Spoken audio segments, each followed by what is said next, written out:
everyone. May I please request all of you to please be seated. We are going to start right away. Well, good evening, ladies and gentlemen, and a very, very warm welcome to the second edition of Moneycontrol Presents Mutual Fund Summit. And the theme for this year is The Path to 20 Crore Investors. And I'm your host, Ruchira Sharma. Well, India's mutual fund industry has grown by leaps and bounds over the past decade specifically, enabling and empowering millions of people across the country. And today's summit is a window into understanding how mutual funds have actually made their way, not into just the portfolios of Indians, but also the hearts, and of course, our coffee table conversations. So the mutual fund landscape, as we speak, is constantly changing and evolving.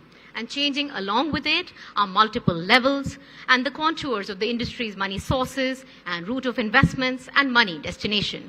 So through the day today, we have planned an exciting lineup of panel discussions, fireside chats with key stakeholders of the mutual fund industry. In fact, today we are joined by visionaries and industry leaders who will provide us with insights, strategies, and knowledge that is needed to navigate the ever-evolving landscape of the mutual fund investment world. So first of all, I would like to begin by giving a big round of applause to all of you, because we are very thankful to each one of you who has actually made time to be here with us for this exciting and informative event. And before we kickstart the event, I would like to tell you all that, as you all know, in fact, that all events are brought to life by partners. So we would like to acknowledge our partners for this event. Moneycontrol Presents Mutual Fund Summit is powered by Access Mutual Fund. The strategic partner is Reliance Industries Limited. Associate partners are HSBC Mutual Fund, Motilal Oswal Asset Management, 361 Asset, IBM, Baroda, BNB Paribas Mutual Fund, and Mirae Asset Mutual Fund. And also, ladies and gentlemen, please note we are broadcasting live as we speak. So do tune in to catch the live streaming of the event on the Moneycontrol handles, YouTube, Facebook, and Twitter. And when you post your thoughts, opinions, pictures from this event, don't forget to use the hashtag MoneyControlMF Summit. All right, so now let's get started.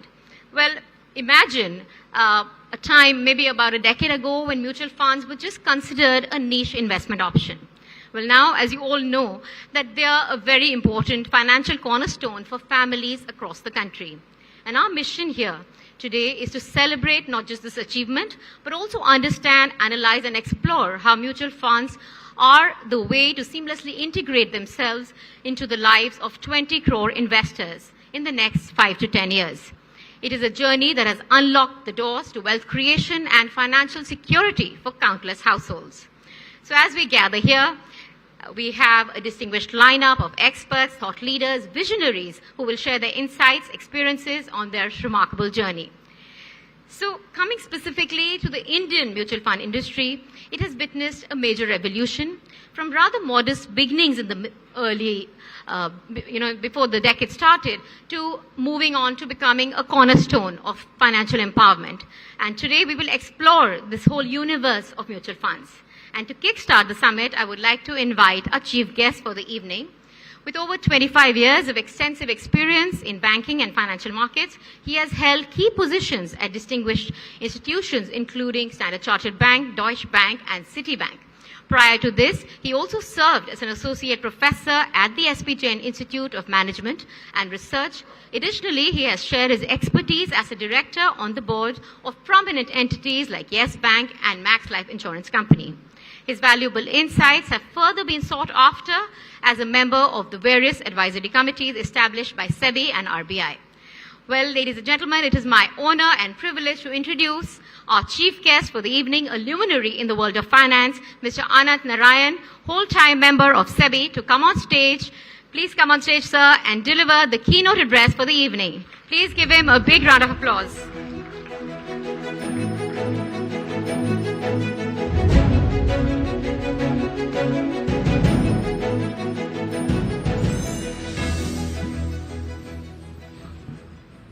Good evening, ladies and gentlemen. Thank you very much, Ruchira and Moneycontrol, for calling me here and giving me this opportunity. I'm going to start with a couple of caveats and a little plug about SEBI before I move on to the topic of the day, which is mutual funds. First of all, within SEBI, I don't look after mutual funds. It's my colleague, whole-time member, Amarjeet Singh, who does so. So if you have some good things to say about SEBI, I will take it here. If you have anything bad, I will pass it on to Amarjeet Singh. And the second thing is, I have to give you a warning. For about 4.5, 5 years, as Ruchira mentioned, I taught at an institute, and the students there had the misfortune of having to listen to me.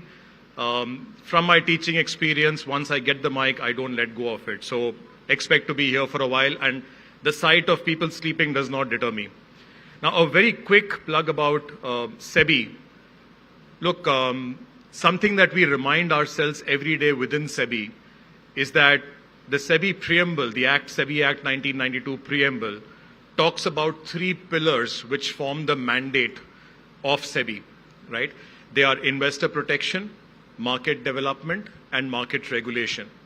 So you often think of SEBI as a regulator, which is true, but only partially true. If you put these 3 mandates together, our actual mandate is aiding capital formation. It is sustained and sustainable capital formation that forms the cornerstone of our existence. So it's not just our job to regulate, it's not just our job to say no, it's not just our job to stop bad things from happening, it's also our job to facilitate good things to happen. Okay? So if you have a impression or if you get the feedback that actually we are doing only one part of the job, do let us know, because then we are not doing our job appropriately. Now let's talk about mutual funds a little bit, and I'm going to break this up into parts. There's a first part which is a celebratory part, because I do think mutual funds deserve a bit of celebration for the kind of progress you've made over the many, many years.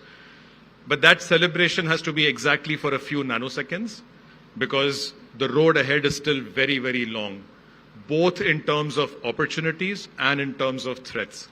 And I want to talk about them as well, the opportunities and threats as we go along, to complete the picture.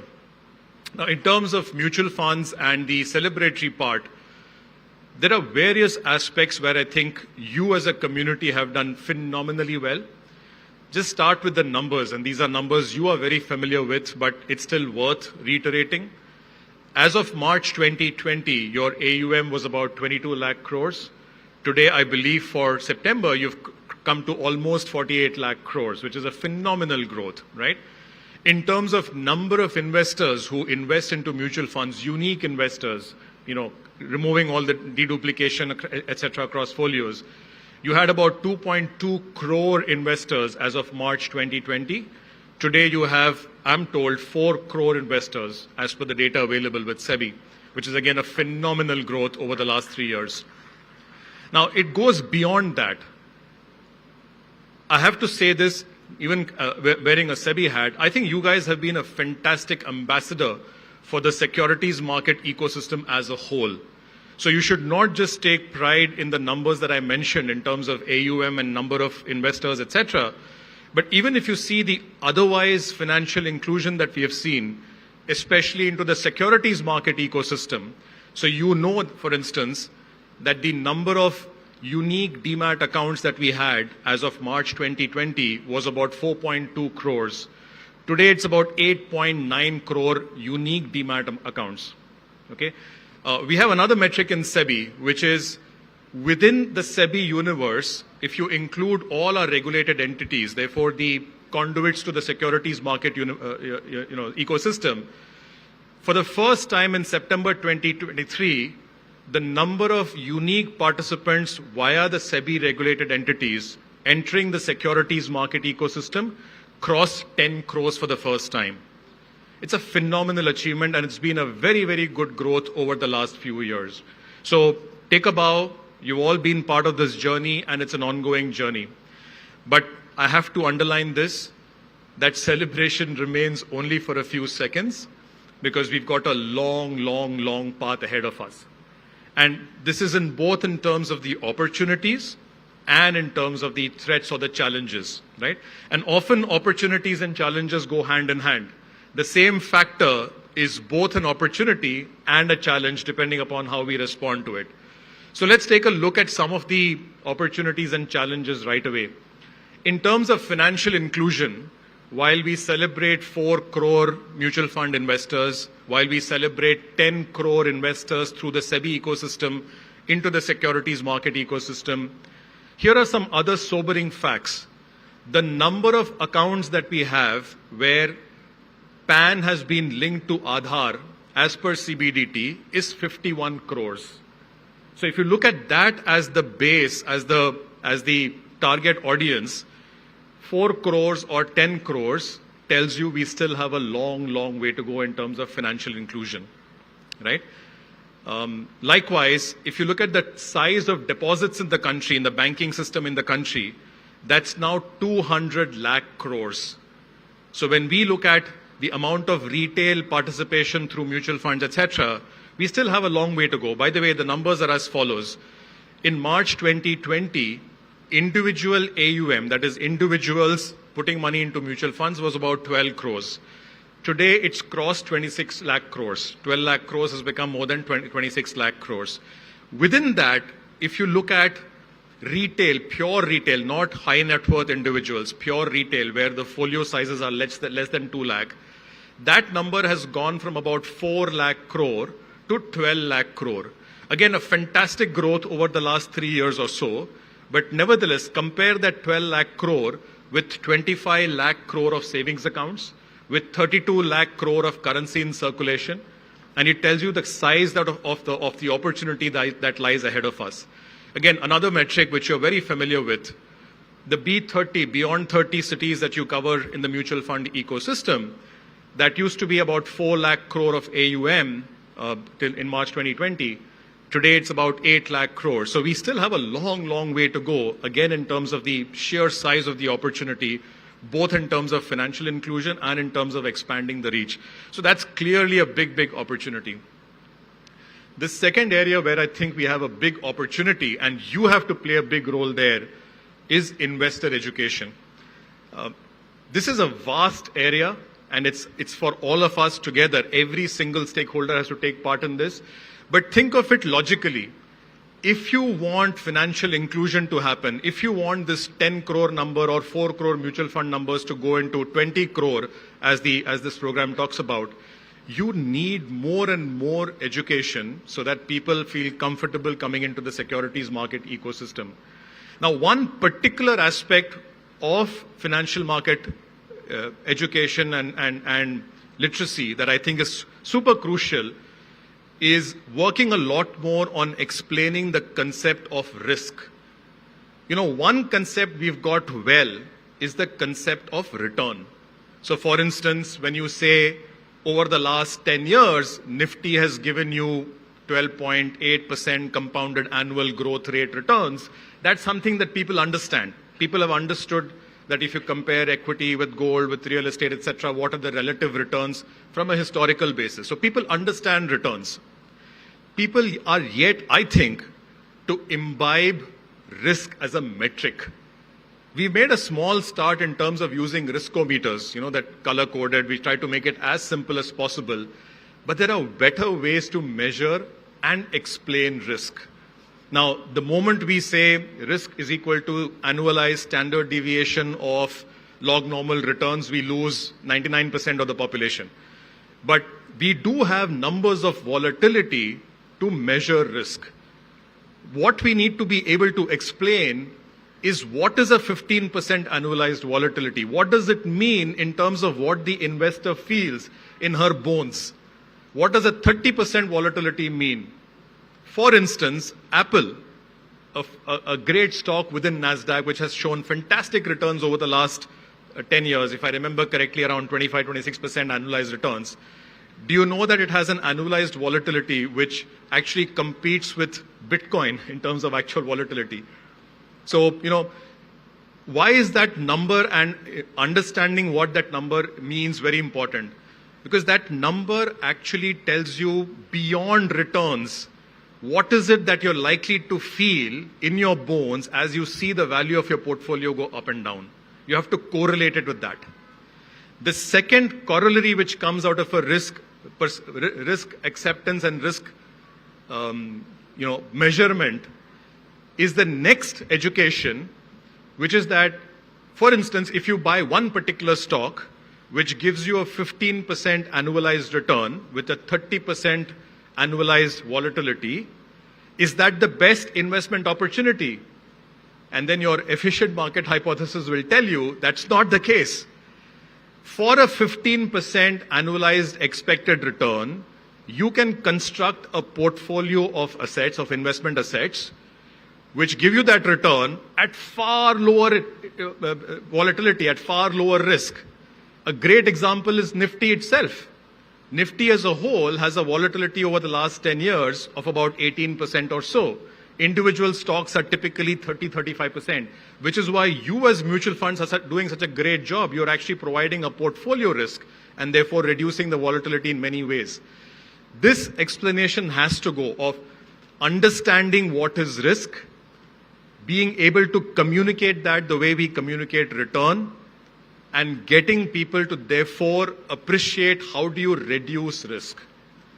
There are other education on the aspect of financial literacy and especially securities market education that needs to be done in the ecosystem. We need this education to go through. I'm going to quote a couple of other papers here, and actually 3 papers. So there's this lovely paper by Barber and Odeon, of 2001, which is very provocatively titled Boys Will Be Boys, and it goes on, it's a long title. It asks the basic question, who make better investors, men or women? And it goes on to answer that question, no prizes for guessing, that women make far better investors than men.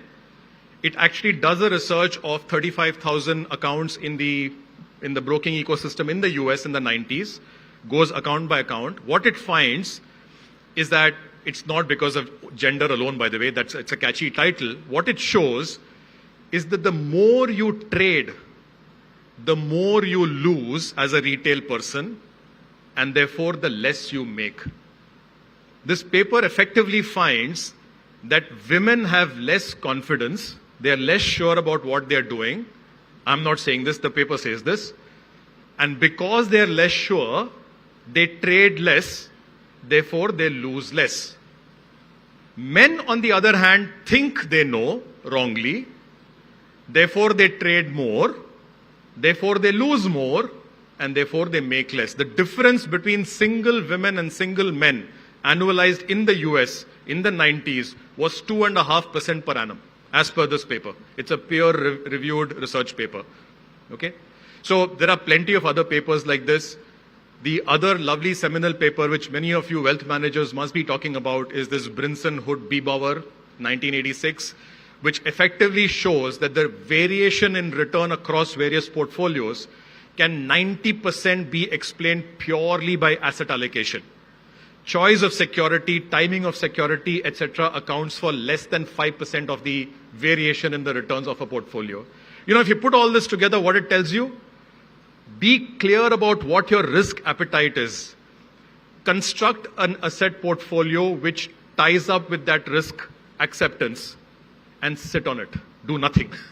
And that is your best chance for making what is called the efficient frontier of the highest possible returns for that risk acceptance.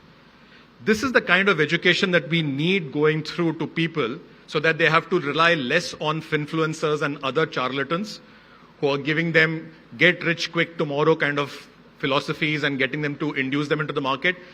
The reason it irritates SEBI no end is not just because it's wrongdoing. It's because they are playing with the most fundamental attribute of the securities market ecosystem, which is trust. If we lose the trust in the ecosystem of the average investor, we are doomed. Capital formation, which is the core of our mandate, relies on trust being in the ecosystem. So education, perception of risk, acceptance of risk, doing things the right way based on your risk appetite, all this is super important to ensure trust remains in the ecosystem. Nobody gets a negative shock they're not prepared for. Look, we are not a nanny state here. I'm not going to stand here and say markets are overvalued or undervalued. You should buy today, you should not buy tomorrow. SEBI will never do that. Many of you will never do that. That's not really our job. But our job is to ensure that there is adequate education, there is adequate disclosure, which is one of the reasons why SEBI came out with that research paper earlier this year in January, where we showed that 89% of retail participants in futures and options actually end up losing money. Now, that doesn't mean we are telling you to stop trading. It's your hard-earned money. You know better than us what you need to do with that money, right? But here is what we are doing. We now are ensuring that every time somebody logs into a broker terminal, there is that irritating pop-up that comes up saying 9 out of 10 traders lose money. Click it, be accepting of that risk and do what you want with your money. Now, why am I telling you all this? This is the kind of messages I think as a community of good people. By the way, my chairperson referred to you as the bada beta of SEBI, as the favored child of SEBI, because you are well on your way to building that trust as an ecosystem. We as an ecosystem have to ensure this disclosures, this education goes through so that nobody is taken for a ride in this entire ecosystem. I'm going to mention one thing which is this is a personal thought, this is not a SEBI thought. Please don't blame Amarjeet for this. While we have no business opining on whether a market is overvalued, undervalued, whether there is a bubble or not, whether there is big opportunity to buy or not. We will never say that. We are not experts. In fact, we will probably be wrong even if we started to think along those lines. So we won't even try. But there are a few basic risk questions that I think we need to debate as a community, starting from you. So here is one statistic which stuck out to me. In the small cap segment, for instance, in March 2020, the holding of mutual funds was about 8.6% of the total ex-promoter holding. Okay, I'll repeat that, 8.6% of the non-promoter holding of small cap funds was in the hands of mutual funds. Today, that number is 19%. Okay, now why am I saying this? I am not imputing anything whatsoever. All I'm saying is a simple risk metric for all of us is to ensure, especially since these are open-ended funds, that the liquidity in the underlying market can sustain the amount of holdings that you have as a community in that particular segment or stock or script or asset class. One of the issues that we had in the debt market some years ago is when the debt holdings of mutual funds, open-ended mutual funds, became far higher than the underlying liquidity in the secondary markets. And therefore, when you had an event of actual withdrawals coming through, there was a problem. Let me reiterate, there is no problem today. Things are absolutely fine, which is why it's the right time to talk about these things. There is ample market liquidity. You guys are doing a good job of managing risks. But at the time when things are looking good is when we should think about these risks and proactively see what is it that we need to do to manage these risks.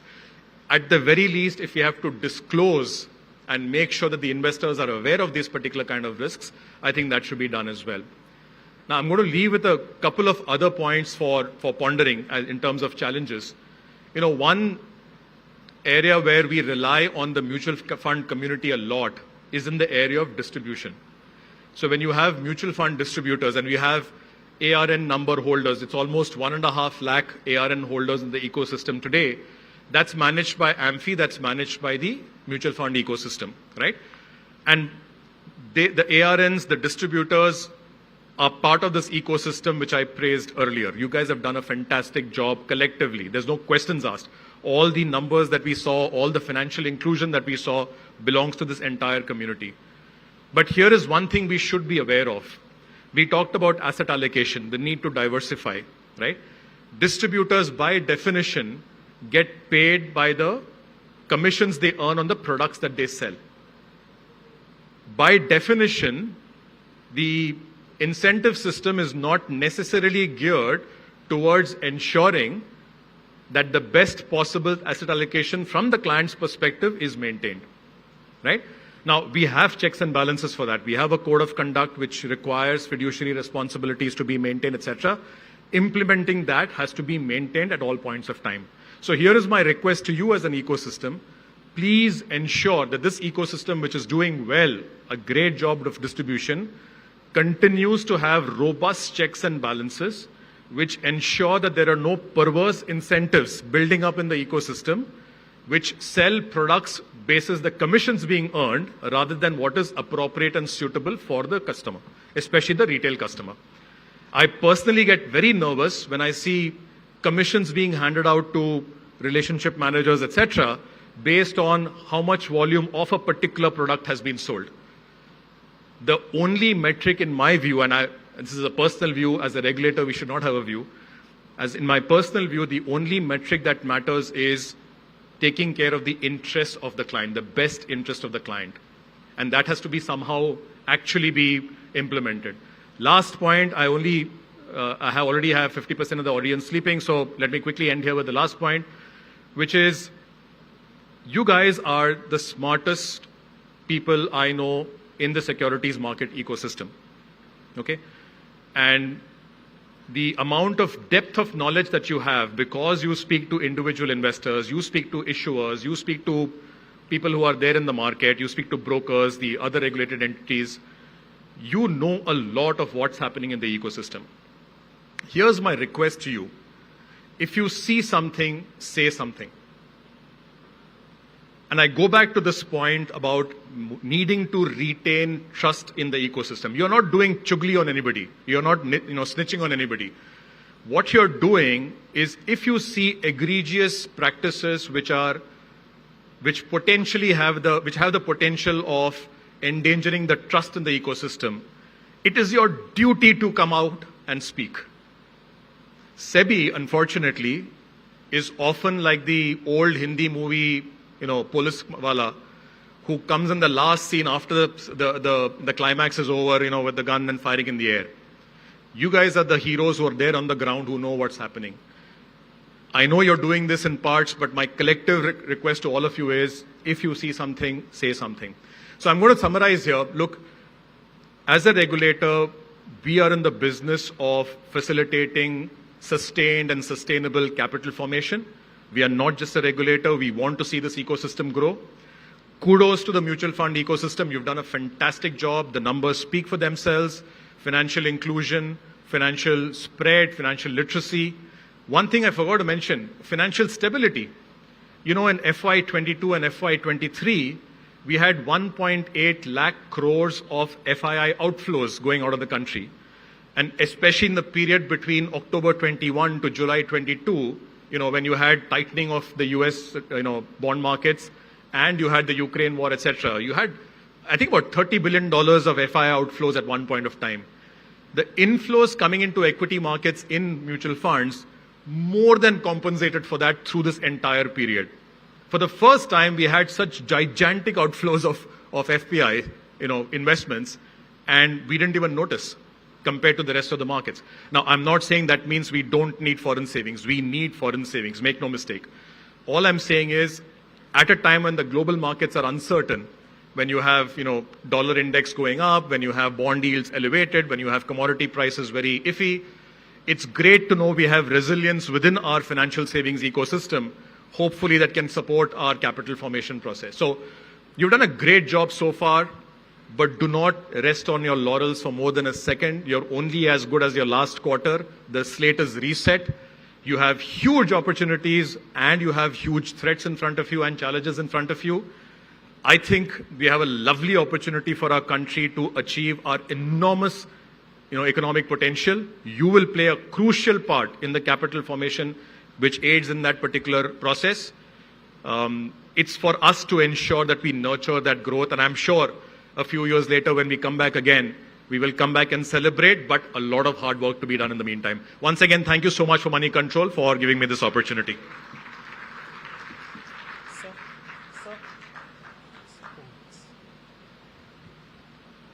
Sir, thank you very much for your very insightful comments. You spoke like a true professor. And thank you for reassessing, the three key elements about financial literacy. One, you spoke about education, you spoke about risk, and you spoke about asset allocation. So thank you, sir, for your speech. And Mr. Ananth Narayan has agreed to take a few questions, couple of questions from the audience.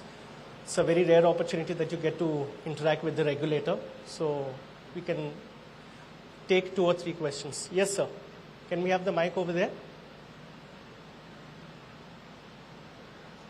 Yes, sir. Myself is Chinmay. Sir, my direct question to you is, I've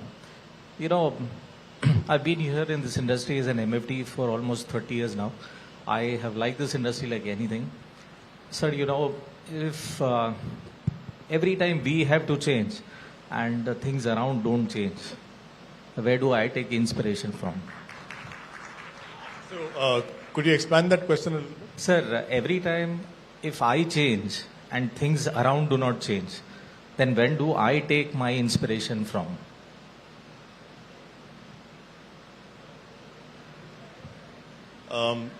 Can you assume I don't understand your question? Can you expand on that and explain? Sometimes you want people to change and they do not change. So where do I go? And I believe, and I certainly believe that the point that you made, that you have to speak. You can't just sit there. Okay. So, that's okay. But apart from there, we have the sanctity of not complaining and, going on that way. But why don't we improve ourselves 15% every year and then get on to a place where you don't need change to happen? That doesn't happen. Things do continue and then it's like we have to speak.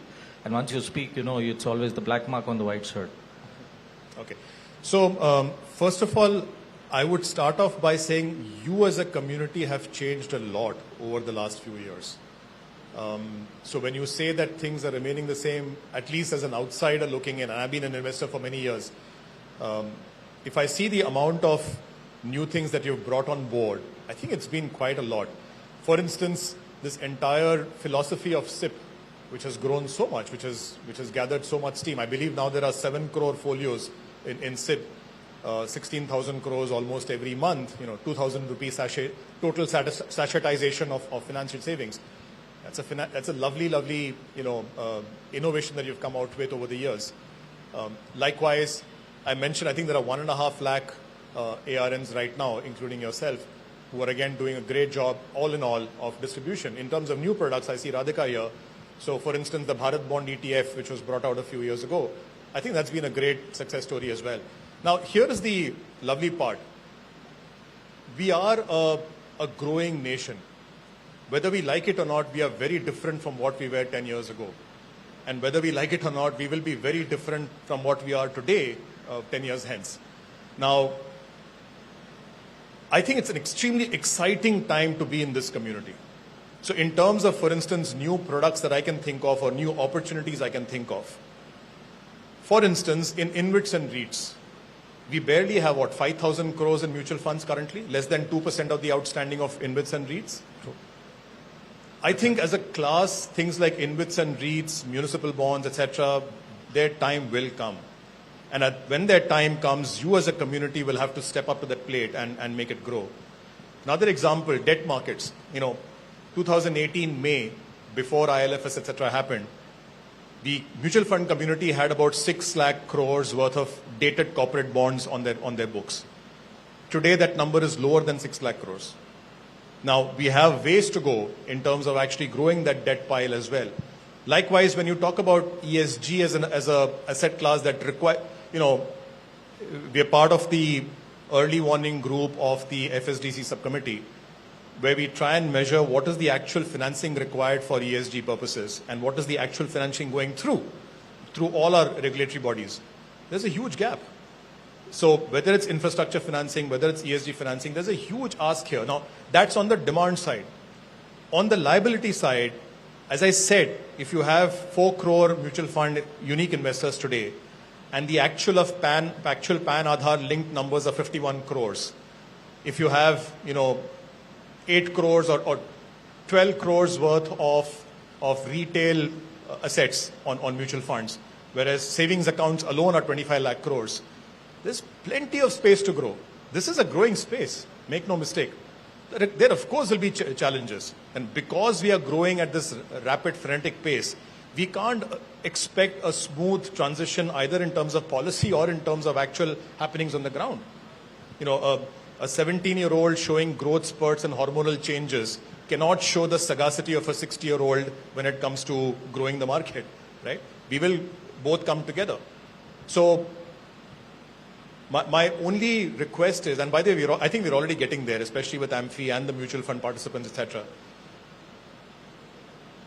The need to preserve the ecosystem, the trust in the ecosystem, is too important a role to be left to the regulator alone. And I think we all agree with that. It's far too important. And if 1,000 people in SEBI had to take care of this trust in the entire ecosystem, we are doomed. Every single stakeholder, including everybody in this room, has the responsibility to ensure that that trust is preserved.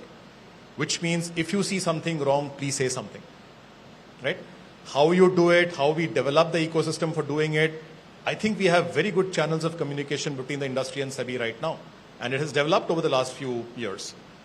And work will continue on that front. So have heart. You're in a lovely spot. I think a lot of people in other countries would give their right arm to be in your place in a market like ours. This is our opportunity to shine. Change is going to come. It's going to be painful, but I think the fruits are going to be fantastic. Okay, one last question, and very quickly.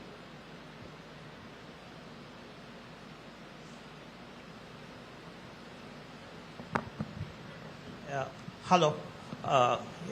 Yes, sir. Hello. Yeah, my name is Amit Naik. I have a slightly different questions, which some of my colleagues would not like to ask you. We're used to that. Go ahead. Yeah. See, in 1995, there was a dematerialization of the shares, and industry got revived and consolidated, and this online trading platform started. So I have a similar question with respect to mutual fund units. Do you have any, do you have any in your mind, like in SEBI's mind, to make the mutual fund units dematerialization? Because if you do it mandatorily, the mutual fund industry would consolidate, and then it would be really great, because the way forward is the digitalization of the mutual fund industry. So can SEBI make it mandatory of mutual fund units? So here is my simple twofold answer. First, I'm going to pass on this question to Amarjeet Singh because he's the right person to actually tackle this question. But I can tell you straight away as SEBI. One is, look, to the extent that you have RTAs, that the fact that your portfolios can already come up in the NSDL common account statement by virtue of those RTAs, I think a lot of the benefits of dematerialization are already there in the units the way they are. Having said that, if at all there are ways to improve, we are very open to suggestions.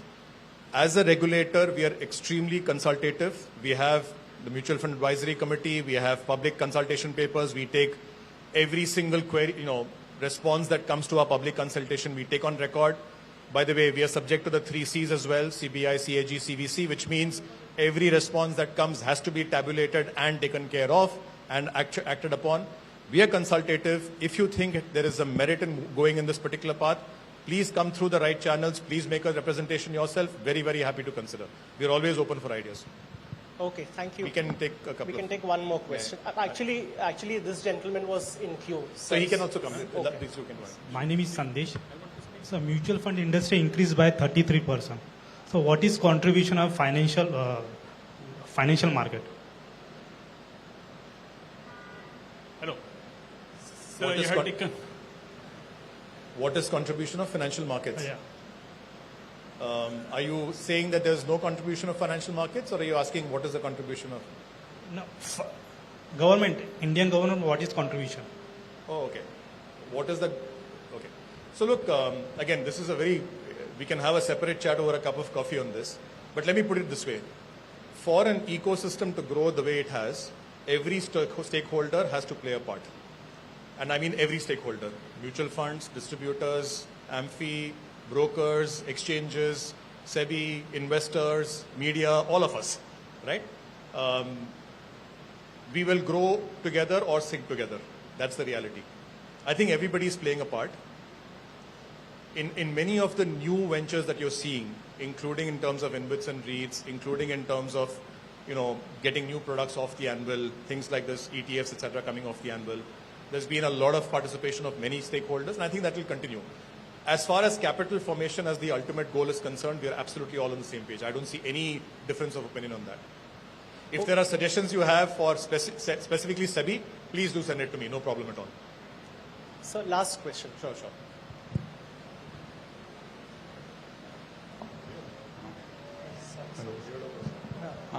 This is Ashok Bhatt speaking. We, as per the levels of risk. FD has the lowest risk, bonds, and then mutual funds. People are earlier used to invest in equities and lose heavily. And now we have got mutual funds which take care of some of the risk by their expertise. But now we have seen that more and more people are investing in F&O, and nearly 90% are losing money in that. There are many individuals who want to invest in, take higher risks, and get a higher return. Why not have SEBI approve some mutual fund schemes which invests in these F&O. People are knowing what are the risks involved and what are the returns they can expect. So I'll break it up into two parts. As I said in the beginning, SEBI has no role to play. We are not an nanny state to advise any individual on where she should invest her hard-earned money. It is entirely her choice where she wants to put it, whether in F&O, whether in cash markets, whether in fixed deposit. We are no one to tell anybody anything in terms of actual advice. We want disclosures to be made so that people are doing so with eyes open and full awareness of what they are doing, which is why I talked about investor education, and which is why, to your point about F&O, I made the point that 90% of retail investors actually end up losing money in F&O.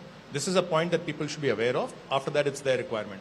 The broader point I wanted to make was, even if an individual is accepting of higher risk, supposing my risk acceptance is 50% volatility, which by the way is very high risk, the simple point is there are portfolios that exist outside of one single stock, which can give you a higher return than one single stock for that 50% risk.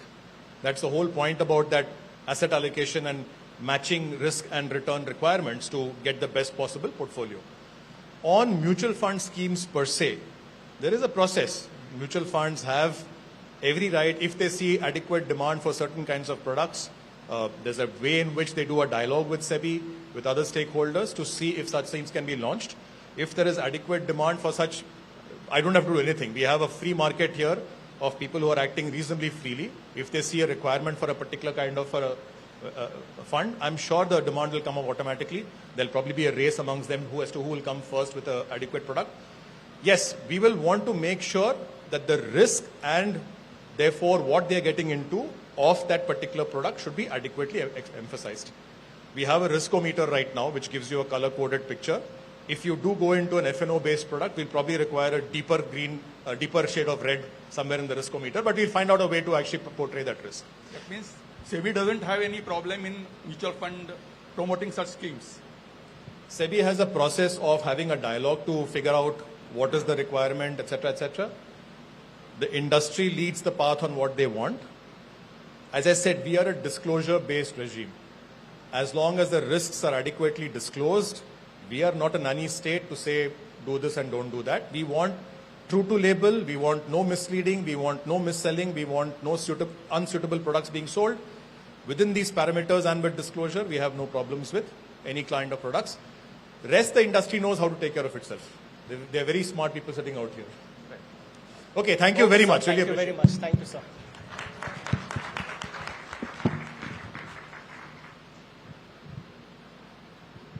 Sir, we need to felicitate you.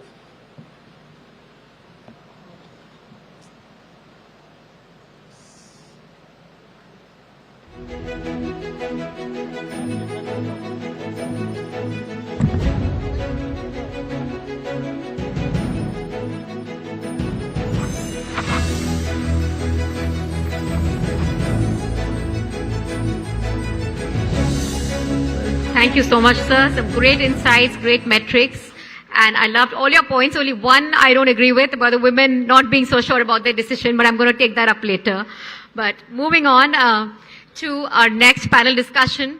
Ladies and gentlemen, at the heart of this summit, we have a panel discussion that promises to be not just enlightening, but also very thought-provoking. A conversation that revolves around the main theme that strikes a chord with all of us as investors, from 4 crore to 20 crore. The opportunities and challenges. And leading this discussion is Mr. Kaizad Ajania, Editor Personal Finance at Moneycontrol. Please give him a big round of applause. And I'd like to also invite the panelists. Each of all these individuals, their contributions to the industry have been nothing short of exceptional. So I would request you all to give them a round of applause. We have with us Mr. A. Balasubramanian, Managing Director and CEO of Aditya Birla Sun Life Asset Management Company Limited. We also have Mr. Avinash Satwalekar, Distinguished Chartered Financial Analyst and President of Franklin Templeton Asset Management India Private Limited. We have Mr. Vishal, Jain, CEO of Zerodha Asset Management Private Limited. Mr. Suresh, Soni, CEO of Baroda BNP Paribas Asset Management Private Limited. Thank you, gentlemen, and over to you, Kaizad. Yeah. You want this? Yeah. All right.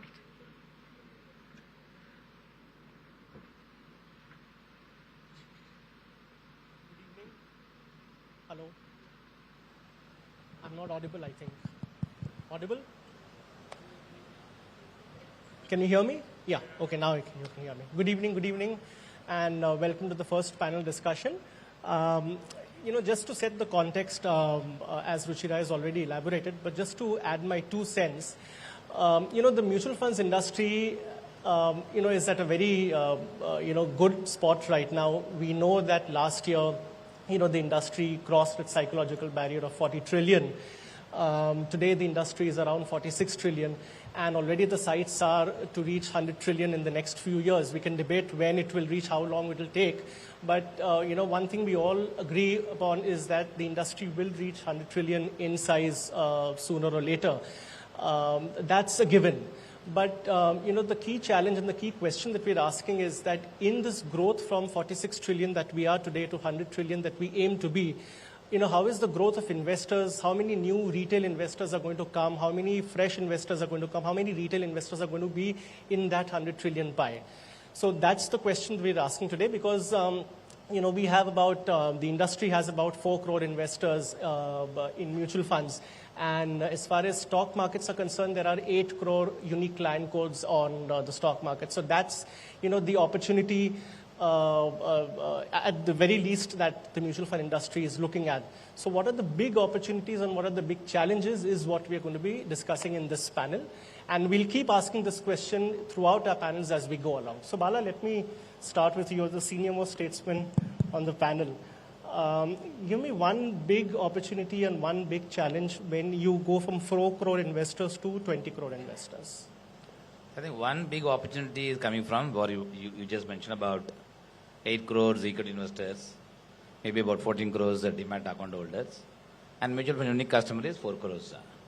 The way I have seen is post-COVID, most of the first-time investors in India went to the equity market for purpose of either short-term funding or trade in the market where quick money was being made. Therefore, realized money can be made in the market. At the same time, they also seen volatility.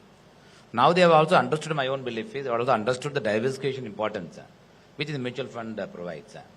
And therefore, my first immediate opportunity I see all the demat holders who have been, of course, trading the market without coming to the mutual fund would potentially be a target for mutual funds. So they can actually easy onboard, easy kill, low-hanging fruit. I think that I see it coming. Second is the growing millennials. I think the number of people actually getting into the jobs. Today, of course, each year is rising. The first-time jobs where the mutual fund also, of course, promotes is the first paycheck kind of things, which essentially means every millennials who actually getting into the job can start with one SIP at the first salary itself. Therefore, that I see as a great opportunity. Leave aside others, the millennials itself can actually take the 20 crores investors base very quickly. That's a big opportunity I see.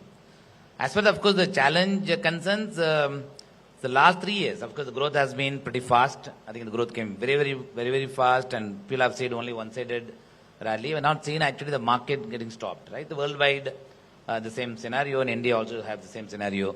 With equity market, we have to make an assumptions. Every 3 years of bull period will follow by 1.5 to 2 years of bear period or a flat period, which essentially means the challenge which I think investors have to, of course, face.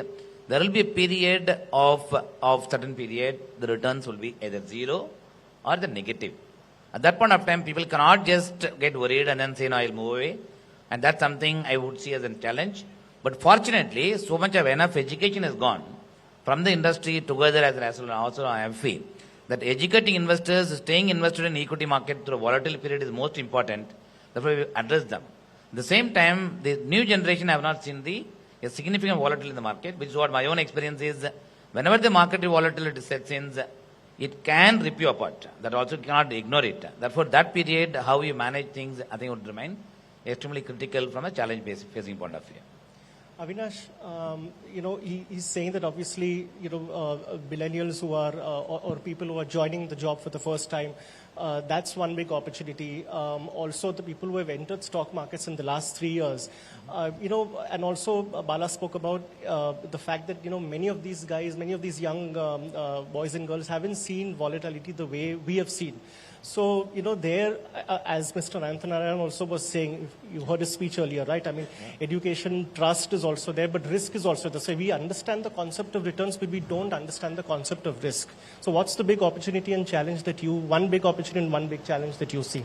Sure. So, just to take off on what Mr. Narayan was saying earlier, right? I mean, I think we as an industry are in a unique position and have a real incredible opportunity in front of us to enhance the whole notion of financial inclusivity, right? And that's the biggest opportunity when you think about it. So when you talk about the path to 20 crores, you're talking about a 5x change in the number of investors, right? That inclusivity has to come through.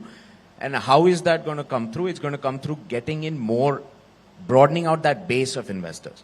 So like Bala mentioned that the millennials is one bucket. You've got B30 markets where you do need to expand, and that's where the education angle comes in, which is an important part of what we're going to try and do in terms of expanding out that opportunity. And then also there's one other element I know where I think women investors, right? I know Mr. Narayan talked about that a little bit, but I think as a base, expanding that base is a huge opportunity for us as an industry. So there are a number of different areas within there that can really drive. But if you think about it, if you look at, let's say, mutual funds is not a new concept. It's fairly well understood, but it's fairly well understood by India. It's now our job to take it out to Bharat, as they say, and make sure that the broader country understands that. So when we talk about 4 crore investors, that's out of 100 crore population, adult population, not the total, just the adult population. So exactly to that point. So I do think that there's a tremendous amount of opportunity there. In terms of the challenge, I think the one challenge I think we're going to face across the board is how do we scale this up? And how do we scale this up appropriately? How do we especially scale this up in the B30 markets? Right? Is there an element? How do we expand the education? So there are some real challenges for us to be able to get to 20 crores. But that opportunity set is there.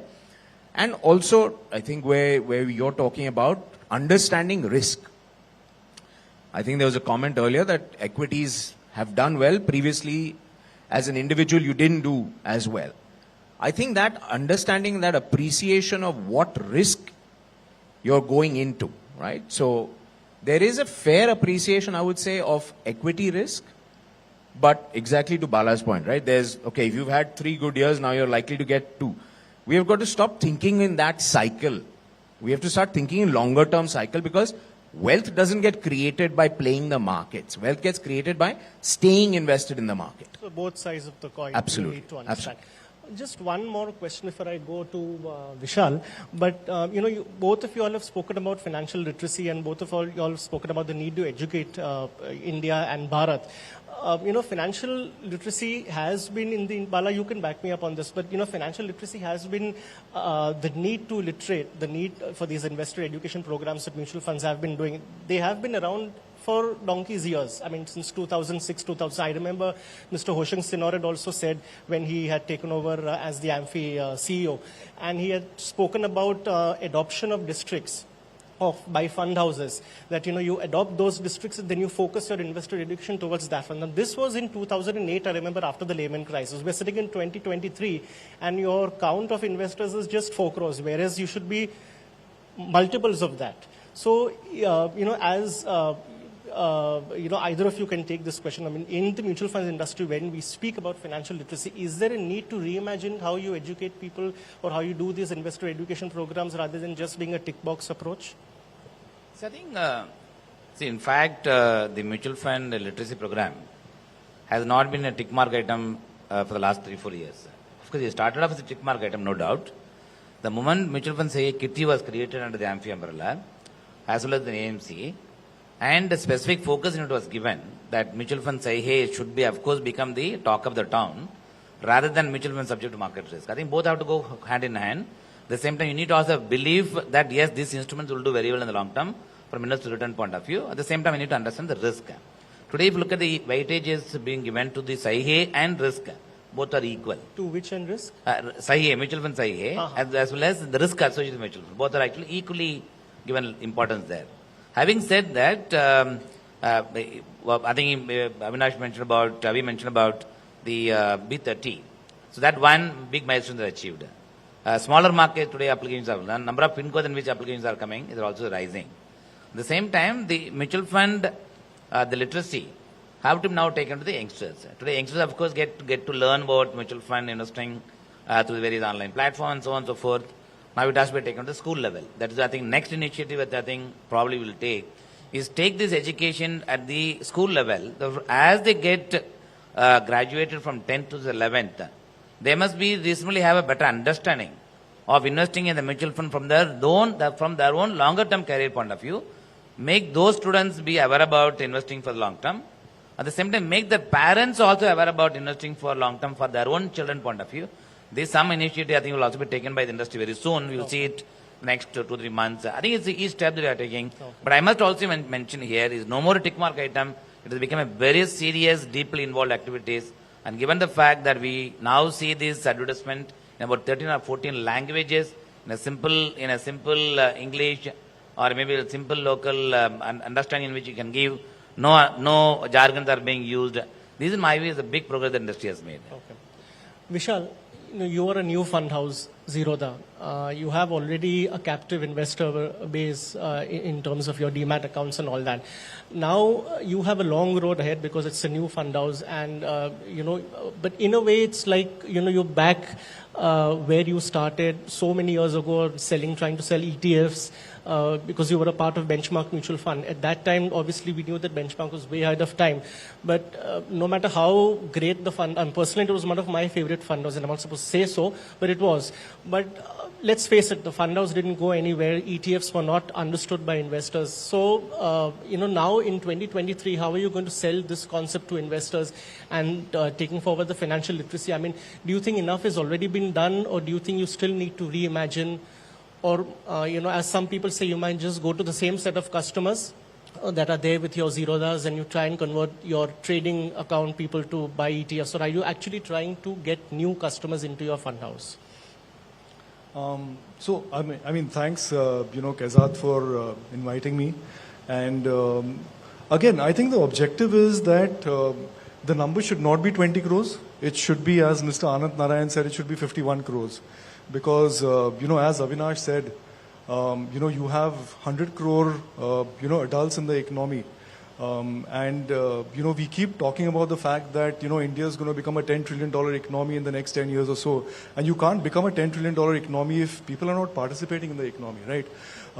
I think what's happening today is, and the problem case that we're trying to solve is that, yes, penetration is limited at this point of time. But I think from our perspective, until you don't simplify things, it's going to become challenging for you to scale up, the product. And when I mean simplifying things, I mean you have 1,000 products across various asset classes. You need to go to investors and talk simple languages. I think, as most of the panelists said, that, there's a huge number of, if you look at India, it's a young country. I mean, the average age is about 27 years or so. Now, when you look at, this population, you got to create a journey for this population. Look at what this population is used to. So you have a bunch of guys who've been brought up, they probably learn how to swipe and to tweet before they can talk, right? You have a population that is today communicating with images and memes. right? You have a population which is got troves and troves of information at their fingertips, right? You got to be creating a journey for them. Until you don't create the right journey for them, you're not going to be capturing mind space from them. And I think it's very important for us to capture that mind space. And the only way you can capture that mind space is not only to, go back and rebuild the entire journey for them, but also simplify it. But new customers or existing customers? New customers. Absolutely new customers. Absolutely new customers. I mean, or are tomorrow. You going to bank on your Zerodha demat account holders? I mean, look, we will be available on all the platforms. But at the end of the day, our objective is, look, how do you get, say, a delivery executive, who's possibly earning 10, 15,000 rupees a month? How do you get him to start putting in 500,000 rupees into mutual fund products? I think that's the objective. Suresh, one big opportunity and one big challenge, depending on, where you see things, is debt funds. I'm purposely asking you about it because you are one of the best debt fund managers at one point in time. Bala was also a star debt fund manager himself. But today, the new investors that Bala was referring to are all coming into equities. There's hardly any. I mean, even Mr. Ananth Narayan also said that the size of mutual fund holdings and corporate bonds have actually gone down pre to post-COVID levels. How are you going to fix the debt fund puzzle? One is that you've sold equity funds all these years, especially after the great bull run started in 2004. And now the debt funds taxation, benefits have been taken away. That doesn't mean that debt fund is a bad product, but the challenge is for you to convince the investor. How are you going to do that? Sure. No, so I think as an industry, we have grown quite well in the equity space over the last few years. But you're right, over the last 5 years, the size of the debt fund industry has remained virtually the same as it was before, even as equity AUM has probably more than become 2.5, 3 times. So what has happened is the share of debt in the overall pie has come down. But along with that, there are 2 or 3 things that have happened which are important. One, we have seen an emergence of hybrid asset class, which is actually combining both equity and fixed income in a decent proportion. So both the multi-asset as well as dynamic or balance advantage funds have grown, which give exposure to investors in an indirect way to debt as an asset class and give a decent return to them who are looking for a steady return over a period of time. On debt, pure debt side, I think it's indeed, right now we are asking this question more because tax benefits have gone. But the utility of debt does not just flow from the tax benefit. It's more about creating a balance in the portfolio and getting a reasonable return over a period of time. As we were speaking some time back, some of the initiatives like Bharat Bond or the, let's say, roll down maturity plans and stuff, they've grown really quite well. So that indicates to you that there is an underlying demand from clients who want steady return. And that pie, I think there are 2 or 3 things being done. One, of course, Bala would tell you that at AMFI we are discussing coming out with a dedicated education program targeted at debt mutual funds. So that is just to revive that industry and get investors invested into it. You were anyways going to come up with the debt sahihe or something, and then, the ILFS crisis happened, and then you had to change your... So AMFI is indeed working on that. And maybe Bala can give you 1 or 2 snippets because he's been closer to it. So, but that's something that industry is trying to do. And secondly, I think debt is well accepted in the corporate segment. So I've not really seen the size of the debt AUM from corporates coming down. From the new inflows from HNIs as well as retail clients has slowed down a bit, but it tends to be a bit seasonal as well.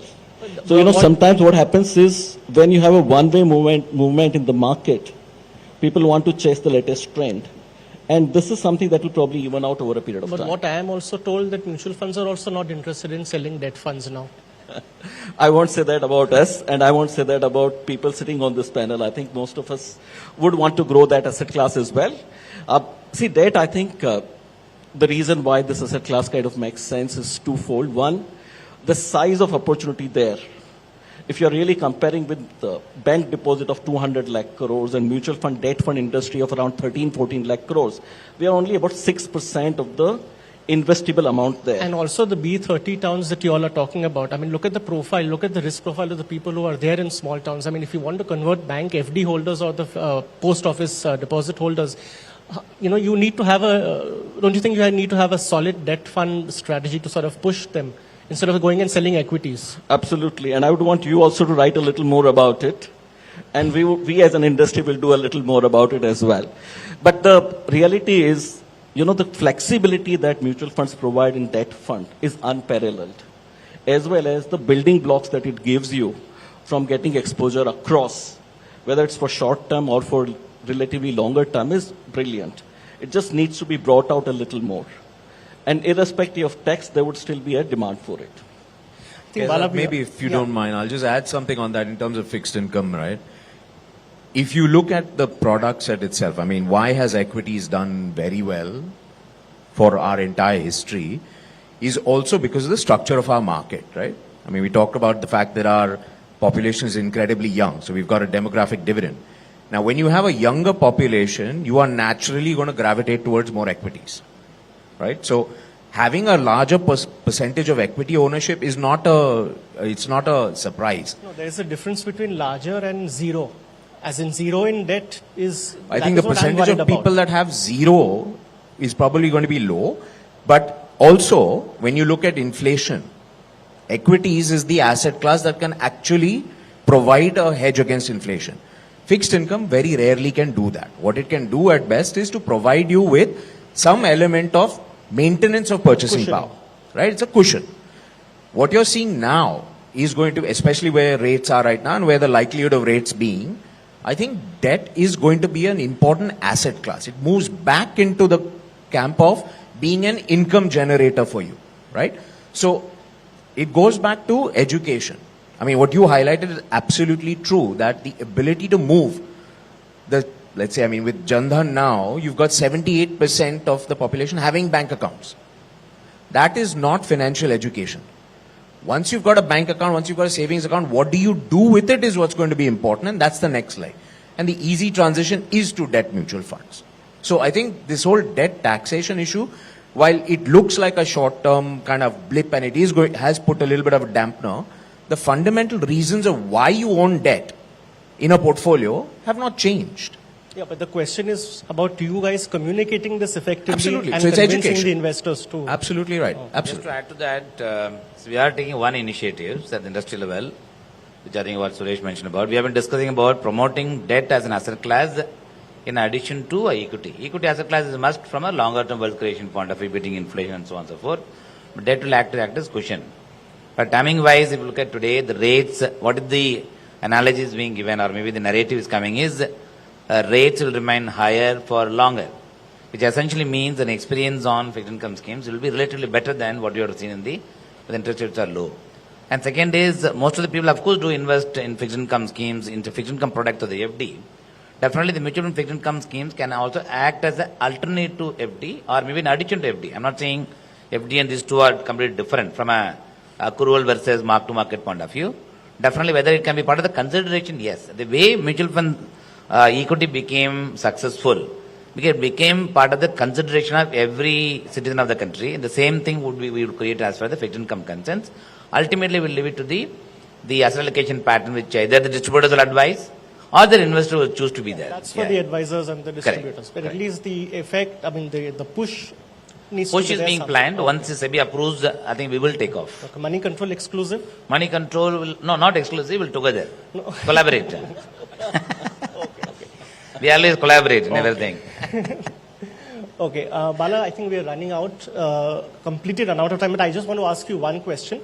One other puzzle that we need to account for is how are you going to increase the distributor force by leaps and frogs, because that's where the last mile connectivity needs to be there, right? I mean, we were looking at the data, and just 33% of the distributors' force actually manage a sizable amount of assets, more than 10 crores. That's the data we were looking at. Yeah. So that, I want you to answer that. And before I let you go, AMFI's unfinished business as your AMFI chairman. Sure. Two things. Yeah, sure.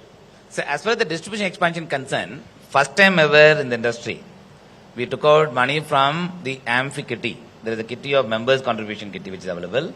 It's supposed to be used for the purpose of literacy, including development of the distribution community.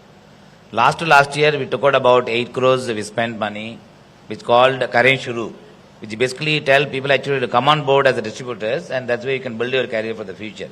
That didn't, the stipend program. And not a stipend program. That didn't work out. No, stipend program didn't work. That we did a sandbox approach. But that didn't work out. Which of course will make it work. No. But the current Churu thing that we started, I think we had spent money on a TV advertisement. This year we actually doubled the budget. So from an Amphi members kitty, the money is of course lying in the bank account today. And we thought that money is to be spent on development of the distribution community. That's something we are doubling the investment this year in terms of spending. Therefore, I am very hopeful that this industry will only expand. And given the fact that next generation of the earlier distributors who have been in the industry for the last 25, 30 years, the next generation, instead of going back to US and UK for pursuing their better career there, they all want to pursue their own business from a mom and dad. They want to take over the business, run it. That itself reflects how they are looking at this industry for the future. That is one. So therefore, you will see district expansion will happen on the basis of the assumption I am making. As far as the unfinished agenda concerned, of course, the last board meeting that we had, that was my last board meeting as the chairman of Amphi. Yesterday. Now I will be handing over to Navneet Munot. The unfinished agenda, of course, we always have many unfinished. Be very candid. Yeah. Navneet will do everything. He'll take a good look at your unfinished business, but you have to be very clear about your unfinished business. Yeah. No, two unfinished agenda, of course. Even Radhika is there here as vice chairman with me. One unfinished agenda is, we call it Amphi 2. Amphi 2 is nothing but building capacity within the Amphi. Not only, of course, drive the industry to the next level of growth, even we should have a system in the process actually for doing data analytics. We should have a process and system for doing a lot of research related work so that we can actually take proactive measures in industry to advise the investment community as well as the members of the industry. That's the Amphi 2 college is already approved. We are in the process of building up the capability and capacity within the Amphi.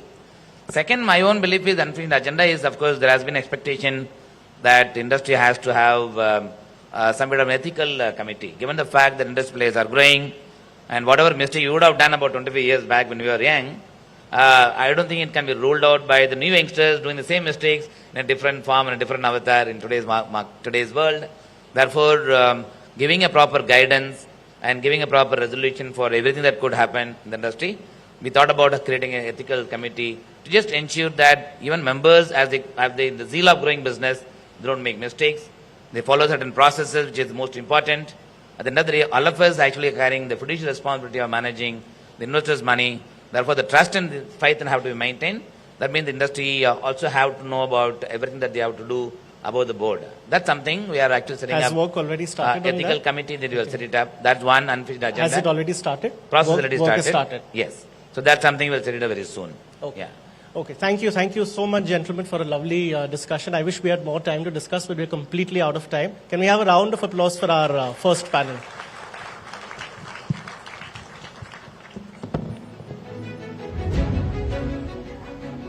You all to please stay back, and may I request that the team to give the tokens of appreciation so Mr. Kaizad can felicitate our guests.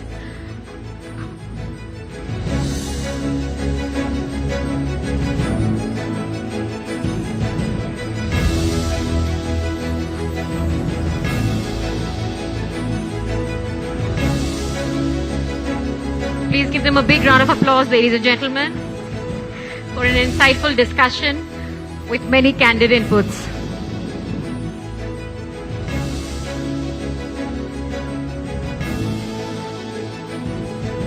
Thank you, sirs, for joining us, and may I request Kaizad to stay back on stage for the next panel discussion.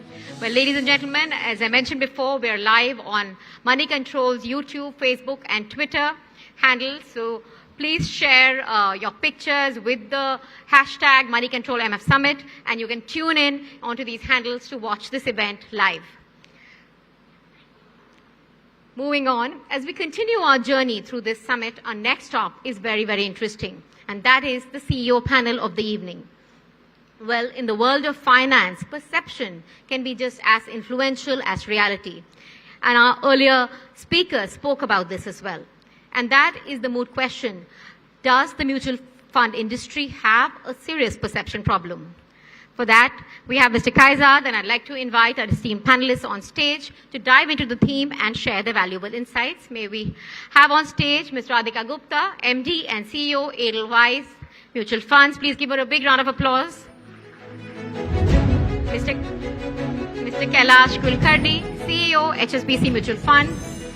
Mr. Swarup Anand Mohanty, CEO and Director, Mirae Asset Investment Managers India Private Limited. Mr. Ganesh Mohan, CEO, Bajaj Finserv Asset Management Limited. Mr. Neil Parekh, Chairman and CEO, PPFAS Mutual Fund. Ladies and gentlemen, please give them a big round of applause. And over to you, Kaizad, for the next panel of discussion.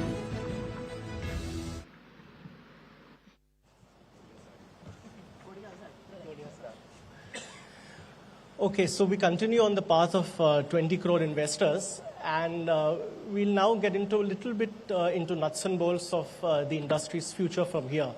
One statistic that we're going to be playing out throughout the evening is the number of mutual fund investors that we have in the industry today is 4 crore.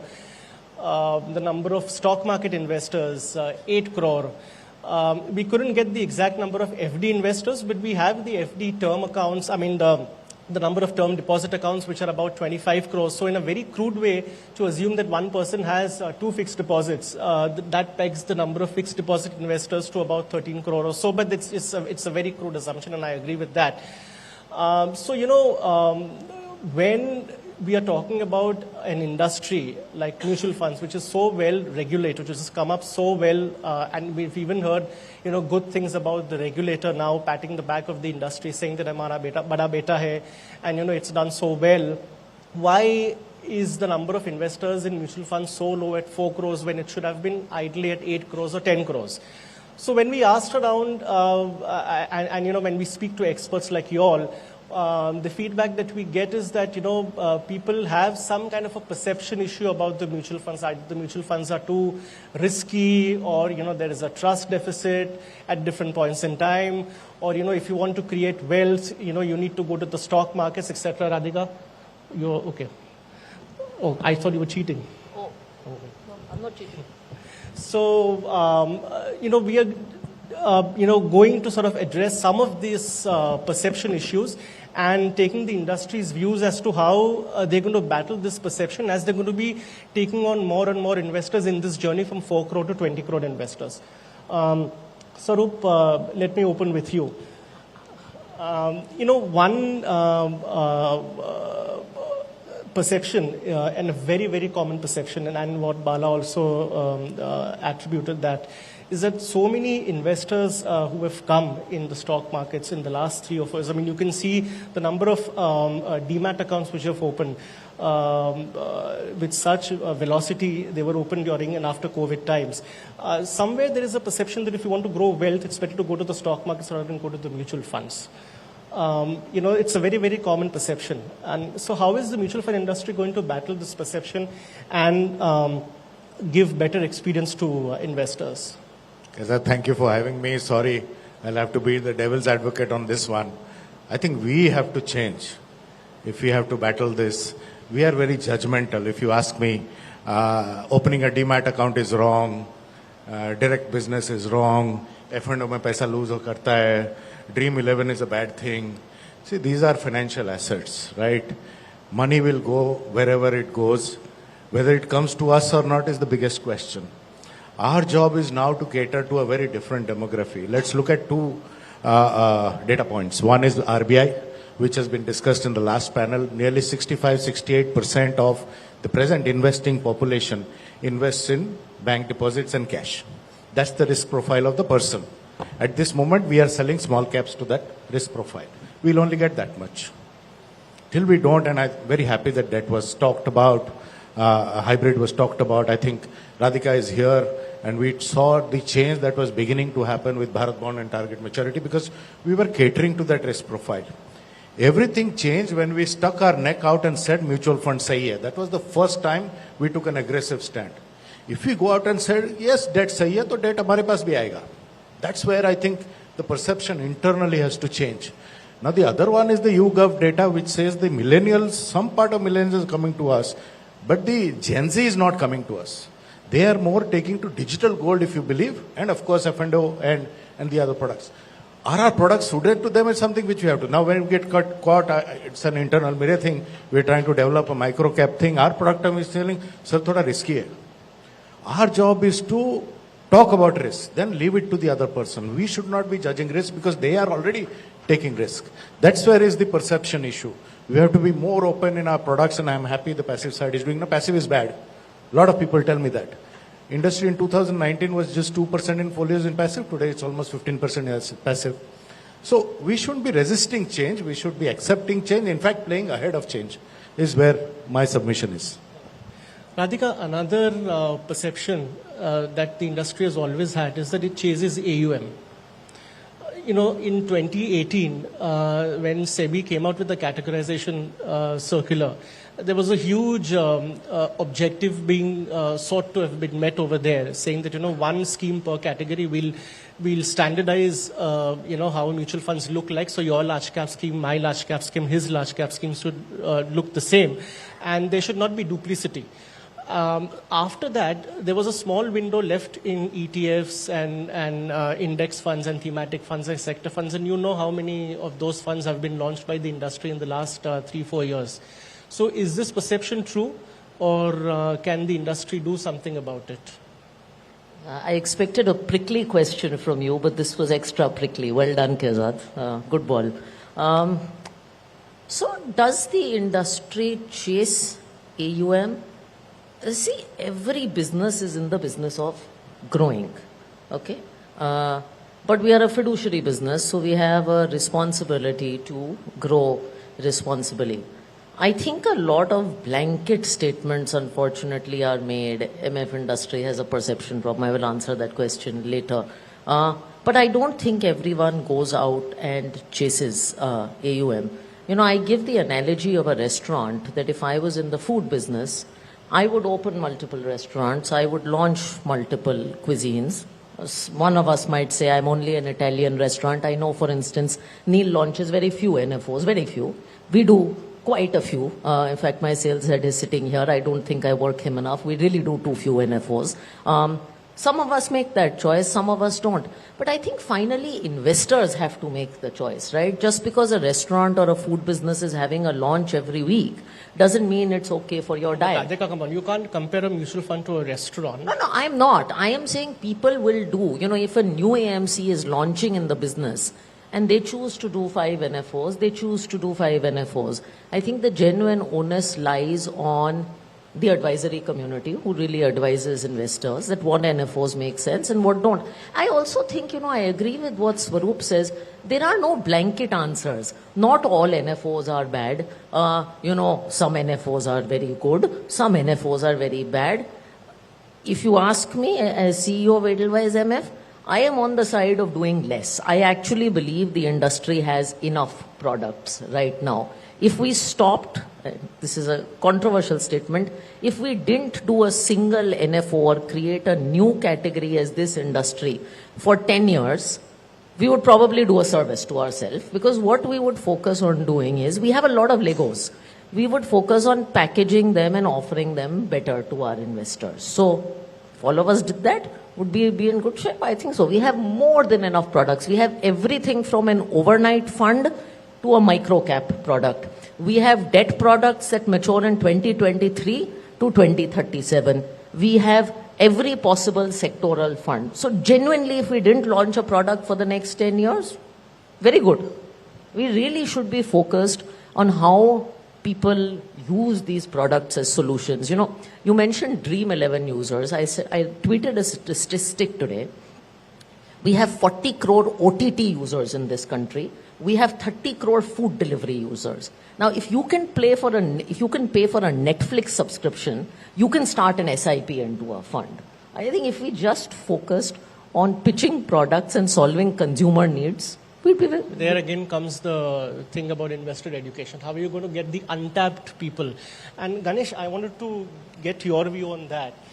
Since you are a new AMC and you have quite a lot of presence in smaller towns also, you know, there is this perception about mutual funds that, you know, I mean, some distributors and advisors who I was speaking with recently, they say that, once you move out of the big metros, once you even you take a case in Bombay, if you move out 150 kilometers outside Mumbai, and people are very hesitant to walk into a bank branch and being spoken about on mutual funds. They don't even know mutual funds, one thing, but they don't even want to hear anything about mutual because they feel that, it's an exotic product, it's an elitist product, most of the communication is in English.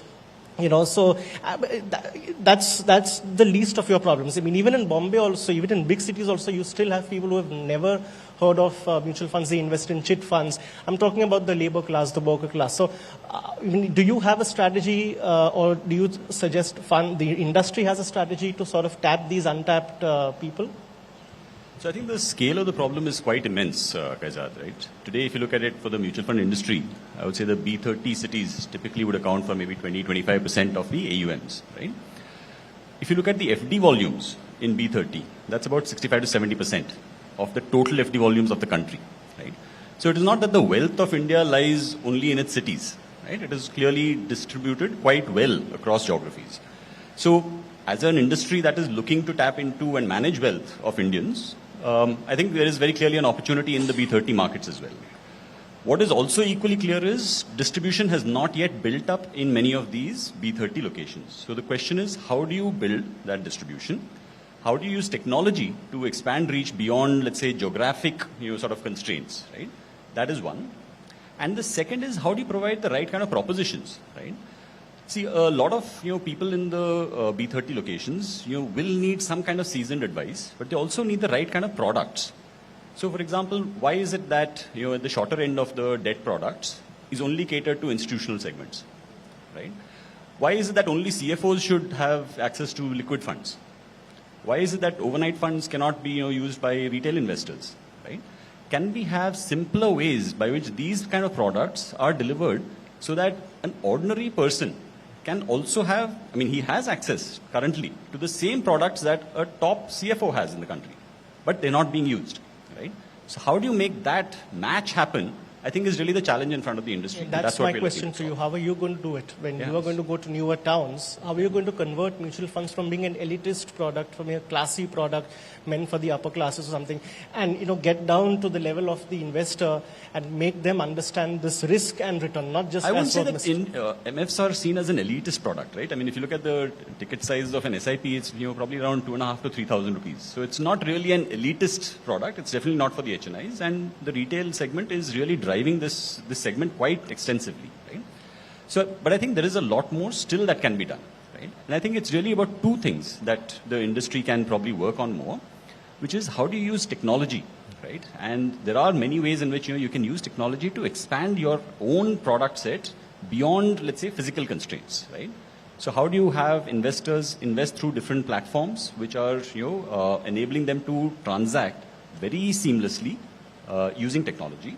And the second is, how do you make sure that the communication around the propositions that you have, let's say around liquid or around the other kind of products, are made in a very simple manner, right, to them so that they are able to transact quite easily. Is the localization of content happening, in local languages? Yeah, very much so. It's there's some stats, right, which talk about English news is probably read by only 10% of Indians, right? So if you have to reach out to 90% of Bharat, you have to speak their language, right? So I think it's a given that you need to tailor your content into different languages. Easier said than done, because there are a lot of technical terms as well, and it's not that easy to explain. But I think the onus is on us to declutter the jargon, right, and really make it as simple as possible for people to understand. Okay, Neil, I want to get your views on trust. That's trust, as Mr. Ananth Narayan also said, it's very, very crucial when you're handling public money in a fiduciary capacity. Otherwise, mutual funds have been a very well-regulated instrument, but there is a perception out there about people who have not known mutual funds the way we have had, saying that what if it runs away with my money and all. Of course, it doesn't happen because the money lies in a trust, and we know how the structure of a mutual fund happens. But there have been blips in the past for whatever reason, which may have shaken this trust here or there. Specifically, I wanted to ask you, I know that SEBI has been periodically nudged AMFI to sort of look at it as an SRO role. I know that's a very touchy and a controversial topic, and we can have a long debate on that. But do you think that between what SEBI perceives to have been wanting AMFI and the so-called hesitance to become a full-fledged SRO, is there a middle ground where AMFI can, Bala spoke about the ethics committee, but do you think more needs to be done by AMFI to re-establish this trust factor? So I think more needs to be done with individual fund houses. I think if you want to be an SRO, then we need to regulate ourselves, right? I mean, so let me just go back 10 years. So we just finished 10 years of our mutual fund journey. And listen, we've come a long way since that 10 years, I mean, I think we're talking about perception problems and all right now here, but we solved for a lot of that. I mean, things have really got better over 10 years. So 10 years back, I remember the couple of reasons why we started the mutual fund was that we were a PMS and a third-party distributor. And a fund house had come to us to sell the products and to tell us to distribute them. And they came with that thicker fact sheet, and all the schemes, they had like more than 100 schemes, they all looked the same, and when we were asking them why this, why not this and all that, and there was no answer to that. So what we thought was the communication was a big gap. Actually, it was non-existent 10 years back. I mean, today, look at all the fund houses. They're communicating amazingly well. So I think that communication has improved and it will continue to improve. I think we all realize that you need to communicate well and transparently with our unit holders. Secondly, obviously regulation has come in with the categorization. So you cannot launch that many schemes. So automatically that has come down. So our thing was that, okay, the perception problem for us was that, okay, there was no communication whatsoever at that point from a mutual fund point. There were too many schemes. It was very confusing. How do we simplify it? And when we asked him, why should we sell this fund other than the other one? They're like, nahin, isme commission zyada mil jayega. So that's also been rationalized with upfront commission going out and expense ratios coming down and commissions being rationalized. So I think we solved for a lot of those things over the last 10 years. And I think the next 10 years are even going to be better. So I'm not worried that we have that much of a perception problem as such. I mean, yes, can we all improve? Yes, collectively we all can improve, become more responsible. But on a general scale, I think we're doing a great job. But even SEBI chairperson also had said recently that, so far, given the growth of the industry, SEBI has to play a big role. But now, there needs to be an AMFI 2.0 or, there needs to be lesser and lesser involvement of the regulator and more of self-regulatory. So there, do you think AMFI or the industry can do a bit more? Yes, absolutely. I think we've seen that regulations have tightened over the last few years. And I think regulation will loosen up if we all start acting or behave more responsibly in what the regulator sees. I mean, and that's been the communication from the regulator itself that, listen, we don't want to over-regulate anyone. We would rather have a looser kind of a policy and you all get more responsible. And I think you said, I mean, one thing is that we're still in an early growth stage of the mutual fund industry. I mean, I don't think we're nascent, but we are in the early growth stage and things will get better. I'm pretty confident that we all will start doing better. I mean, couple of things is that, can platforms who are selling cannot flash last 3 months return and make people buy all that? I mean, that's a very easy thing to do.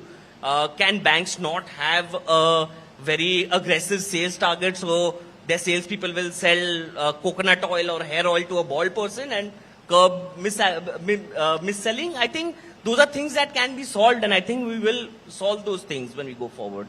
Okay. Kailash, let's pull you in now. You've been quiet for a long time. One big perception which we discussed in the earlier panel also is that, mutual funds don't sell debt funds, mutual funds don't have debt, they are only equities. How do you fight that perception now that, the tax parity has been achieved across debt instruments? While it's always nice to talk about equity, I don't completely 100% agree to that statement for two reasons. Yes, we haven't done enough on debt at the retail end, but I think what happens is that if you look at the last 3-4 years, where there was a interest rate cycle expected to go up and it did go up, debt is not the most attractive of instruments, so to say, unless you are a very sophisticated investor, where you can do certain tax planning. I think the moment your rate cuts start is when you start seeing capital appreciation, debt starts becoming a part of the conversation. So if you have a carry or a yield of around 7+ on a bond fund today, and you're looking at 100, 125, 150 basis rate cut over, say, 2.5 years, we don't know that. But suddenly you'll start looking at people saying, oh, this is a great place to be for the amount of risk that you're doing, I think. And we'll see a surge of corporate bond fund, medium-term funds, long bond funds. We saw this in 2016, 17, when the situation was like that. So we did sell it. After that, it kind of tapered off. So I'm not worried about that. I think debt will become a part and parcel. There's one thing I would want to say. Most of us who work, okay, or are having even our businesses, the people who work, naturally we have debt because we have a provident fund deduction. Okay, and if you actually take that into account, we are actually more debt heavy than equity heavy in our overall portfolio. Okay, so that's something people miss out on. And similarly, the people who are in business have these fixed deposits, etc. So they are more debt heavy. No, but so then Kailash, just hear me out. So hence the conversation around debt. But I can tell you, possibly 9 months or 10 months from today, when the rate cuts start getting announced and more future outlook is positive towards the rate cut, I think there'll be a lot more conversation around debt. And I just wanted to add one because of the topic of 20 crore investors, if you permit me. Pre-COVID, we had half the number of investors that we have today in the industry. Pre-COVID, it's not too far back, like 3 years back. So the rate of growth that we are seeing in the industry in terms of new investors coming, I think the 20 crore is soon to be met. But I again want to go back to your other point. I think we're running out of time, and I want to ask one question to Radhika before we close the panel. But you said that inherently people already have so much of debt in terms of their PPF, but that the same thing can be said about equity also. Inherently, people also trend to gravitate towards equity markets.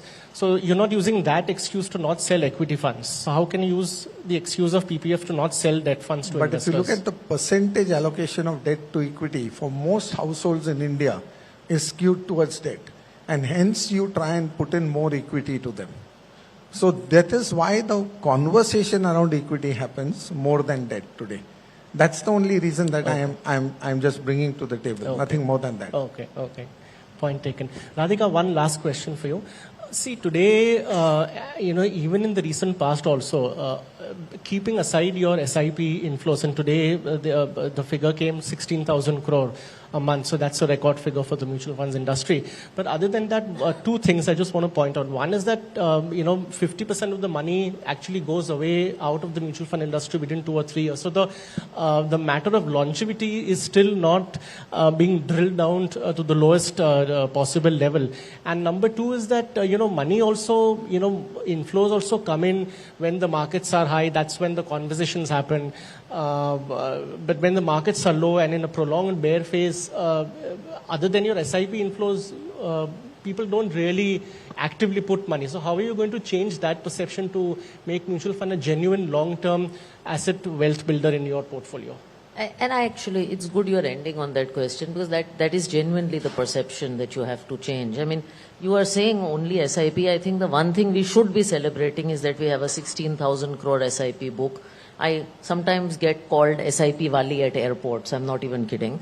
And SIP has become a meme. And the reason this is all good news is because if you have an investor who invests via SIP for 10 years, even in a very average fund and the market doesn't do anything, they will not have a bad outcome. So I think the success of SIP is the success of all of us, because we are building investors that are sustainable.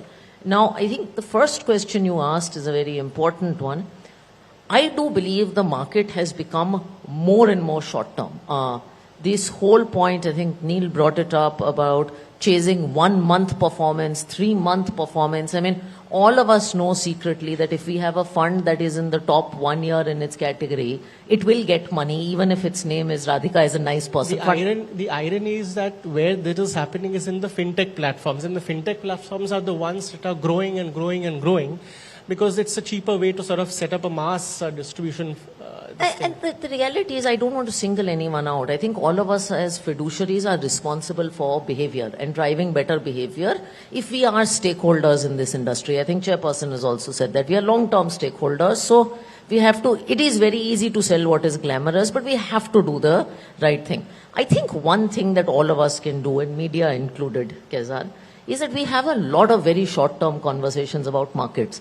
I really think this industry should have more conversations about 5-year views and 10-year outcomes, because when you're giving someone a market view, my team and I were discussing this, you have to give one every 3 months, and then the investor is going to come back to you and say, what changed in 3 months, and, tell me something else. And you're automatically making your investors 3-month investors and 1-year investors. We are very lucky. We have a great product. We sell India. We sell the India story, and we are living in a great decade for India. If we can just focus on that and honestly stop having these short-term market debt and equity views, we'll do we have to role model the behavior we want our investors to be, if we truly want investors to be long-term. And truly, if there's one thing that worries me, it's this curse of 1-year performance. 30 seconds on SIP penetration, because we talked of penetration a lot. B30, T30. Normal sales, 80-20 ratio. 80 B30, T30 and 20 B30. SIP, 50-50. That shows penetration. So your question is that. So they are doing, unfortunately, in tier 4 cities, they say हम mutual fund में निवेश नहीं करते हैं, हम SIP में करते हैं.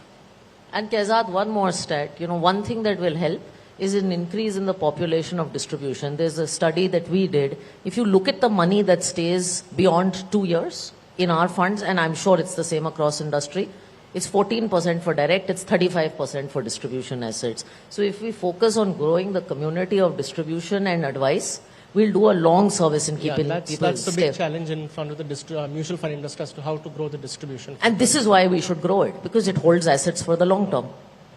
Cool. So we'll end it on this note. Thank you so much. And can we have a big round of applause for our second panel? Thank you.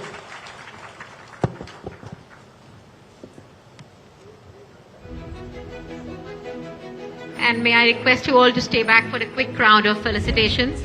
And as Radhika said, it is India's decade. India is shining, and changing perception for a country like ours, of course, is challenging, but there are many opportunities lying ahead.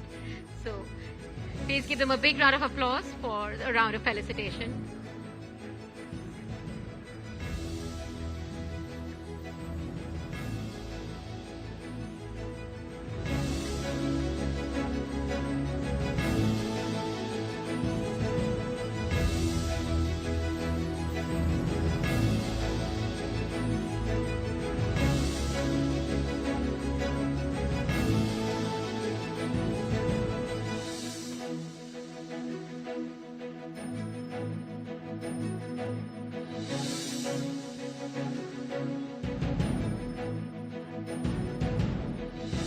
Thank you so much, ladies and gentlemen.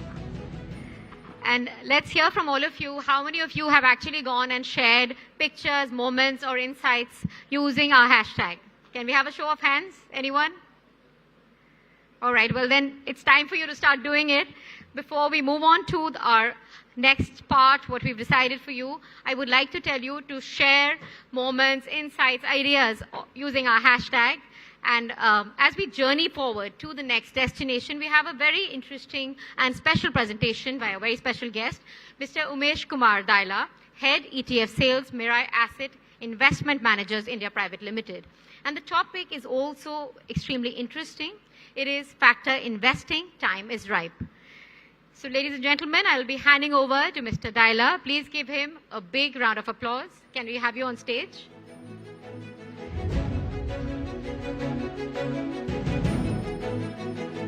Over to you. You can take this.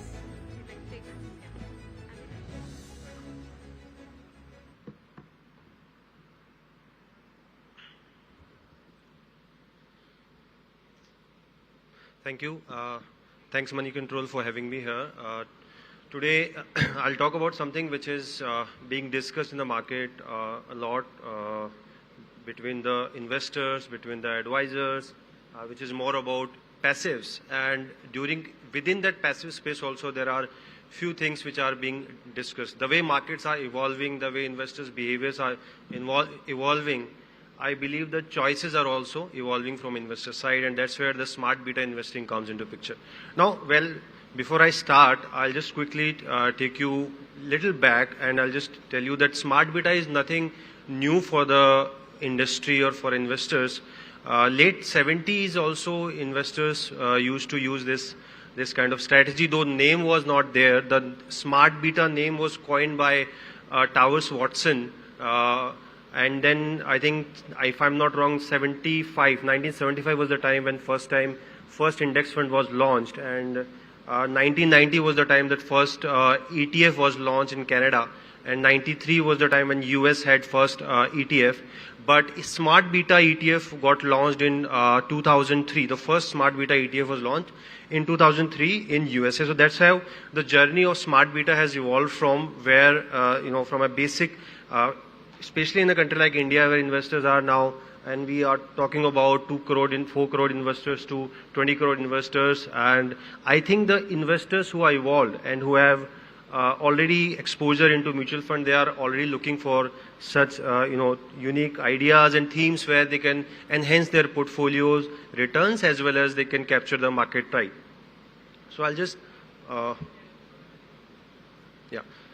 So this is how the index has evolved from a normal benchmarking against, say, normal index growth, tracking the growth like we track the GDP or say inflation and all that. From there we move to benchmarking it against our funds, and then from benchmarking now we are at a specialized products, exotic ones, where we talk about something about defining strategy, looking at the market risk, and then that's how this index has evolved from a growth tracking growth to a exotic one. This is where the growth is currently. And when we talk about smart beta, like we talk about ETF, we always say that ETF is a combination of mutual fund as well as the stock market.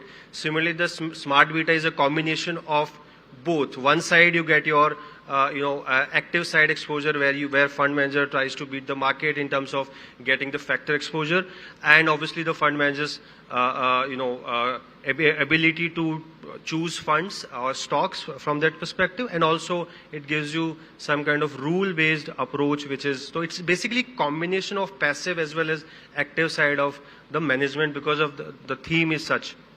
Now if we talk about this, as I said, this is how the index has moved from 1960s when the discussion was only on active beta and active alpha, and then from active alpha we moved to market beta. Then for market beta there was a need for value and growth beta, and then from there now we are talking about a factor beta also. And this is how the investors have started talking about. They are not only interested in, though everybody is looking for alpha, but they are also keen to look at the market returns and to get something out of markets which is already can be captured off.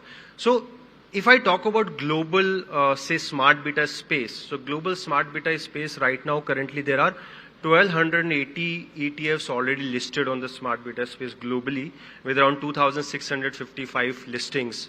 But if you look at the growth data, the market of normal ETFs has grown by 12.1% in last 5 years, whereas the smart beta space has grown with a 16% growth in last 5 years. And that is where we can see the investors are showing more and more interest towards smart beta strategies, and you can see the space is slowly and gradually growing from that perspective. So this is where the numbers are. Now when we talk about smart beta, there are multiple styles. There are multiple factors which are being used right now by different fund houses, different products, starting from a low volatility, then your quality, then you have size related factor, then you have value factor, then you have multi-factor growth, you can see the dividend yield, and then the most favorite alpha and momentum. So see, these factors are being used to look at the market conditions and different factors can be used and can be, invested into keeping the different market cycles in the mind. And I'll just take you through how it happens. Now, if I break it down, like which factors can be used in which size of kind of market cycle. Now you can see the momentum alpha, which is obviously India is a market where everybody looks for alpha, and then this is the most favorite where alpha and momentum two kind of factors are being used, though both factors are little different in terms of their strategy, in terms of their selection of stocks, but this is used for primarily for bull market, where the recent history of our track record of stocks being captured, and accordingly investment can be done. And the second is your value factor, which is obviously for a recovery kind of market where markets are recovering and where you look for stocks which are having relatively lower prices, right? Then the second comes low size, or you can say in other words equal weighing. So equal weighing is also kind of where you can get exposure. You want to give exposure to all the stocks, not restricting it to when you go to market cap, you won't only restrict yourself to top, say some stocks on a higher market cap side. There you get the exposure into lower size also. That's a broader market rally when happens. I think these kind of factors really does well. They do well. And obviously the low volatility. This is a very important factor also, because in a country like India where we have seen turbulent market also, and those times these kind of factors really help very well.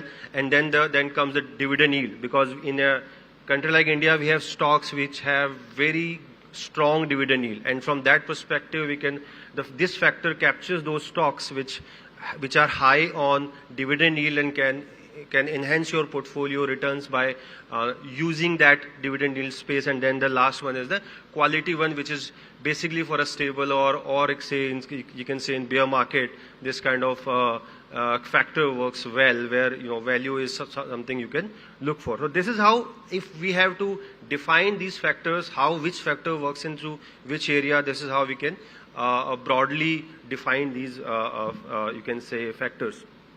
Now, if I talk about, there is a debate that passive is passive, and there is a discussion where says, and Swarup always says that passives are more active, and this is, I think, the quite a nice example of it.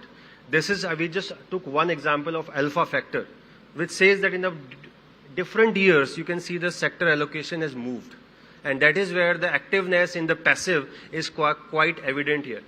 And that is where you can always look for, because this factor always work for companies which have given a decent return in recent history, and that is based on purely on Jensen's alpha. That is why this is a index which is quite, you can say, rebalancing also happens every quarter. From that perspective, valuations at the sectors allocation keeps on changing. So underlying index is quite active, though it looks passive, but underlying index, especially in factors, it's quite active, and that's where it is somewhere we can say that passives are no more passive now. They are active on an underlying. Now, if I talk about the returns, there are different factors. I just try to capture 4 factors here. You can see the comparison in different market cycle, like 2008 when the GFC was there, global financial crisis was there. At that time, you can see these factors, especially in case of say low volatility was a factor which helped investors in terms of kind of stop loss or something. At the time of recovery 2009, you can see there are sector factors like quality 30 did exceptionally well. So keeping in the market cycle in mind and keeping your risk profile, your horizon in mind, investors should always look for factors which are good for them and which they feel that they can look forward for.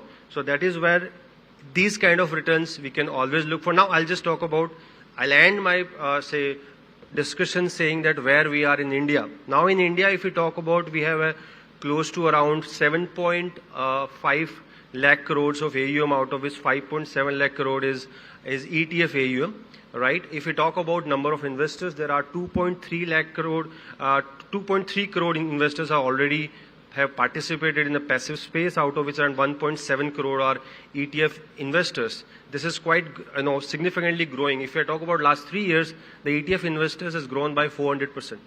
Right? If I talk about the say ETF or say passives exposure or say market share in a mutual fund space, passive has exposure of market share of around 16.6%. And if I only talk about equity, domestic equity related passive funds, the exposure is 24%. And that is where this number is quite growing. If you look at this number, in India also you can see different factors are getting different kind of flows, starting from multi-factor to momentum and alpha. So slowly and gradually, I must say that this is something which is taking space in investors' portfolios. Investors are quite liking these kind of things because the markets are going with different cycles, and every cycle has a different product for it. So that is where I think this is a thing which is going to be a big thing in the investments in investors' portfolio, as well as from a asset manager side also. So with this, I'll just stop here. Thank you so much for your patient hearing. I think I completed within my time only. Thank you so much.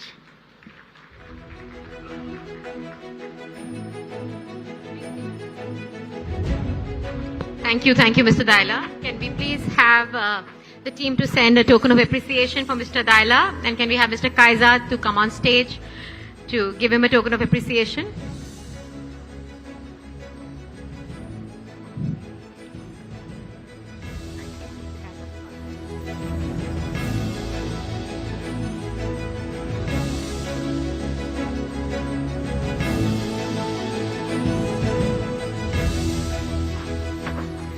All right, moving on. Thank you, Mr. Daila, and thank you to our audience. Moving on, I would like to now invite Ms. Nandita Khemka, news editor, editorial and content, to moderate the first fireside of the evening, which has a very interesting theme, that is navigating volatility, playbook to protect your portfolio in a choppy market.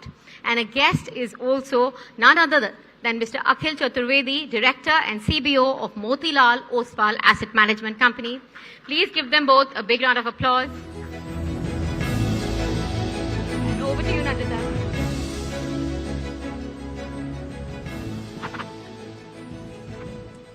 Well, a very good evening to all of you. First of all, I would like to say that I'm delighted to be here this evening with Akhil here, and we are discussing, the topic that my colleague just mentioned here.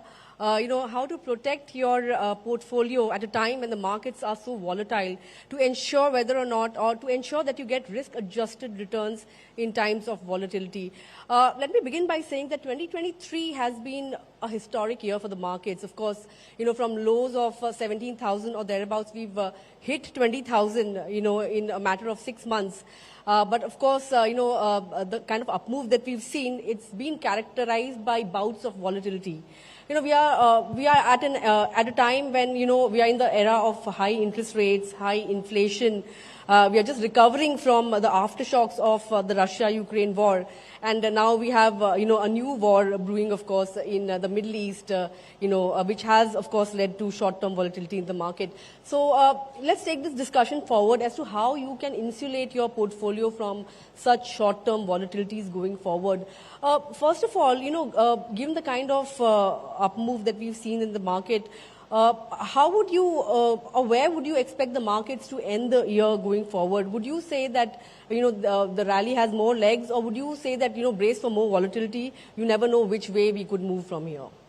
Yeah, thanks, Nandita. So, obviously, like you rightly said, this calendar year also YTD Indian markets have been one of the top performing markets. This is in continuation to what happened in calendar year 22, where again Indian markets were the top performing markets. First quarter of this calendar year, of course, was very volatile. The expectation out of how the economy will grow and how the earnings growth will shape up in FY24 was little not clear. But something changed, and starting April of 23, we saw the fresh momentum coming into the market. And we are now at all-time highs. We've crossed all-time highs, I think with limited volatility, but broadly it has been a one-way journey. So YTD, if you see, Nifty 50 itself has given a return of about 8-9%. But the larger part of rally has happened in the lower end of the market, which is the mid-caps and the small caps, which have broadly given equal 30% return, right? So it's been a good journey so far. And a lot of the return what we expected would come through the year actually has got upfronted in the last 5 or 6 months. Now, one thing we have to keep in mind is that this rally is on the backdrop of some very good macro data points which are coming out. So for the last full year, our economy grew at 7.8%, right? We were the fastest growing economy. The last quarter numbers also for the GDP growth has come at 6.3%. And we expect most of the rating agencies are now upgrading our GDP estimates from 6.1 to 6.3 or 6.3 to 6.5. So that's a very healthy sign from markets perspective. The other factor which is driving our markets is the earnings growth. Right. So the earnings growth also has been very strong post-COVID. Right, and it's continuing up till now. So even if you see the first quarter numbers, we have seen a 30% EPS growth on Nifty 50, and I would assume that Nifty mid cap and small cap would be higher earnings growth number. Most of the consensus on the quarter two numbers also looks to be pretty healthy, right? So good macro data points, good earnings growth. And yes, in terms of valuations, maybe for large caps, we are fairly priced. For mid and small, there is a marginal premium. It's not very expensive. I was seeing the data. Would you call it marginal? So I was just seeing the premium of valuations of, let's say, the mid cap index over the Nifty 50 is about 15%. Long-term average has been 15%. If you see small cap over Nifty 50, the premium is just about 8%. Right? So you do feel, because you have seen 30% return and many stocks, individual stocks would have gone up, several times. So it's a perception, right? But at the headline level, large caps, I would say, are fairly priced. Mid caps, small caps, one need to be a little cautious from these levels and try to stagger off their investments. But if you ask me that what the markets will look like, let's say, when we end the year, let's say the financial year, I would be happy if we end around similar levels with some amount of range-bound kind of a thing. But as I said, large part of returns are already built in.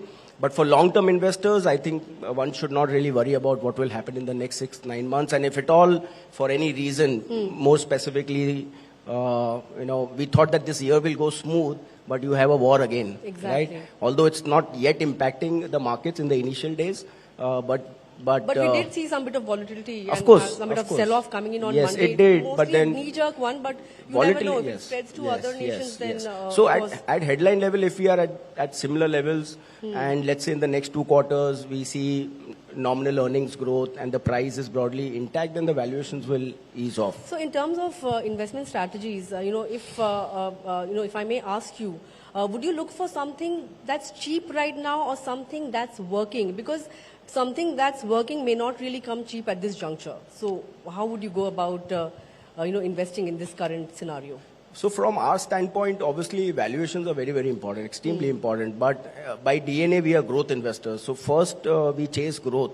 So we're trying to all the time identify the themes and the sectors which would be high growth sectors, right? And then within that, you look at some of the good companies, high quality companies. So quality, growth, and then valuations, right? So like I said, that in mid cap it's slightly challenging these days, but you have stock specific opportunities. We chase growth at reasonable price, so both are equally important. I mean, right. Since we are talking about pockets that have run up quite a bit, of course, defense, railways, this pocket of course has run up quite a bit, and investors are trying to balance out between future growth or profit booking. So how would you approach this pocket? So I would not really comment on sector specific, whether one should book profits or be long. But what I can say is that whether it's defense sector or railways or power, I think these are some of the sectors where after a long time we are seeing a lot of push from the government side in terms of investment. Government themselves are investing a lot. Yes, in the last few months we have seen a good amount of uptick in many businesses within this sector, and maybe a large part of re-rating is already done. So these sectors look good from a long-term perspective because we need railways, we need infrastructure, we need power, we need all of these things. So I think they will be tailwinded themes and sectors, but I think incrementally it will be about growth and not as much about re-rating, right? So from long-term perspective looks okay. From short-term, one needs to be obviously, whatever goes up needs to be, we need to be cautious. All right. So at Motilal Oswal, how do you guys, recalibrate your investment decisions, in terms of, when the markets turn volatile? how do you readjust your, investment decisions? I mean, how do you do that, and what do you advise investors to do? So at our end, when we create our portfolios, there are several things, what we look at, right? So, like I said, principally we are growth investors, and we have a very well-defined institutionalized investment philosophy. We call it QGLP, so quality, growth, longevity, and price. So we are evaluating each business as it comes from quality perspective, because quality will take care of your downside. Growth will take care of your upside. So where are the tailwinds? Which theme is the tailwind in? Then you come down to narrow down it to businesses, irrespective where the market is, and then how the valuations look like. So companies which go up and start to look expensive, like we have a risk overlay over the QGLP policy. So when the valuations start to move up, companies start to look expensive, we have our own mechanisms to take our profits off. And I mean, eventually the job of analyst or the fund manager is all the time trying to get new ideas. Like I'll tell you, for example, we have been the early ones to get into the new age digital businesses right. I this was going to calendar ask you year. about that later. So we were very, so that was a spot which when nobody was looking, we got inside, and, we made some money out there. A lot more. Would Maybe you be invested in some of these new age companies, given the fact that they are already on the path to profitability now? We have been the early investors, and we continue to believe that with the way these businesses are now changing structurally, it's something to be in for a long period of time. So it's a long-term bet, unless things change. Right. Let's talk about gold. Of course, a safe haven asset, and of course, in times of volatility and of course, war-like events, you see more influx towards this yellow metal. So, how much of exposure should one have gold, in terms of safety in their portfolio? So I would say that I mean we've seen all the discussions. All the discussions actually hover around equities, right? But when you talk about the Aam Aadmi or the Aam investor, the retail investor, right? So I mean they are not going to be all about equities. So all kind of asset classes are very, very important, looking at the risk profile, and within that, if you say gold is an important asset class, it is a hedge against black swan events, and these days the black swan events happen every year, right? Yeah. Like we have seen the COVID, and then we saw the Ukraine war, now we have seen the Israel thing going on. So, I mean, I would say layman-ish 10%, 15% gold, not jewelry, I mean gold as in gold, in units. One should have 10-15% exposure to gold for bad times. Right. And, let's talk about the bond markets. Of course, we've seen that the much awaited inclusion of Indian bonds into the JP Morgan EM bond index has been announced, and that will happen, of course, June 2024 onwards. That would, of course, lead to a lot of liquidity in the bond markets. We'll see a lot of sophisticated investors, of course, in fact, sophisticated money entering into the bond markets. So, in that sense, should one have exposure to government bonds, and how much of fixed income should one look at now? Yeah, so I mean, keeping the development around the JP Morgan bond index, I mean that's a very, very positive thing for Indian bond markets. It will bring a lot of liquidity in dollar terms, so which means that we will see stability in our currency. That will have its impact on inflation and interest rates. So those are all the positives, and these positives are positive for the debt markets, right? So now, how much one should put in debt markets and how much should someone put in gold and equity, that is a question about individual risk profiling and all of those things. But it's not a bad idea to, okay, let me put it this way, that given we have our own proprietary valuation index called movie index, right? So we track the market valuations on a daily basis. Now, that's a very simplistic answer I'm giving. Now, that index is suggesting that today's date, one should have about 55% equities and 45% can be safe assets. It could be fixed income, it could be gold, right? So let's say you put 10-15% to gold, so about 25-30% to fixed income, maybe slightly medium to longer term maturity. From here, maybe interest rates don't go up. And if in due course of time you see the interest rates falling combined with the development around the bond index, I think one will make money in debt markets as well. Right, let's talk about some of your funds, across or in your experience at Motilal Oswal. Which are the funds or which are the kind of funds that have demonstrated outperformance over the years? Yeah, so that's a good question. So last 2 years have been really very kind to us, right? So our style has been little tailwinded. So our mid-cap fund has been one of the top performing funds. It's a 9-year-old fund now. It's done a compounding of about 21%. 10,000 rupees currently valued at 65,000, and it's a very consistent top quartile fund across all time periods. The other fund where we've seen some good performance and consistency of performance is our large and mid-cap fund, which we are also recommending these days. I mean, in today's day and age, it's good to have 50% large cap and 50% mid and small. So that fund, our Balance Advantage fund, is doing. We have more number of funds which are doing, are outperforming than underperforming. So good days going for Motilal Oswal, at least. All right. I want to also ask you, we've all spoken about SIPs. Kaizad's panel discussed how SIP inflows have crossed 16,000 crore rupees on a monthly basis, which is of course a record level. But what about systematic withdrawal plans? I mean, could you debunk some myths around this particular instrument? Yeah. So we heard the previous panel and the previous to previous panel and all the discussions around growing this industry from 4 crore investors to 20 crore investors. Now, we all talk about SIPs, and SIPs as a terminology is more popular than mutual funds, which we have heard. So no doubts that in the last 20 years, the combined effort of the industry and our distribution community, a phenomenal job done, and we've reached 16,000 crores. Our SIP book has doubled, I think, in the last 2 years. But when we are talking about SIPs, typically you are assuming and you're targeting only to the investor base, which is basically between 25 and 45, right? Or maybe 35, right? Now, what about and we are doing well there because that's the age bracket where you are earning and you are investing for creating a lot of wealth for your different long-term goals.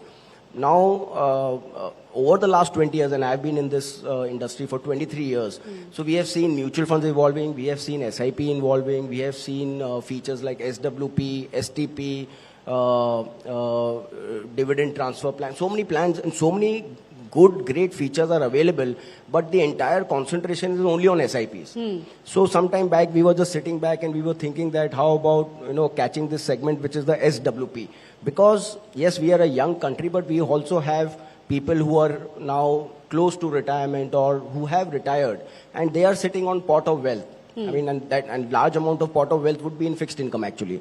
And the only ask from that community, from our industry, would be that give us some product which can give me regular income, right? And there is where the systematic withdrawal plan beautifully fits in. Now, the myth actually, which basically pushes people to stay away from SWP, is that one feels that if the markets go down, then I will be withdrawing from my own principal. And yes, that will happen. So in good years, you will withdraw from your gains. In bad years, you will withdraw from a principal. But in long term, so we did a little bit of back testing, let's say on Nifty 500. I mean, if you do if you enroll for a SWP for a 10-year period, which is good enough, right? Typically, you'll do for 20, 30, 40 years. But we said, okay, let's go back 10 years. And if one would have invested, let's say, 1 crore of rupees in a Nifty 500 fund, in the last 10 years, we have been through all the ups and downs. You do a withdrawal of, let's say, 8% on your principal. So you get your 8% every year, right? So you get your withdrawals. Yet after 10 years, going through all the ups and downs, you make a post-tax return of 13%. Right? So 9%, 8% you have withdrawn, and that 5% incremental return, which is compounded in your folio, has actually given you capital plus. Plus incremental returns, right? So I feel that, and my request to the entire distribution community as well as investors would be that there is a great product in SWP, and if we can have 16,000 crores of inflows through SIP, maybe after 10 years we can have 16,000 crores of book to give back to the investors through SWP, right? So I think that's a great feature. One should study and go into the data, and that will be a good service to Right. all the one people big who myth need money. That's been debunked when Yeah, it comes to yes. SWBs. But I think we are running out of time on that note. But I would like to conclude by asking you for one advice that you may have for the retail investor, especially for the young investors who've just started out on the investing journey and, are looking at perhaps gaining financial independence and, retiring early. Yeah. So most of us, I think in our generation, when we started working at 23, 24 years, a lot of my colleagues are here, we all started together. I think the first 10 years, we didn't have so many conferences and programs and people actually explaining to us mutual funds and SIP. So the first 10 years, we were just blowing money, right? We were not really saving. By the time we understood, we were already in the early 30s. So when we talk about investing and long-term investing, we're talking about compounding and how compounding over time can create, 100x or 200x. So we missed out on that 10 years, and those 10 years were probably one of the best years. Yeah. So my advice to all the young investors who are now getting into the workforce. Stop dreaming about retiring at 40. Is that the I advice? mean, and most of the young investors or young people who are coming in the workforce are typically coming from families where the basics have been taken care of. Yeah. So a large amount of your income can be invested. Invest early, invest regularly, and invest for long term. I think I would put it this way, that jitna jaldi ho sake shuru karo, do it across time frames and then hold on. All right, with that, I think we have come to the end of this discussion. I would like to thank you, Akhil, for sharing all your interesting insights with us this evening. Thank you. And Thank you, of course, can I have a big round of applause for Thank you. Thank you. Thank you, Mr. Akhil, and thank you, Nandita. May I request the team to please share the token of appreciation so that we can felicitate Mr. Akhil Chaturvedi. Ladies and gentlemen, let's have a big round of applause. That was a truly wonderful session with interesting insights. Thank you. Well, a quick reminder to all of you about our live platform. You can watch this event on Moneycontrol's YouTube, Facebook, and Twitter handles. And I hope you're using the hashtag Moneycontrol Mutual Fund Summit. Well, moving on to our next fireside chat, and this is something truly special. Our guest for this discussion doesn't require any introduction, but well, he deserves one. He stands as one of India's most remarkable exports to the world of tennis. I'm sure you've already guessed it, but let's take a look at his phenomenal journey. Let's have the AV.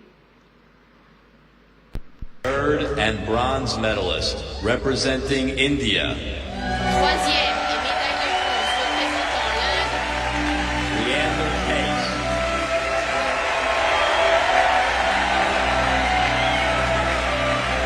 The essence of life is to do something that's greater than yourself, and that is playing for your country.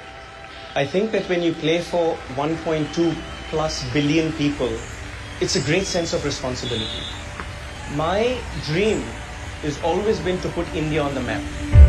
You always try to welcome me with a smile in the locker room, always give me great advices, and it was just such an honor to always be surrounded by you. When he played, that was like a ninja playing, it's two person at the net. He's here and then he's there, and then I don't know who is who. He was probably the fastest tennis player at the net by far. He was so much fun to play against, and I thought I would much rather play with him than against him.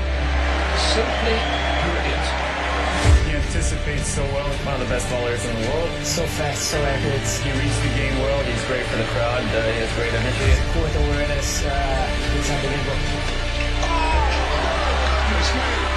There's no words for Leander. I mean, he's almost like my brother, That's phenomenal. That is entertainment. Oh, what an extraordinary exchange. Hardly ever have you seen a rally like this.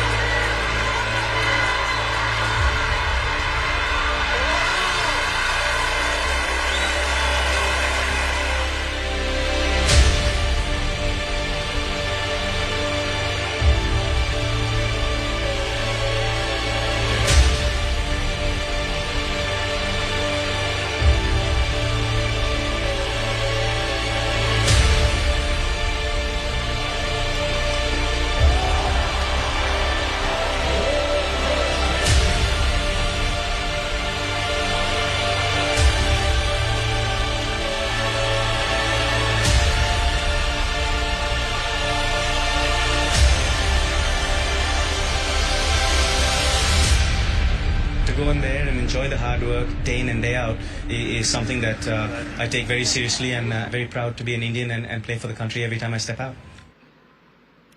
Ladies and gentlemen, what a phenomenal journey there. Please welcome, we have the privilege of having with us none other than legendary tennis icon Padma Shri Leander Paes. Not on the tennis court, but here, right here, to share insights about managing money. Please welcome Mr. Leander Paes, and I'd like to also invite Mr. Kaizad to join us on stage. Please give them both a big round of applause.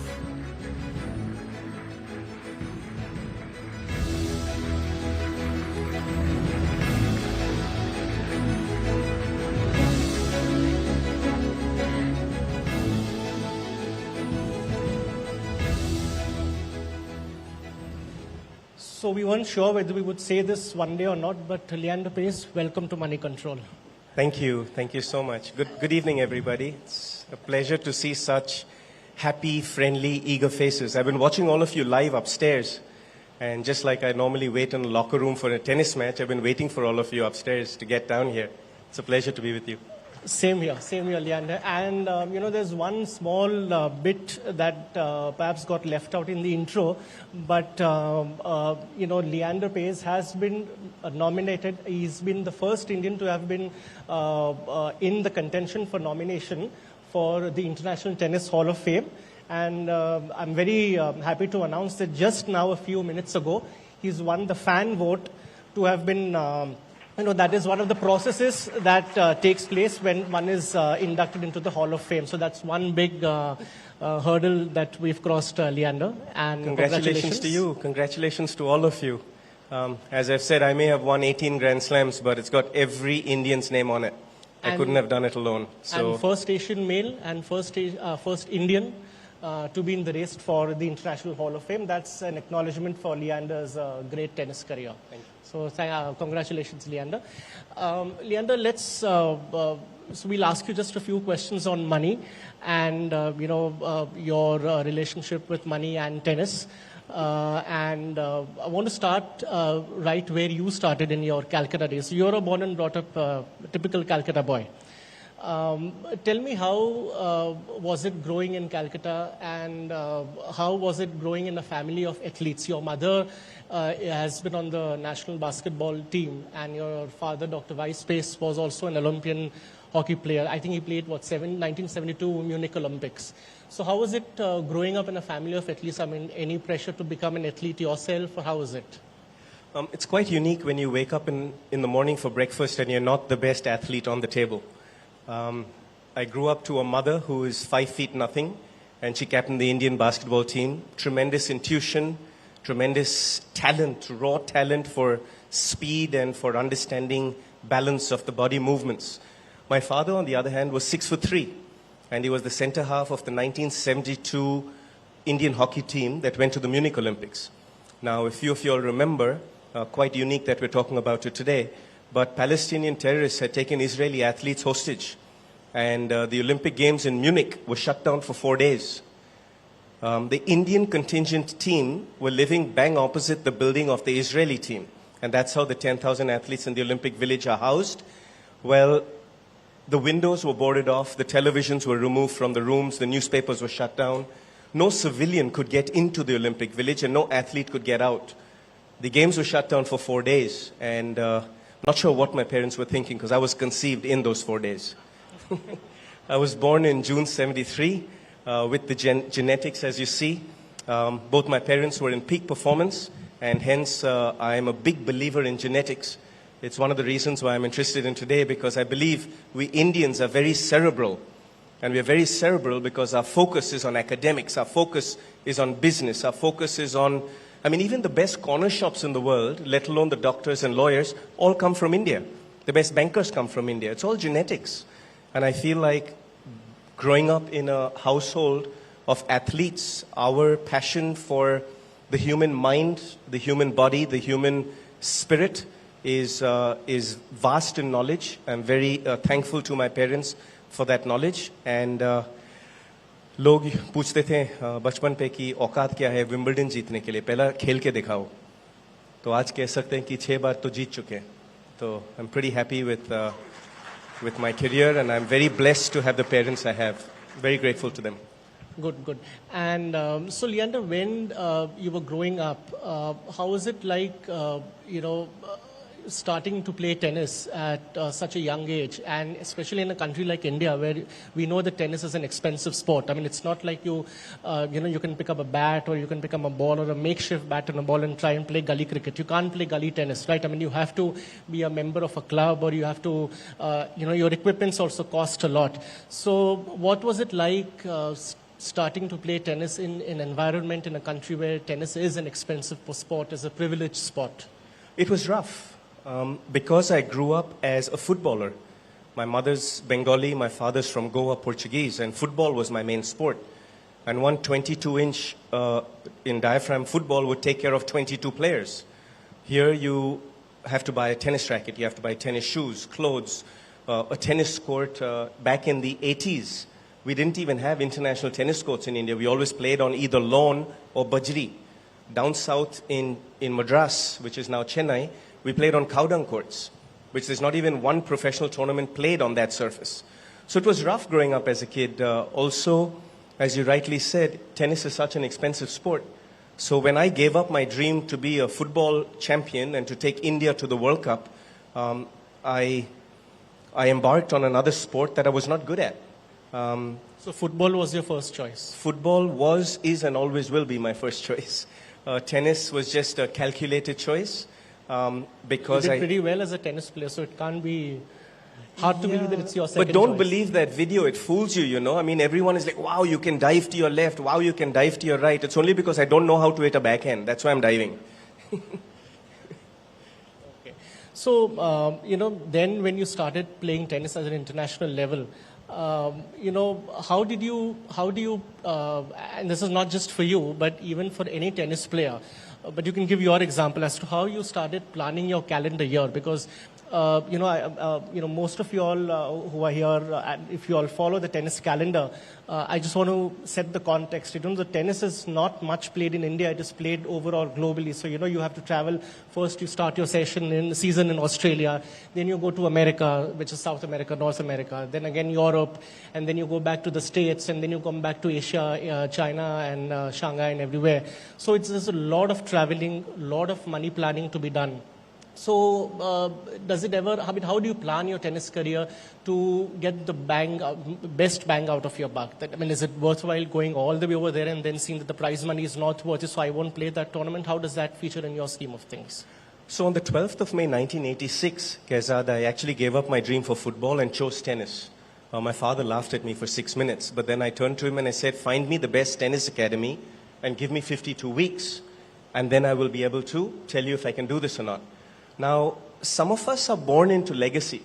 I was watching you earlier, and just as Neil was speaking to you earlier, also born into legacy.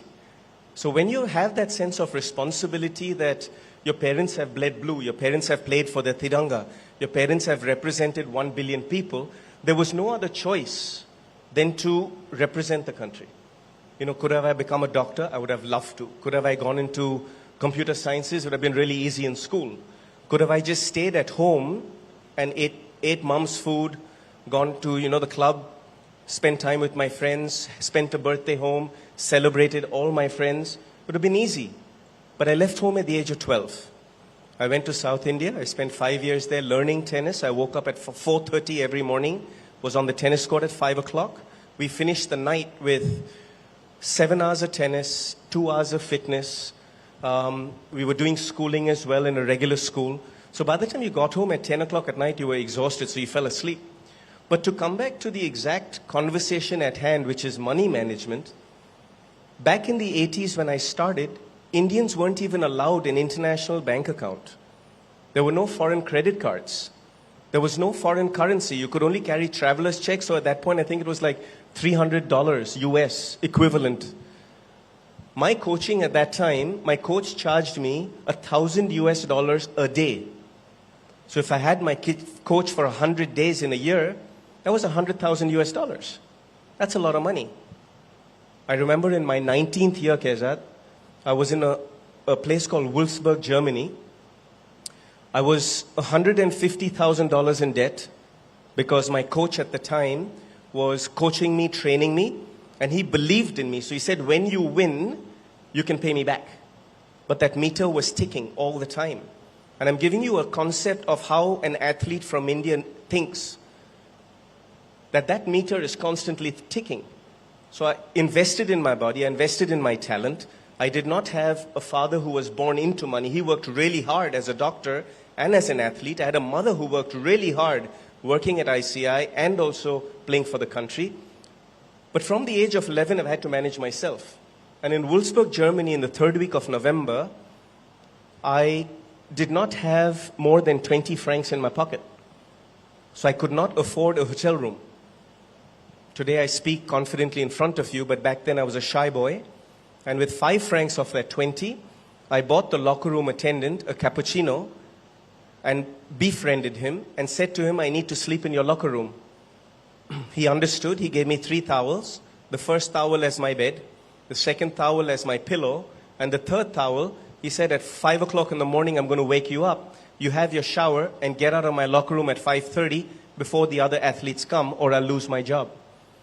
So was it hard being a professional athlete out of India? Tremendously hard. So that is something that, we don't get to see the other side of sports. We only get to see the fame and the fortune, but we don't get to see the struggles that sports people go through. But coming back to my original question, when you plan your schedule throughout the year, are you calculative? Do you look at the prize money? Do you look at the end result? Do you look at saying that, I'll get more money if I go over here, or I'll get less money if I go over here, so let me not play that event, let me play this event? Does it ever come to your mind? 100%. You have to be tremendously calculative. And also, let's face it, we Indians do a lot of jugaad. We're always calculating. Whether it's our groceries, or whether it's our house rents, or whether it's our financial investments, we're always looking for that 1%. To me, the 1% on a tennis court or the 1% in lifestyle allows me to win. On the other side, I was very calculative about my calendar. Why? Because when you're choosing airfares, you'd rather stay in one continent for 8 weeks, so you're only buying local airfares, rather than from travel to Auckland, New Zealand 1 week, next week you're in Singapore, third week you're in, could be Delhi to play, fourth week you're in Sweden, in Gothenburg, and the fifth week you end up in Machu Picchu. At the end of the day, your money management as an individual athlete who does not have an association to pay for you, does not have a governing body to pay for you, does not have any sort of financial backing in an individual sport to look after you, you have to be very calculative. For example, if you look at my calendar graph over 3 decades, I think I played, 31 years, you would see that I've not played more than 5% in Scandinavia. Why? Because the tax in Scandinavia is about 51%. My expenses, you add on another 20-25%. I'm barely making 15% of every prize money I win. So every prize money that you win in any country, the tax is deducted and then you get... Yes, I'm very blessed for that, because as a tennis player, I would get taxed at source, and at the same time, when I came back to India, I would actually put my expenses in. So in the double taxation that we have in India, some countries have a tax relation, some countries don't. So in that conversation, you have to choose the places you play in very smartly. For example, in Australia, I pay 27% tax. In Scandinavia, 51% tax. Other than a Dubai or a Mauritius or a Bahamas, you're paying the highest bracket of tax everywhere you play. So it's impossible to break even. Impossible. As a professional athlete in tennis, unless you're winning Grand Slams, which is then getting you corporate sponsorship, which is then getting you TV time, which is then getting you more corporate sponsorship, it is impossible to break even. Today, which is so unfortunate, even if you're on the top, let me rephrase that. If you're out of the top 100 in singles in the professional tour, you don't make money. If you are out of the top 50 in the doubles tour, you are not making money. I think that was one big thing that came out during the COVID time, because the entire tours were shut and the top players could sustain themselves based on their past earnings. But, if the players outside top 100 couldn't play, as you said, then how do you make the money and how do you make a living? So I think during COVID time, this point really came out quite So, Kesa, we're also the cream of the crop, right? when you look at the pecking list of society, when you get to play a sport as a profession, it looks very glamorous. You know, we sit here today in fancy suits, we sit here at a Taj hotel, we have food on our table, we have, you know, roofs over our heads. But when you look at a Leander Paes or a professional athlete out there, you're thinking of 5-star hotels, you're thinking of, you know, traveling the world, you're thinking of business class, first class. But I tell you this, there's a big difference between how wonderfully well a BCCI looks after their past cricketers, their present cricketers, and their future cricketers than any other sport in this country. Most athletes sit back and look down on the cricketers, look down on the association of cricket that protects their athletes. Why? Because they say that they're taking all the sponsorship. I think differently. The way I think is, why not learn from them? If the IPL as a league is doing so beautifully well, if the IPL as a league have past players as the umpires, past players as the officials, the current players doing amazingly well. Today, India can boast, we have a Cricket World Cup going on right now, India can boast of minimum of 3 playing 11s that can play in the World Cup.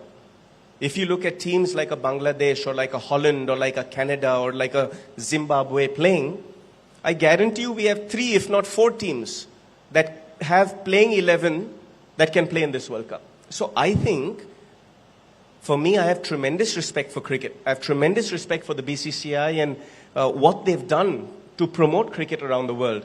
The IPL is the best league in any sport in the world. So why not learn from them? I mean, for me, I feel like even sitting in this room, you have such amazing brands here. Each single individual here is a walking, talking brand in themselves. As an athlete, if I'm smart, I would like to befriend someone who's intelligent with their money. I would like to learn from someone who's intelligent with their money.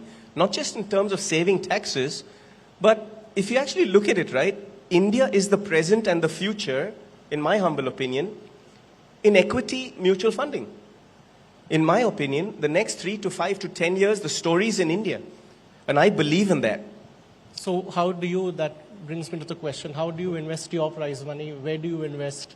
How do you manage your money? Do you manage it on your own? Do you take your own decisions? Or do you have some advisor? How do you go about it? This is recorded live, right? I'm just kidding. But really, it's about a mindset. I think that in every human being's life, there is certain different phases of life. I think that also each of us differentiate in the amount of risk we can take or the amount of risk we don't want to take.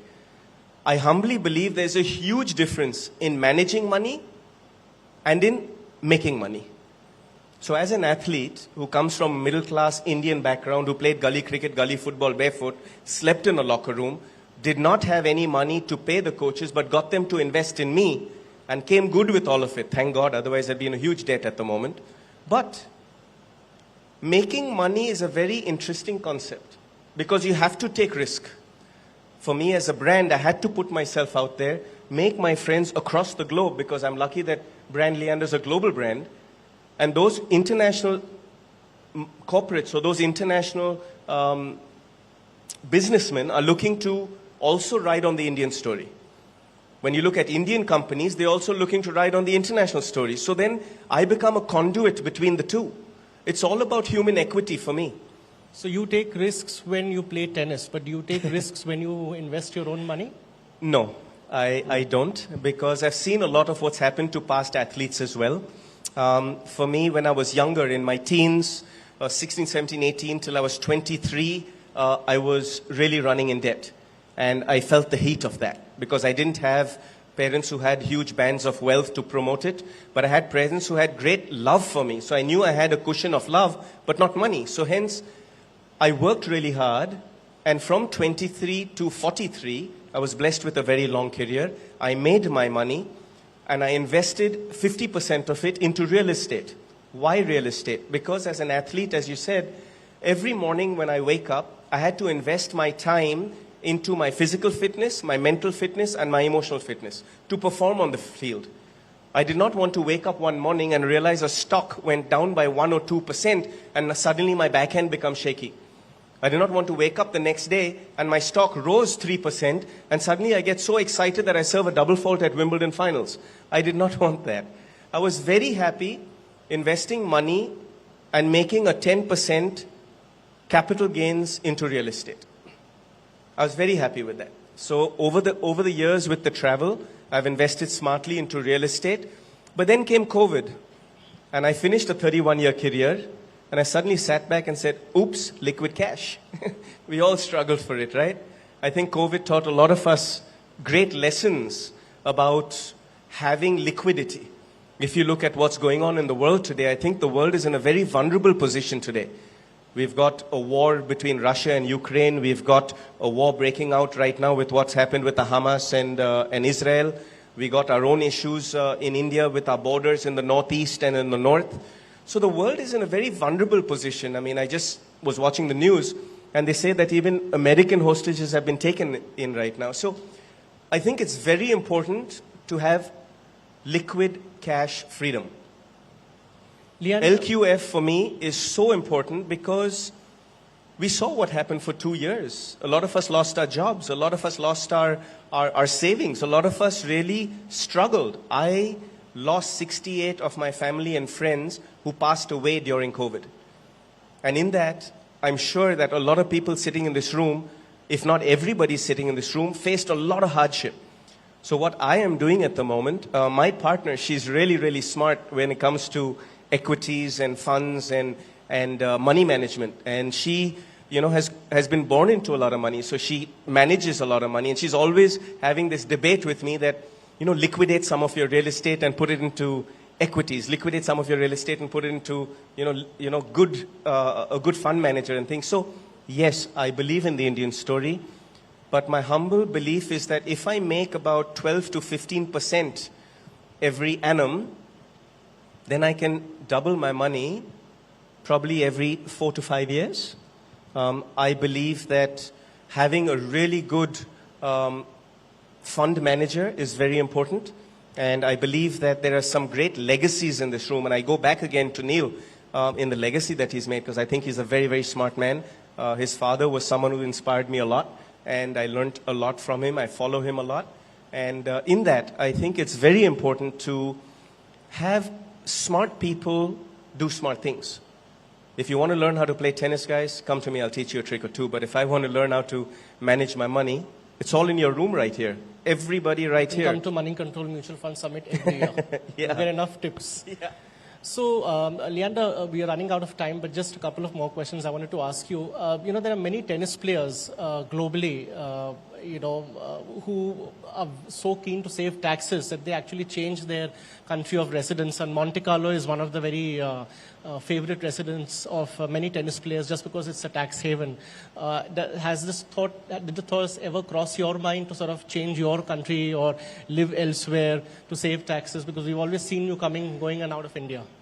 Every time this man interviews me, he asks me real cutting-edge questions. I thought my backhand was good, but he's always putting me on the spot. I have been offered citizenship in multiple countries over a 30-year career. And I can go through Mauritius, I can go through Brunei, I can go through the Bahamas, I can go through Singapore, I can go through the UAE. The countless of offers that have come in the whole Middle Eastern countries. Also, if you look at it as a professional tennis player, winning 18 Grand Slams and playing 7 world record Olympics, the question then arises, would I have made more money in corporate sponsorship if I was from a Thailand, or if I was from a Japan, or if I was from a Singapore? What would a Singapore or a Japan government do for me if I did represent them? Valid question? Let me give you an example of a Marilyn Ottey. You're great on research. Marilyn Ottey was one of the best Caribbean sprinters in the world. Marilyn Ottey has played for 8 countries. 8 countries. 1, 2, 3, 4, 8. But I bleed blue. Every single drop of hard work and sweat and blood in me is for all of you. Why? Thank you. I used to iron my mom's number 5 India jersey. I used to iron my father's number 10 India jersey. I grew up in a household where at breakfast we talked about how we put India on the map, on the global stage. How do we prove, not in medicine, not in business, now not even reaching the moon, not even in corner shops, not even in law, not even in banking, where India is the best. But how do we prove in a profession of sport, where physicality, mental toughness, emotional fitness comes into play? Indians are not known for that. Our Indian gene is not known for physical fast twitch fibers. But how could the Pace family prove that we Indians could be world leaders in sport? And that was my dream. But to play for another country, I gave up football for it. Yeah. I was asked to go to Spain and take up a Catalan passport. Because Dad's Portuguese, I could, get a Spanish passport pretty comfortably. But I gave up my dream as a young boy of football, of walking out from an underground locker room with Leander on my back and the whole crowd, 100,000 people screaming at the World Cup. But I gave that up because of Jugaad. I sat back and I realized that in the 80s or the 90s, India was never going to make the Olympics in football. I mean, even today, we don't make the World Cup in football. The Asian World Cup we don't make. And it's growing very fast, football. And I think it's one of the best sports in the world. But I think you have to be very, very smart about the legacy you want to leave behind. You have to be very, very shrewd about what your legacy is, how can you earn a living, and when you do earn a living, investing that money smartly and getting smart people to advise you and help you and look after it, to invest it smartly so that on a rainy day you have it. I'll give you one more anecdote. One of my dearest friends, his name is Michael Jordan. He has a brand that's not too bad. It's called the Jumpman. And Michael Jordan, back in the 80s, was the #1 athlete in the world. Michael Jordan in the 90s was the highest paid athlete in the world. Michael Jordan in the 2000s, when he retired, was the highest paid athlete in the world. He lost it to Tiger Woods for a little bit. But today, Michael Jordan makes $6.8 million every 8.3 days. I'll say it again. Michael Jordan, as a retired athlete of his Jordan brand, makes $6.8 million every 8.3 days. Now, how did he do that? By investing his brand into building partnerships and building businesses with some of the great brands of the world so that he could look after his money management. Smart money decisions, unlike Boris Becker. Yeah. I mean, you get athletes and you get people. Yeah. Let's not just target a Boris Becker or people like that who've had tough times. I mean, Boris is one of my closest friends, and it's really unfortunate what he went to. So I don't think it'll be fair to sit up on the stage here and say anything like that. But also, he's the youngest Wimbledon champion in the world. Yes. So I think it's a matter of intelligence. It's a matter of being fastidious about your money. It's about realizing that winning Grand Slams and trophies is not all it's about. Going there and getting a designation in a job is not all it's about. Sometimes you're born into legacy, so that's your profession. But we live in a world where every individual can have multiple professions. I'm lucky. I mean, I'm 50 today. I've had a 30-year career in one profession, and now I'm doing 6 other verticals in my company. So my dream is India. My dream has always been to put India on the map. And today my dream is that in the next 10 years, if I can get 250 million kids playing sport through the physical athletic education system, the PACE system, India will be a healthier race and a healthier community in 20 years. Wish you all the best for that, Leander. And one last question before we let you go. Going back to your roots in Calcutta, any connection with Mother Teresa? Did you ever meet her? This guy's good, huh? I debated whether to share this with you today. And my partner said, yeah, sure, why not? But Mother Teresa is my godmother. I have a godfather who was my paternal grandmother's eldest brother, and he was the Archbishop of Calcutta. His name is Father Leander de Costa. In our Portuguese heritage, the eldest son of every generation gets the family name. And my name's Leander. Our family name was Leander. So even there, I'm not the best in my family. I'm Leander the fifth. So there are 4 other guys before me, and there's one, my middle sister, Maria's son. He's junior. He's Leander the sixth. But it's beautiful to be born into this family with this mix of culture and mix of legacy.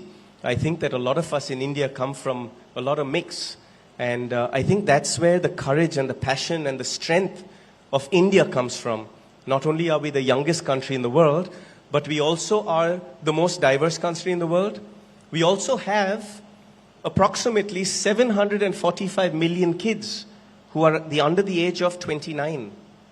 80% of that are under the age of 18. The youth is where our power is at. I personally feel, and this is my humble taking, I'm sure a lot of people might not agree with me, but I personally feel India will be a much better country if we have money management as a curriculum in schools.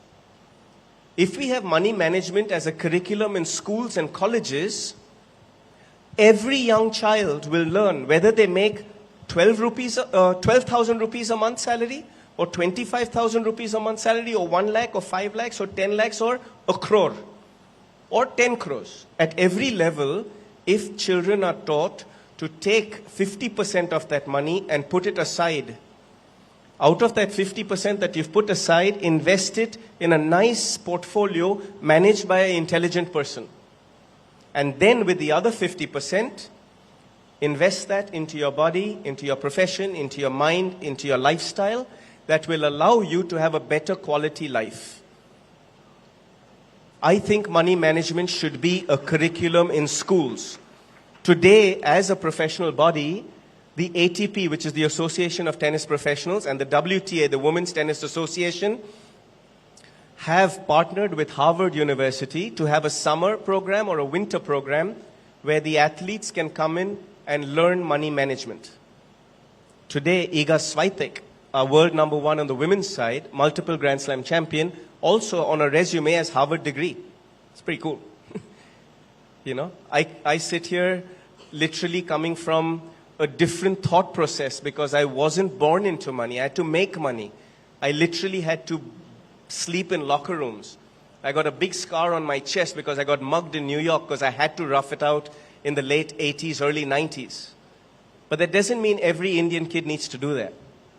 If they learn how to manage their money and make money and then manage it, I think that would be a cool thing, to have money management in school. Okay, so we'll end at that note, Leander. Thank you so much for your time. It was lovely speaking to you.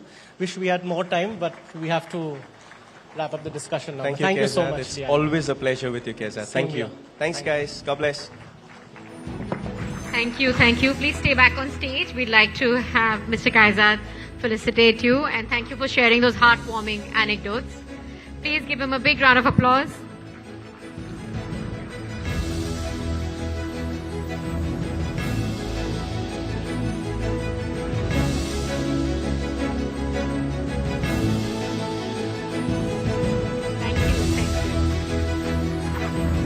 Leander, just before you leave, may I ask you one quick question? You answered so many, but one question is that we have so many investors watching us, individual investors, and of course our audience at Moneycontrol. So one single line strategy, one foolproof mantra that you'd like to share with them on the court and off the court for investors. This is a bonus round, is it? A quick one sentence one. You know, Keza just reminded me, he says, you didn't answer my last question. So yes, Mother Teresa used to be at home for meals. Yes, my father was a doctor. Yes, I'm a godson. But I'm very blessed to have learned the skills of what community really means. We are all sitting here at the top of the pecking chain of community. But when it comes down to the streets, I was very lucky to learn that how you give back to community. So 25% of everything that Brand Leander earns goes back to community, goes back to doing good for the underprivileged. And that's something I will continue for the rest of my life. But this is not a promotion of Brand Leander. To answer your question, really it's about building a strategy. I think just as an athlete or just as a businessman, strategy is really important. I believe when it comes to money management, get the smart people as your friends. To manage them. Befriend them. Get them for coffee home. Maybe let them sit in your box at Wimbledon. Maybe bring them over to watch you play at the Olympics. Because that's something that when you work a hard 9-to-5 job, when you're crunching numbers all the time, you want a little entertainment. So hence, come on and watch some sport. And in turn, ask the right questions, befriend the right people, and build a strategy determined on your appetite. I think it's very important to look at different stages of life, very important to look at risk management. I don't like taking big risks, so hence my investments are pretty solid. But in that, I think there's nothing wrong in investing in startups. It's a high-risk thing. Out of 100 startups that you invest in, you'll be lucky if 5 really make it, let alone if 3 do. But if those 2 or 3 do make it, you're probably going to be really, really good. Another friend of mine, to answer your question, Kobe Bryant, he invested his brand into a sports drink. The sports drink's called Body Armor. Kobe Bryant evaluated his brand at that time, saying his brand was worth $6 million to invest into Body Armor. So he didn't put down any money. He said, I have equity stake into Body Armor worth $6 million. Body Armor said, what are we going to get out of it? So he said, my friendships. And they laughed at him. He said, my relationships. And they laughed at him. So he said, give me 12 months. I'll position Body Armor into the NBA teams. They said, fine, that sounds attractive, but then what? He said, if you trust in me, it's just $6 million that you're investing. That's it. Just giving me equity shares. You're not giving me money. I'm not putting money. You're just believing in the brand. So Body Armor signed the deal. Well, 12 months later, Kobe Bryant positioned Body Armor into not just the Los Angeles Lakers, but every single NBA team. He positioned it as the sports drink for the NBA. And then, while he was playing basketball with a certain Mr. Bill Gates, he asked him a question. I want to sell my shares. How do I do it? So he said, go to Coca-Cola and sell your shares to Coca-Cola. In fact, if you can convince Coca-Cola that does not have a sports drink, maybe they want to buy it.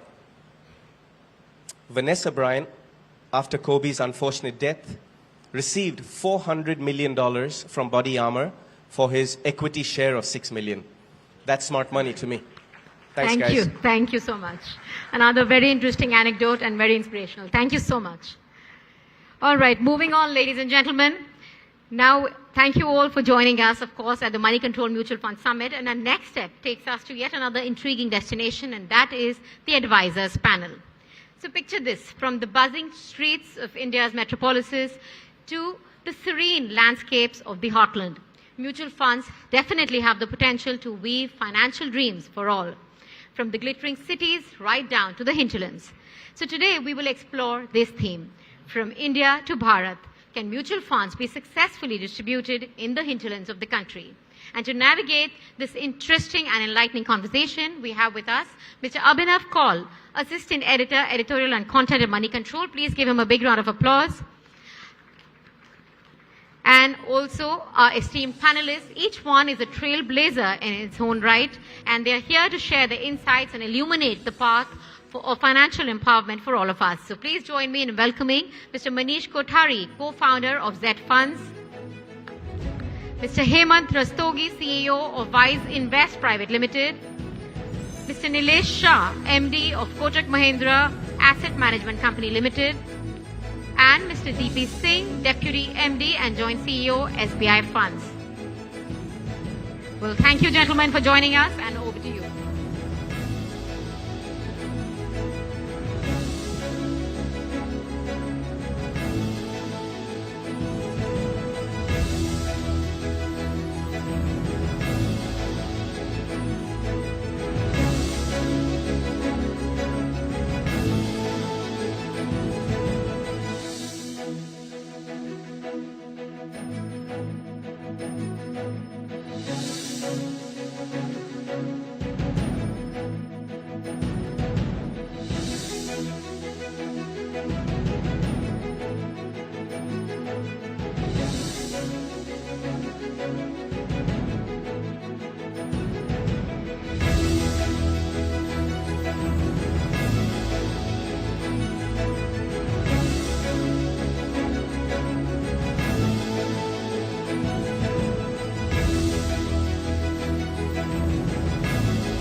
Hello.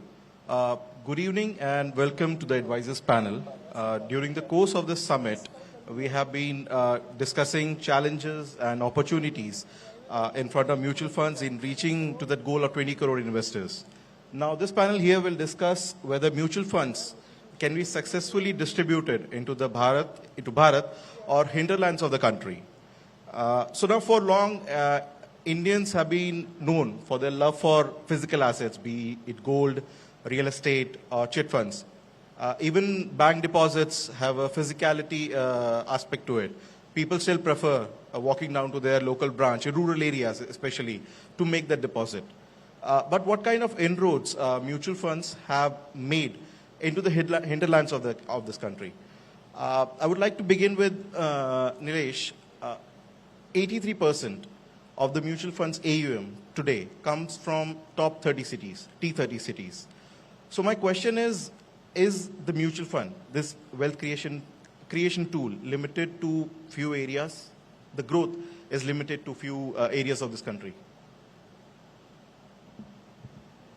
See, mutual funds are open for all the investors who want to invest. We have no restriction. We don't differentiate between HNI and a poor person. We deliver same return, same service, same product. हमारे यहाँ पे complete democratization है. But the problem is that are people interested in investing? So anyway, half the people have left and others are bored. So let me do something differently. So अभी mutual fund में क्या हो रहा है? It is something like this Hindi song.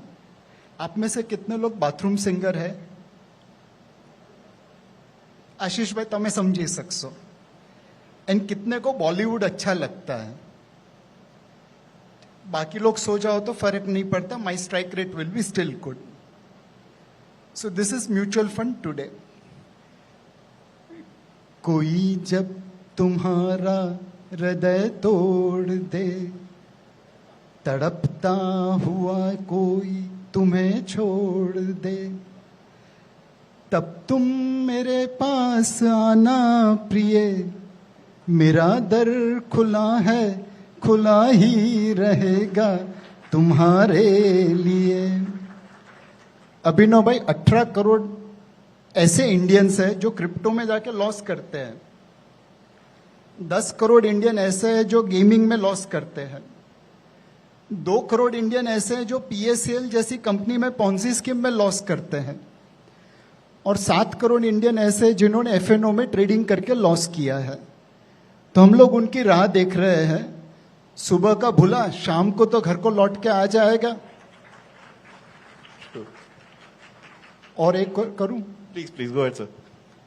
अभी मुझे मेरी notes देखनी पड़ेगी बिकॉज सारे गाने मुझे याद नहीं है.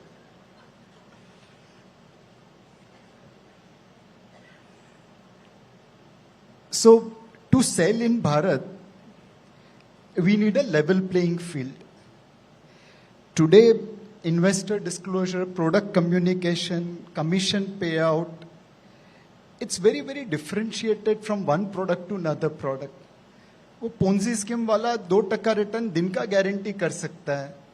मैं तो ये भी नहीं बोल सकता कि मैं आपका पैसा 10 साल में 10 गुना कर दिया हूं. I have to say I have made your return 12% compounded per annum. किसको समझ में आएगा? So we need a level playing field so that we can sing. आशीष भाई दाद चाहूंगा. आ देखे जरा किसमें कितना है दम, जम के रखना कदम मेरे साथिया. एक बार लेवल प्लेइंग फील्ड दे दो, फिर दिखाते हैं म्यूचुअल फंड क्या कर सकते हैं. Nilesh bhai had certainly livened up this event. DB sir, coming to you, 17%. गाना नहीं आता. Fair enough. So 17% of mutual fund AUM is today coming from B30 cities, beyond top 30 cities. This figure was 14% in 2018, so just 3% rise. Yeah. So where is the hindrance you see in this growth, in mutual funds growth in the hinterlands of this country? No, actually you have to decode the numbers, right?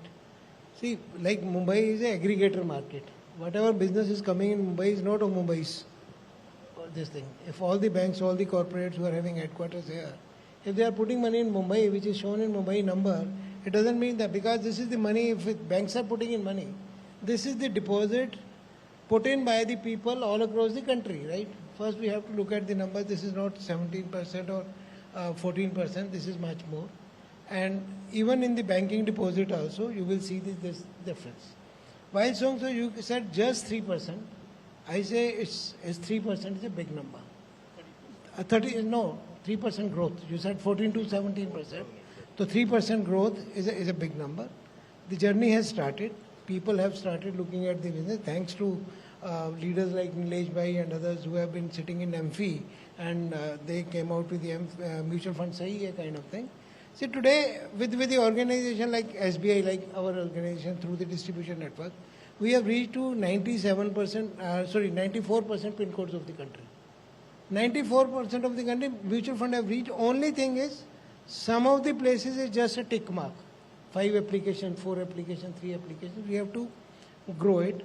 The things are there, but as Nilesh Bhai said, we are the most democratized product range because we don't differentiate between anybody. This is just a matter of time. It will grow. It has started growing. Journey has started. Only thing is the economic viability of intermediating. This is a push product. Once that model comes in place, and I'm sure sooner or later that will happen, when the newer investors can be brought in with the right kind of intermediation, with the right kind of remuneration, then it will grow much faster. But we should not be worried about only 3%. 3% is a big number actually, if you ask me. Right, right. Now I want to discuss about the mutual fund product itself. I want to give data here. Just 2% of ETF AUM comes from B30 areas. And when it comes to gold ETFs, this number, B30 contribution, jumps to 6%. So it seems like in rural areas, people have that favor. They prefer gold. So overall ETF AUM, B30, just 2%. Gold ETFs, B30, 6%. I want to ask this, is mutual fund as a product simple enough for the Bharat, for hinterlands of this country? Manish, I ask you this question because in terms of business, your top 20 centers don't have a metro or a capital or a state capital. Yes. So what is your experience like about this mutual fund product? It's a very interesting question.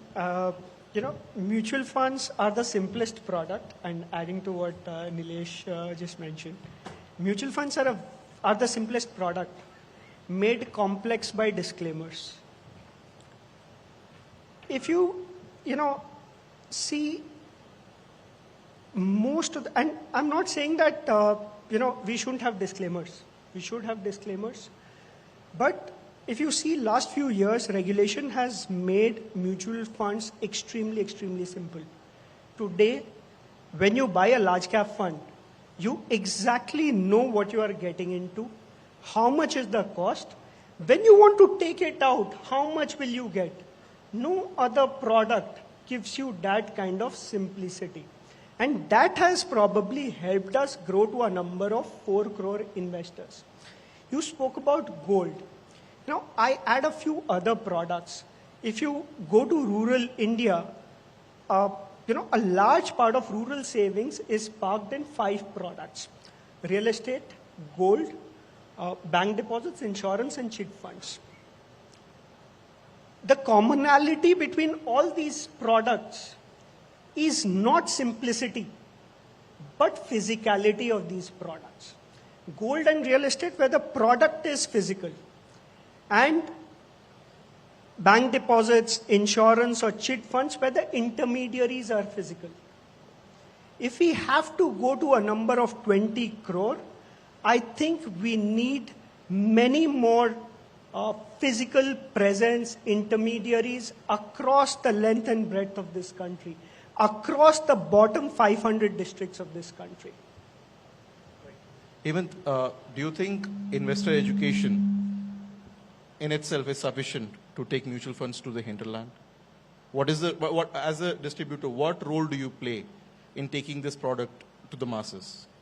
Well, I would say that investor education is important, obviously, because you're talking about a product which not many people still understand.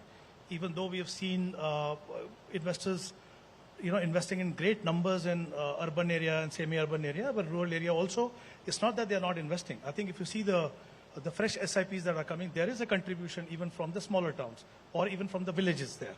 Okay, but let's not forget one thing, that when we talk about mutual fund, you're talking about changing the mindset of investor. Trust me, that's the most difficult task. Okay, all this while people have been investing, because whether it's even in semi-urban, urban, or even in villages, in bank deposits, small saving, gold, we talked about that. They're all comfortable with that because everyone in their family has been talking about it for generations.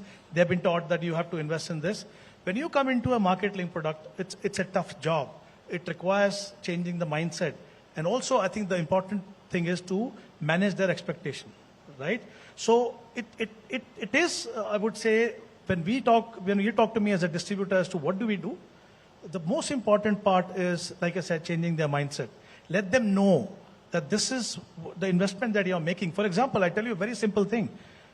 Impact of inflation. How many people in our country understand that? For them, that is not a threat.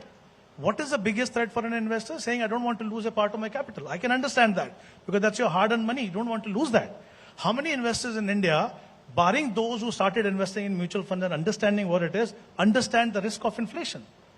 For them, as long as the money is growing in numbers, they're happy with that. They're not concerned about the real value of money. But why do you think this investment cum insurance products are popular or the traditional insurance plans are popular? It's because either they're getting guaranteed return, even in the banks they're getting guaranteed return, they're more happy with that. So I think our biggest challenge is to change the mindset of people. Second is to ensure that they invest in a very disciplined manner. Okay, which again is a big challenge. I tell you, when we talk about success of SIP, it has not come just like that. There is a lot of hard work that has gone in. I mean, I remember when the SIP started, people would say that I will do it for 1 year. Let me see what happens. Okay, if they were lucky, they made money, they will continue. After 1 year, if they saw 5% down, saying, I told you right in the beginning, this is not good for me. I'm not going to continue that. From there to here, where you have 16,400 SIP book and investors investing for long term and aligning their investment to their goals, I think that's a big shift.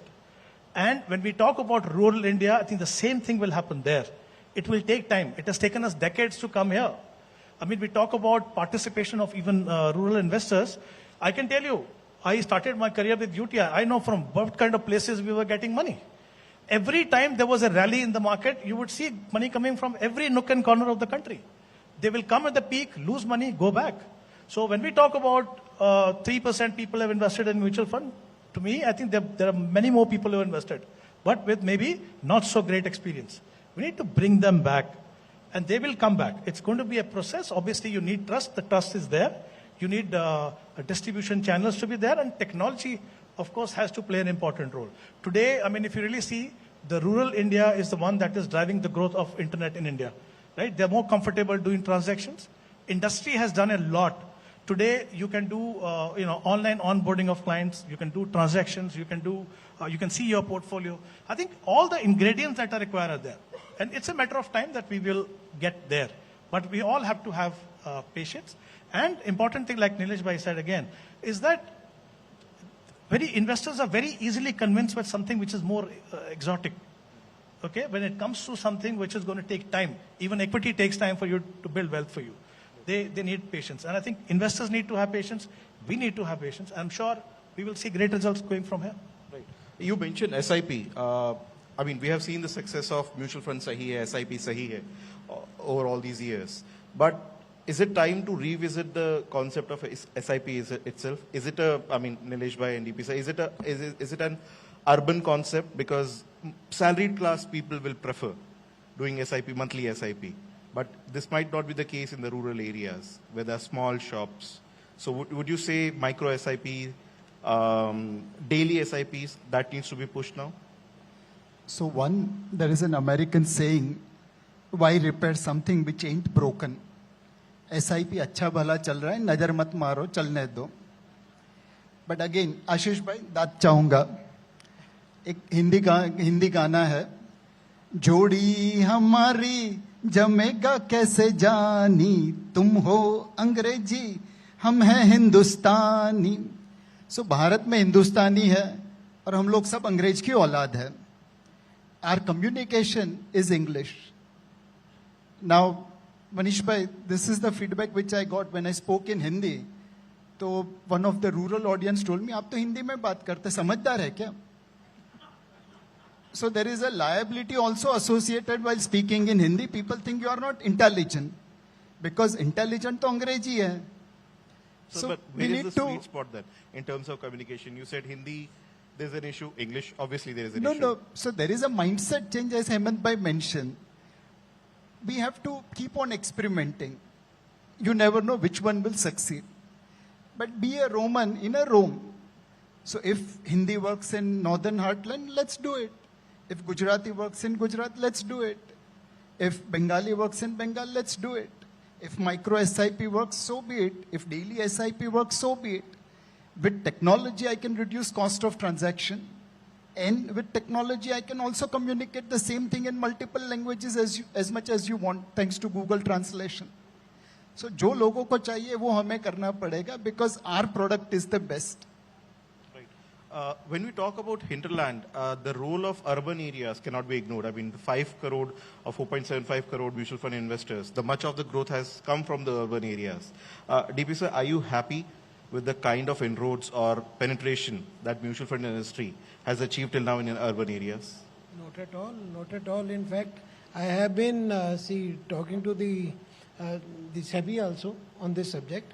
Okay, why are we, our mindset is on B30 kind of thing. Have we achieved the maximum? Have we optimized in the metros? The answer is no. Even if you talk about Mumbai itself, there will be a very, very big niche, very large niche, जिनको अभी तक mutual fund का M भी मालूम नहीं है. उनको कुछ मालूम ही नहीं है, उन्होंने अभी जर्नी स्टार्ट भी नहीं की है. उनकी इनकम जो है एक रूरल एरिया में जो बंदा रहता है उससे 10 गुना ज़्यादा है. परंतु और आज की डेट में जब हमारी इकोनॉमी भी पूरा अकाउंटिंग की तरफ जा रही है, अगर हम एक अच्छी तरह से, तो the biggest problem is for a smaller, the acquiring a smaller investor involves a cost, and your remuneration model is not good enough to take care of that cost. That is the biggest problem. In fact, we have been talking to regulator also, to small investor, at least somebody coming for the first time up to 5 lakh or 10 lakh rupees of investment. See, mutual funds are ready to pay upfront commission. Why are you not letting us pay? Today, if you allow up to 5 lakh rupees, up to 10 lakh rupees upfront 1% commission, you see how much growth will happen in the metros itself. So we are talking to them. I think we are at a stage where we can talk more closely, and very soon we'll get some result out of it, and then the growth will multiply. Because smaller investors are not coming into this. Sir, SEBI has suspended B30 incentive. So in the absence of that, how difficult is it for you as a mutual fund industry to target that a person in the hinterlands or in Bharat? Honestly speaking, we have not seen much of difference. And moreover, they have suspended for the time being. They will come out with a new formula. They are also, whatever I talked earlier, they are also weighing that what should be the model and who should be given this distribution. Because there are some abuses, and the people who have built in their corpuses, it doesn't make much difference. Honestly speaking, this is the number of distributors which are not there. That is the major problem, rather than B30 or T30. And B30, or either it is B30 or it's T30, the number of people who are bringing in the small ticket businesses are not there. Today what we are seeing is either money is coming through SIP mode or money is coming through big ticket. This 50,000, 1 lakh rupees, the big pyramid which is there, nobody is ready to service them because it's not an economically viable model. So that's something which we have to work on. The things will happen very soon. Now, I want to address the investor profile. Manish, you don't target T30, you target B30. And Hemant also, I would like to ask this to you. Is it right to pitch equity funds to investors in hinterlands of the country? Because their risk profile would be tilted towards debt funds because they're coming from that bank deposits side. So, do you think it is the right strategy to pitch them equity funds? Question to both. You can start, yes. Well, I don't see anything wrong in that, honestly. I mean, like we talked about earlier, investors everywhere, forget only the rural India, even in the semi-urban and urban areas, have been investing all their life in bank deposit, gold, everywhere else, right? So if there is any investor to whom you're talking to and is willing to make a commitment for a longer term, investing through SIP, there is nothing wrong in equity. We talked about the fact that Indian investors do not understand the impact inflation can have on you. So there is the only way you can tackle inflation is by investing in equity. Best thing is, because most investors are now coming through SIP, and that is what needs to be propagated, is that what is the risk in equity? I mean, show me one investor who has invested for 10 years and has not made money in equity. The risk is of volatility. That is what scares people, right? So if you can minimize the impact of that volatility through a disciplined investment, there is nothing wrong in it. I strongly feel that investors in the rural India would generally be looking at hybrid funds and equity funds. Because honestly, I'm not saying that debt fund, I'm not undermining the importance of debt funds, or I'm not saying that there is no utility of that. But the fact is that their majority of the money is already there in the bank deposit. So they're already debt heavy, right? So what is that they're looking at? If they want to create wealth, the wealth can only be created through either hybrid fund or equity fund. So like I said, as long as you manage their expectation, and while changing your mindset, you tell them this is a long-term commitment and you need to continue investing for a certain number of years, I don't see any problem at all. Your view? So two things here. One, we have discussed during the earlier sessions, as long as we are selling with right disclosures, I don't see any problem. Absolutely no problem. Second, my view is the question is not equity or debt. The question is the product simple enough to be understood by the customer? And there we have done a lot of work. We have come a long way. A large cap fund today has large cap only. A mid cap fund today has mid cap only. I don't see any understanding gap. We can create exotic products, which is a mix of debt, equity, all of those things. My experience in selling mutual funds digitally, easier products are easier to sell. Simpler products are easier to sell. Right. Unfortunately, we are running out of time. Yes, sir, please. So, in the past, Lanka was made of gold. Why? Because Lankan investors were equity investors and Kumbhakarna की तरह पैसा डाल के 14 साल के बाद देखते थे. So equity investment was the reason why Lanka was made of gold. Now आपने एक और हिंदी गाना सुना होगा, आशीष भाई, जहां डाल डाल पे सोने की चिड़िया करती है बसेरा, वो भारत देश है मेरा. तो भारत देश सोने का तब बनेगा जब हम रूरल इंडिया में इक्विटी बेचेंगे. Right. Unfortunately, guys, we have run out of time. Thank you, Dilesh bhai. मेरे 4 गाने और बाकी है, but next time के लिए. Right. Thank you for that. So much. Thank you, gentlemen. May I please request the team to share the tokens of appreciation, and may I request Mr. Avinash to kindly felicitate the guests.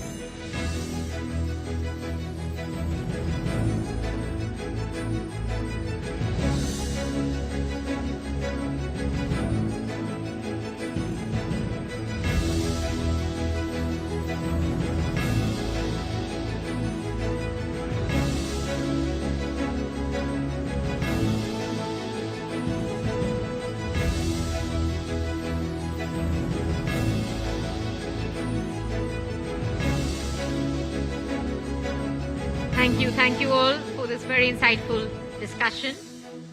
All right, let's have a photo up also.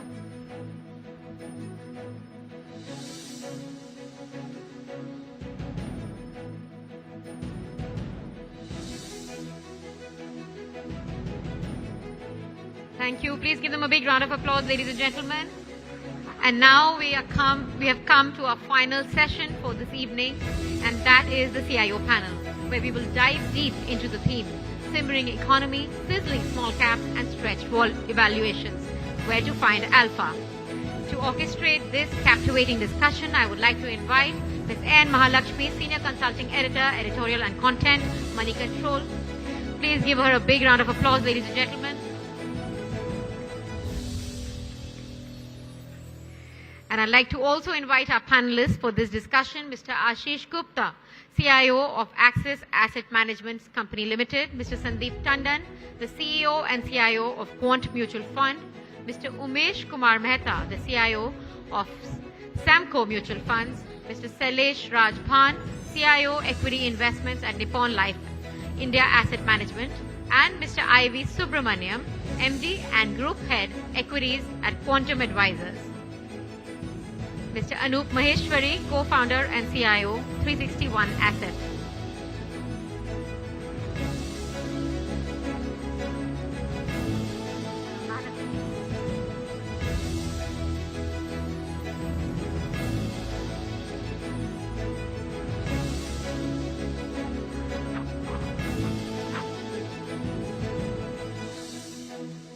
All right, over to you, Mahalakshmi, for our grand finale.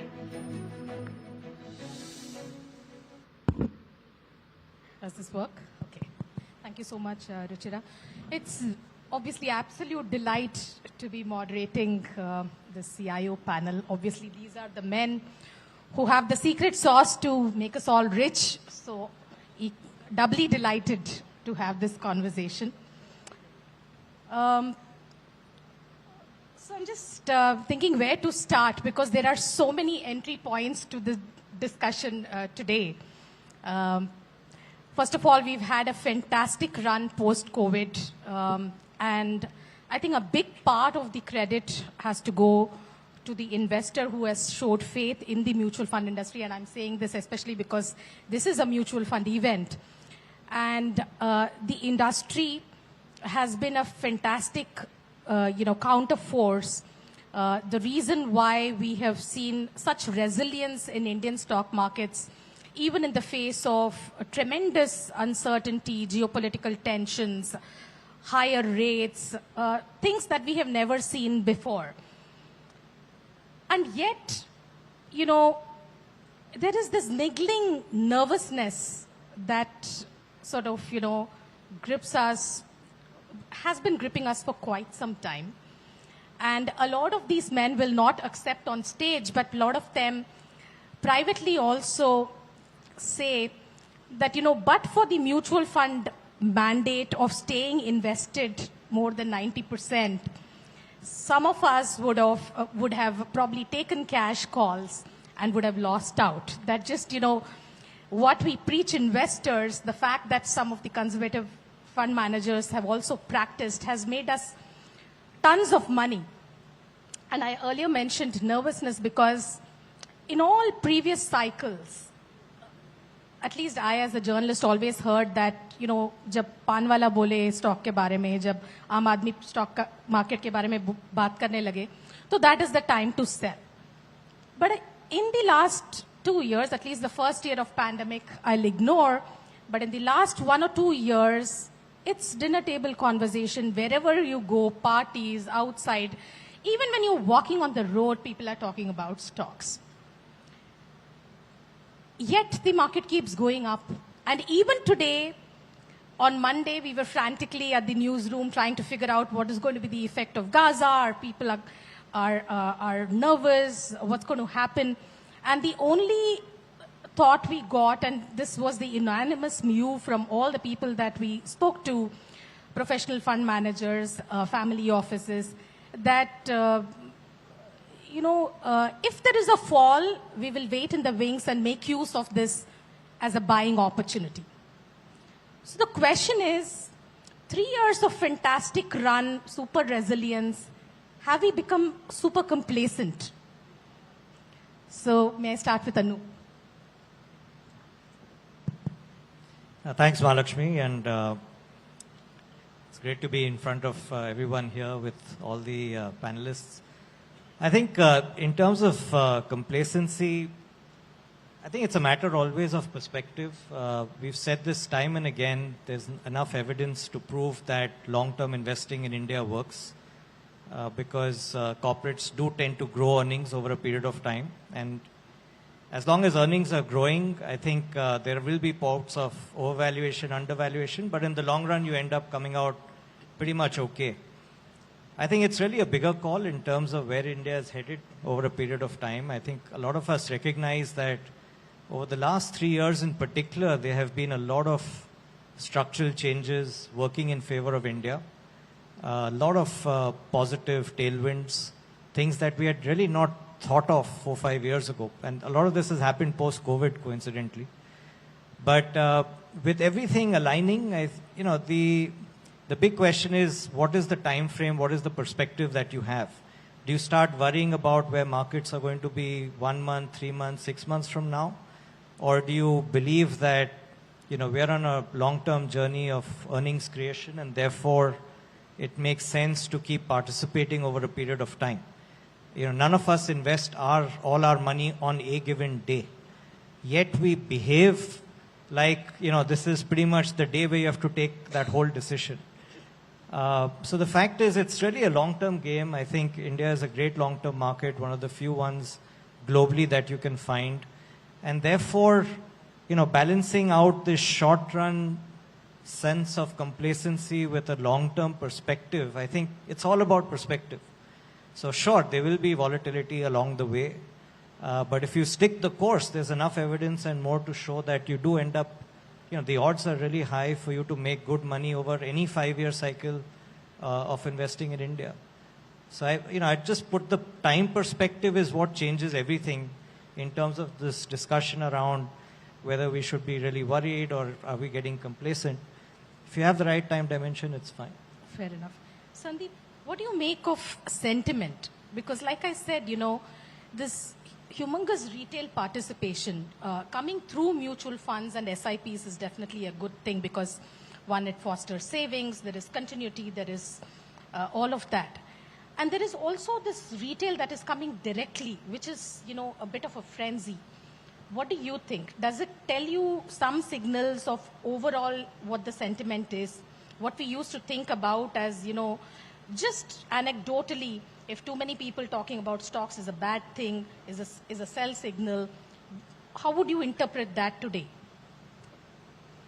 So let me start by saying that right from post-COVID, if you have talked about till today, the geopolitical volatility globally is on the higher side, which has led to some amount of discomfort. Okay, so if you want to really understand, are we seeing any signs of complacency? Answer is big no. We have seen bouts of some phases we have seen complacency, some phases we have seen extraordinary hype is getting built. But given the way the global volatility market is, okay, it clearly indicates there is good amount of fear. And what we say in Hindi, na, jab tak dar hai, tab tak acha hai. Okay, from a behavior perspective, extra smart people, family office, ultra HNI are worried. Back of the mind, they are worried about the market. Something goes wrong, they can tend to book profit. Now coming question to the retail side, okay. This space is relatively new for us, but as a student of behavioral science, if you have to look at this data point, we used to make fun of retail investor in the past. We used to say, na, gaon aata hai, to gaon is good for us, we give exit, they give exit to us. But this time retail investor is much more mature, okay. They were the early, if you look at post-COVID, they were the first people who have really participated, and their M2M gains are significantly large as compared to any other investor on the street. So we believe that they have made extraordinary money, they have extraordinary cushion, and this time their maturity level is far, far better. And I always talk about every bull market has a leader. This bull market is led by retail investor, and I think it is healthy trend. So if I look at purely from sentiments data, they have become so mature that every fall they are buyers, okay? Every rise they are pruning down their exposure marginally, but every big fall in the market we have seen huge inflow at least at our end, and that is what the industry data is. So I think retail investor has become much more mature, and I say this decade belongs to India, maybe half century belongs to India. So this is the best time for retail investor to optimize the real equity market in India. Subbu, same question to you, because we've all learned that this time it's different are the most dangerous words in stock markets. No, so it is the most dangerous because it is incomplete. The actual word is, this time it is different, you sucker. Right? So if you complete it, then you will avoid that statement. So answering your first question, there is no complacency at all. See, at the end of the day, we are managing money, we are managing people's investments. It's our responsibility to be alert at all points in time. There are multiple macro risks we have seen all over the years. So my focus at all point in time is what are the companies doing? Where are we invested? And what are those companies doing? And where are the opportunities? And invariably, when you look at aggregates, they will look expensive. But when you drill down, you go and meet companies, there are multiple changes happening at each level. And that gives us confidence in holding on to those shares or buying more or doing a lot of portfolio construction things like, reducing weight or increasing weight. So yeah, there are challenges, but I don't think we are complacent. And there is still a long way for us to go in multiple areas in the businesses we have invested in and even in terms of the markets. Sure. I'll just come back to a point that we talked about. Anup mentioned this thing about the India growth story and time horizon, which is really the edifice on which the stock market rally and optimism is really built. No questioning about that at all. From a medium-term perspective, Shailesh, if you can articulate, what are these segments? Because today we have some kind of conflicting signals in terms of growth. When you look at private capex, for more than 12 months, we've been thinking that the cycle will turn. It's taken a little longer than that, and we are yet to see very, very clear signs of that happening. Second thing is, there is some kind of top-line growth tapering off in some of the consumer businesses. So when you look at growth from a 1-2 year perspective, where do you see growth? Where are you expecting surprises? Where are you expecting disappointments? So thank you so much for having me. See, markets always have two phases, right? One where there are a lot of challenges there, one there are a lot of opportunities which are there. And in every market you get, all those aspects of it. So Subbu and all were talking about, there is no complacency. In a lot of markets, for example, say, the largest of the largest businesses in India are cheaper than the smallest of smallest businesses in India. This is telling you something. I don't know whether it's a euphoria on one side of the market or too much pessimism on the other side of the market, but there are many aspects which are working. All this is a function of all the macro things which have been happening, and also a function of the near-term growth has been fairly weak. If you look at what has been the last 12, 18 months kind of growth. Post the COVID recovery, there has been weakness. Some of it is obviously a very sharp consumption post-COVID and then a normalization, but generally the rural growth is weak, certain pockets are fairly weak. So in the near term, I think growth expectations which people are putting in are way higher, where the markets are valuing those businesses certainly way higher.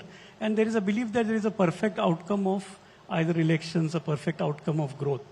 So that, in my sense, at least for the near term, is pricing in those kinds of things. In terms of sectors you have talked about, right?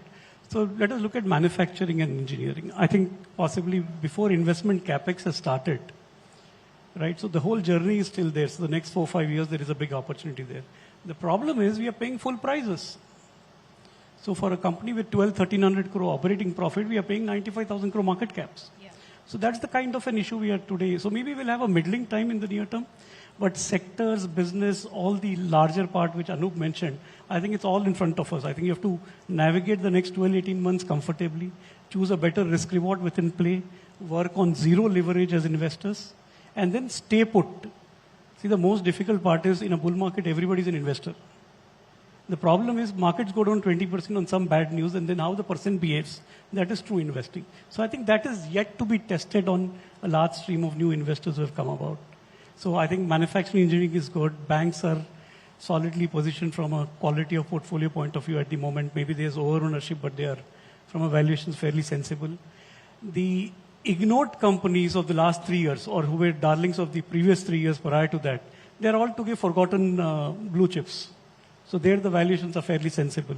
So there are a lot of pockets where there is reasonable value, but there is a lot of euphoria in tiny cap companies or whatever, where, you can just think about a company and the price moves up. So that challenge remains. Yeah, I'll come to that in a bit and bang on the point on growth. In fact, I just pulled out like some very quick numbers from Bloomberg. Nothing hi-fi because we don't have very elaborate research company-wise, etc. But I just pulled out the implied growth from Bloomberg for Nifty 50 companies and also for mid-cap. For mid-caps, nearly 33% of mid-cap companies show an implied growth of more than 15%. And another 15 to 20%. And another 33% are in the range of 20 to 25%. So essentially, 70% of the market is assuming growth in excess of 20%. Now, market-wide, that kind of growth, do you think, Ashish, is a fair expectation on which we can make money? No, I agree with you that there is a degree of over-optimism that is there in the numbers. I think while there may be no complacency, but I think the margin of safety in the market valuations today is low. And actually that margin of safety drops as you go toward lower market capitalization, right? So today we know the big number, Nifty is trading at about 19 times earning, but mid and small caps are trading at about a 20% premium to it. I think it was mentioned before that the larger companies are trading at a cheaper multiple, right? But that is also reflecting the growth expectations. All of it is not untrue. So if you see the large cap universe, so primarily in large caps you have banks, you have IT services companies, you have conglomerates in the oil and gas sector, etc. And they are actually not growing very rapidly, right? So they are well positioned, they are market leaders in their segment, but they are not the fastest growing. As we go in the mid-small cap segment, you come into companies which are, some are in the industrial space, there are chemical companies, there are auto component companies, there are hotels, real estate, hospitals. So some of these companies are actually growing faster than expected to continue growing faster. So if I look at earnings forecast for small caps, that is actually almost 30% compared to large cap where the earnings growth forecast is 16%, right? And this is what is reflecting in the valuations. So I think the fact that these stocks are trading at a higher multiple are based on expectations of higher growth. But of course, that comes with a risk, with a low margin of safety, whether this growth can be achieved or not. And I think we go back to Anoop's point that if this growth is delivered over the next few years, then we are okay. If this growth is not delivered, then you will have a correction. Sure. What is your take, Sandeep? Because in this market, do you see alpha generating opportunities? And another entry point to this question on alpha is also, if you look at previous market peaks, let's say the 2007 market peak, and I just compared, sector-wise, what were the, P ratios at that time. There was great level of polarity in the valuation of different sectors. They were clearly infra, power, etc. were very richly valued. There were a large part of this market which was not richly valued.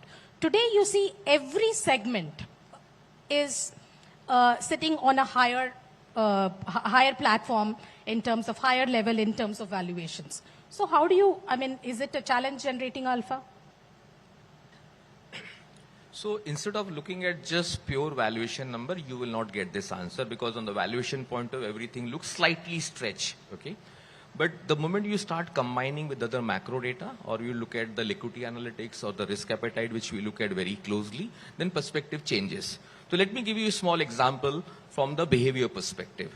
There, despite market has rallied significantly, but there are certain pockets which is still trading at the neglected zone, okay? From a behavior perspective, we try to identify sector or stocks which are trading in the admire category or the neglected territory, okay? Some of the sector, let's talk about public sector enterprise, which has been an ignored sector. Most of the money managers still like to ignore it, okay? But look at the return, still trading in a very attractive zone. You talk about mining company, metals and mining in particularly very attractive. Media, again, still trading at the most hated zone. Nobody is willing to touch even. Okay. Pharma was another sector few months back has hit that neglected zone, rather hated zone, because people have not made money. So I think there is enough opportunity in the market as long we are looking with open mind and not with a very rigid approach. And the sector rotation is the thesis to generate alpha even in the current scenario. Sure. So I have a question on that, but Subbu, you can weigh in on this as well. So in terms of Alka, you are a value investor. That is your philosophy. Today, when you look at valuations across the board, do you feel confident enough of generating alpha? Yeah, I do feel confident of generating alpha, because as some of the other panelists said, like if you look at, say, banking and finance, it still looks reasonable. It's not very cheap as it was earlier, but it definitely is not on the expensive zone also. If I look at consumer discretionary, I think there are many stocks in the consumer discretionary where we feel the valuations are still very reasonable. Even IT in that sense, if you look at the longer term potential of those businesses, the fact that they generate a lot of cash, I think the large IT companies, despite the possible slowdown, they still look very attractive if you understand the business models and how they thrive even in good times and how they thrive even in bad times. So we are confident. There will always be some challenges. There will be some sectors which look expensive. For instance, infra, as Vishal said. So yes, so we will probably avoid that or keep lower allocations. Similarly, in pharmaceuticals, we may, wait before we add. So it boils down to doing homework at company level. But in terms of confidence on alpha generation, it is still very, very high. We feel very confident. Umesh, you are also a momentum investor. You have a formal momentum fund. So today, how does that strategy look vis-a-vis, how challenging or how confident are you of generating alpha with your strategy? See, today investors know that equities mein paisa banta hai. But now investors are evolved. Today we have 4 crore investors in mutual fund and 8 crore investors in stock market. So they probably know more. So today time is there to give investors differentiated strategy. Paisa banta hai, 100 raaste hai paisa banane ke, lekin which specific way out. So this is where we brought that momentum fund. And today, given the current market structure is, we are getting still, so of late, last 2-3 weeks, the signals were a little less, but we are getting good traction. Momentum is across market wide. There is every sector that stocks are moving, we are able to identify leaders in each and every stock. 2017, December, January, people are connecting that mid cap, small cap had made a peak and thereafter funds had corrected. And people are connecting the same euphoria with 2013 that small and mid caps have made a peak and there is possible of deeper correction. Our view is that in 2017 December there were only 3 sectors which had concentrated bets: financials 28%, your FMCG, consumer durables. But today your financials are less than 20. Today financials and all those 3 sectors are very less. Entire market is moving higher. Be it construction material, real estate, infrastructure, consumer, across the board rally is there, and we think that obviously there will be pauses, but this bull market should continue. And momentum is there in. So my question is, so what is your fund allocation really like? And I think the more appropriate question for you is, how do you avoid accidents when you have a momentum strategy? Correct. So currently asset allocation, there are around 50% is small cap, and then balance is all about mid and large caps. So this is where the large part of activity is there in small cap. And how do we manage that? Obviously, the risk is liquidity, because valuations are fair, but the problem is liquidity. So we manage liquidity basis the allocation that we make to stocks, so that in case we want to get out, we should be able to get out in a day's time. So that is how we manage our risk in terms of exits. So every position you are geared to unwind in a day's time? Yeah, every position that we have, if need be, we can unwind in a day's time. Okay. I'm just taking a leaf out of what Sandeep said, Anup. He talked about, ignored segment of the market, which is, a lot of mineral companies. And I can see this right here in the implied growth also, because the top stock in, in the implied growth Nifty is Coal India, where, you're not assuming any growth at all. It's a dividend yield stock. So that list is very clear in terms of where the assumptions of growth are very aggressive, where it is low. But the question is, in those stocks, I see that a lot of fund managers, and I think Sandeep is a bit of an exception there, are loath to investing in that pocket of the market. No, I think people have their preferences, frankly. It's for everyone to pick and choose where they're comfortable in their styles and philosophies. But, if you go back in time, there was a time where public sector banks or public sector companies, between 2002 and 2007-8, did really well. There was the whole disinvestment phase. And then they went through a big derating starting 2010. And as it just kept derating, I think people's interest level also started declining in these businesses. Now, it's really a function of, again, I come back to your sort of how long you've been seeing these businesses, whether they fit into your style or not. But the fact of the matter is, like Sandeep correctly mentioned, there is a lot of value. And markets do have a habit of rewarding companies when they can see earnings growth, they can see incremental return on equity rising, valuations are reasonable, growth is presenting itself. And we are seeing that across a lot of that space. So it's we have a bit of a never say never type of approach, because there are many businesses that will have their own time and place of growth and valuation. And, there are a lot of public sector companies also that are managed really well and have the right economics behind them. So we're quite happy to look into that space.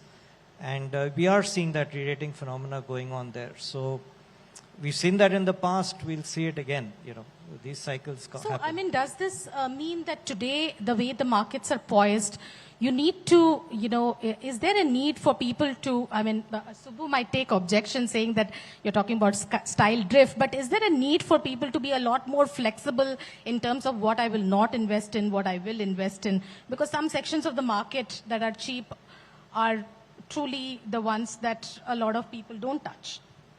I guess are you feeling that, a lot of companies that I wouldn't invest in today, I might have to look at those opportunities because other things are looking expensive? No, I think the worst thing a fund manager can do is try and change your inherent style time and again. I think you have to find pockets that you are aligned with your way of thinking. People have their own inherent styles. I think it's best, in the long run, all these styles pretty much deliver a similar outcome, to be honest. People are sort of bucketed into growth investors, value investors, all sorts of investors. In the long run, all these strategies end up, doing reasonably well. It's just that there are phases where one strategy does much better than the other. But again, the minute you stretch your time horizon, there are enough good businesses on all sides. So I think you've got to suit your portfolio to your style and your long duration of thought and what works for you. If you look for more value, that's great. If you look for growth opportunities, that's also fine. But you can't keep changing yourself time and again. I think that probably will be worse for you in the long run. Sure. You'll concur with that, Shailesh? See, actually, I should ask this question on both ends, because at the other end of the spectrum is also companies like Zomato and a whole bunch of new age companies with a lot of investors who are probably call themselves value conscious, will not look at.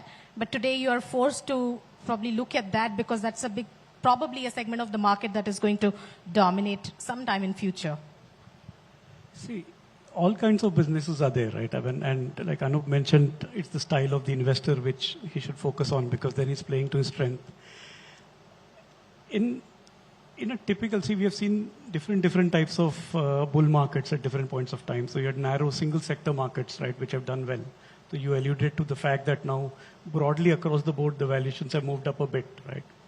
So when you look at say, just the new age kind of businesses which you're referring to, I think the time frame is the most critical part of it. So if a business has a right to win and you are sure that this will be one of the winners in the next few years, then people are willing to pay a premium. The only question is how much premium you want to pay. 4 years back, for consumer companies, people paid obnoxious premium, 70, 80 multiples. 4 years later, the best businesses in the world, right, have been flattish. So similarly, everything has a price, right? So for example, gold, if it is priced at, say, 60,000 rupees for 10 grams, you cannot buy it at 80,000, 90,000, 100,000 rupees, right? I mean, there's a value to even gold. So in each of these businesses, there is some reasonable fundamental value, and then the whole speculation piece or the orientation piece which is there. So there are many sectors which are offering opportunities where valuations are sensible, like you alluded to. And there are a lot of them which are today pricing in the best of it, where they cannot have a disappointment which can come and, investors will have to run for it. So I think it's a mixed market, right? And I think there is a belief or a certainty that this will come. So when there is certainty, there is risk in equities. That's what I perceive, at least in some pockets of the market. The rest of them, the largest of the large businesses, for example, the large cap space today is possibly the most sensibly priced space in the marketplace today. Sure. Just a couple of questions for everyone, and we can start with Ashish. One is your top sectoral picks, and you can go on with that, then we'll take the next round. So I think that's easy for me. It comes close to my heart, the financial sector. I think for multiple reasons, I think there are very clear leaders, people with very strong business models who are continuing to gain market share. Secondly, valuations are also very reasonable. In fact, this is one space where multiples are actually as much 30-40% off from peak multiples these companies have traded in the past. So I'm quite comfortable. Structurally, in India, there are new products evolving as well. And we have also seen that the risk of disruption in this sector is less compared to many other sectors given the regulatory framework. So I think that's a simple answer for me. Sure. Salish? In addition to banks, pharmaceuticals is a sensible place, sensibly priced. And obviously the longevity of the sector is there because whatever is right for India is wrong for India in terms of healthcare. So I think the same opportunity lies there. So, but Salish, this is a sector we've talked about for so many years, and the generic story has really not played out the way one thought, especially in the past 10 years. It's been such a disappointment. What has changed now? I know that, a couple of things, industry, vendor consolidation problems over, but the pricing pressure continues. What exactly has changed that makes you bullish? Because this argument has been made many times before that it's just 4% of the index. It can be such a significant portion. It deserves to be, but it hasn't worked out. So there are a few things which didn't work out or whatever. So if you look at those specific aspects, it's like there was extensive overpricing in the US. Because of less competition, there was, people were getting obnoxious prices and profits, and those were given very high PE multiples in the market.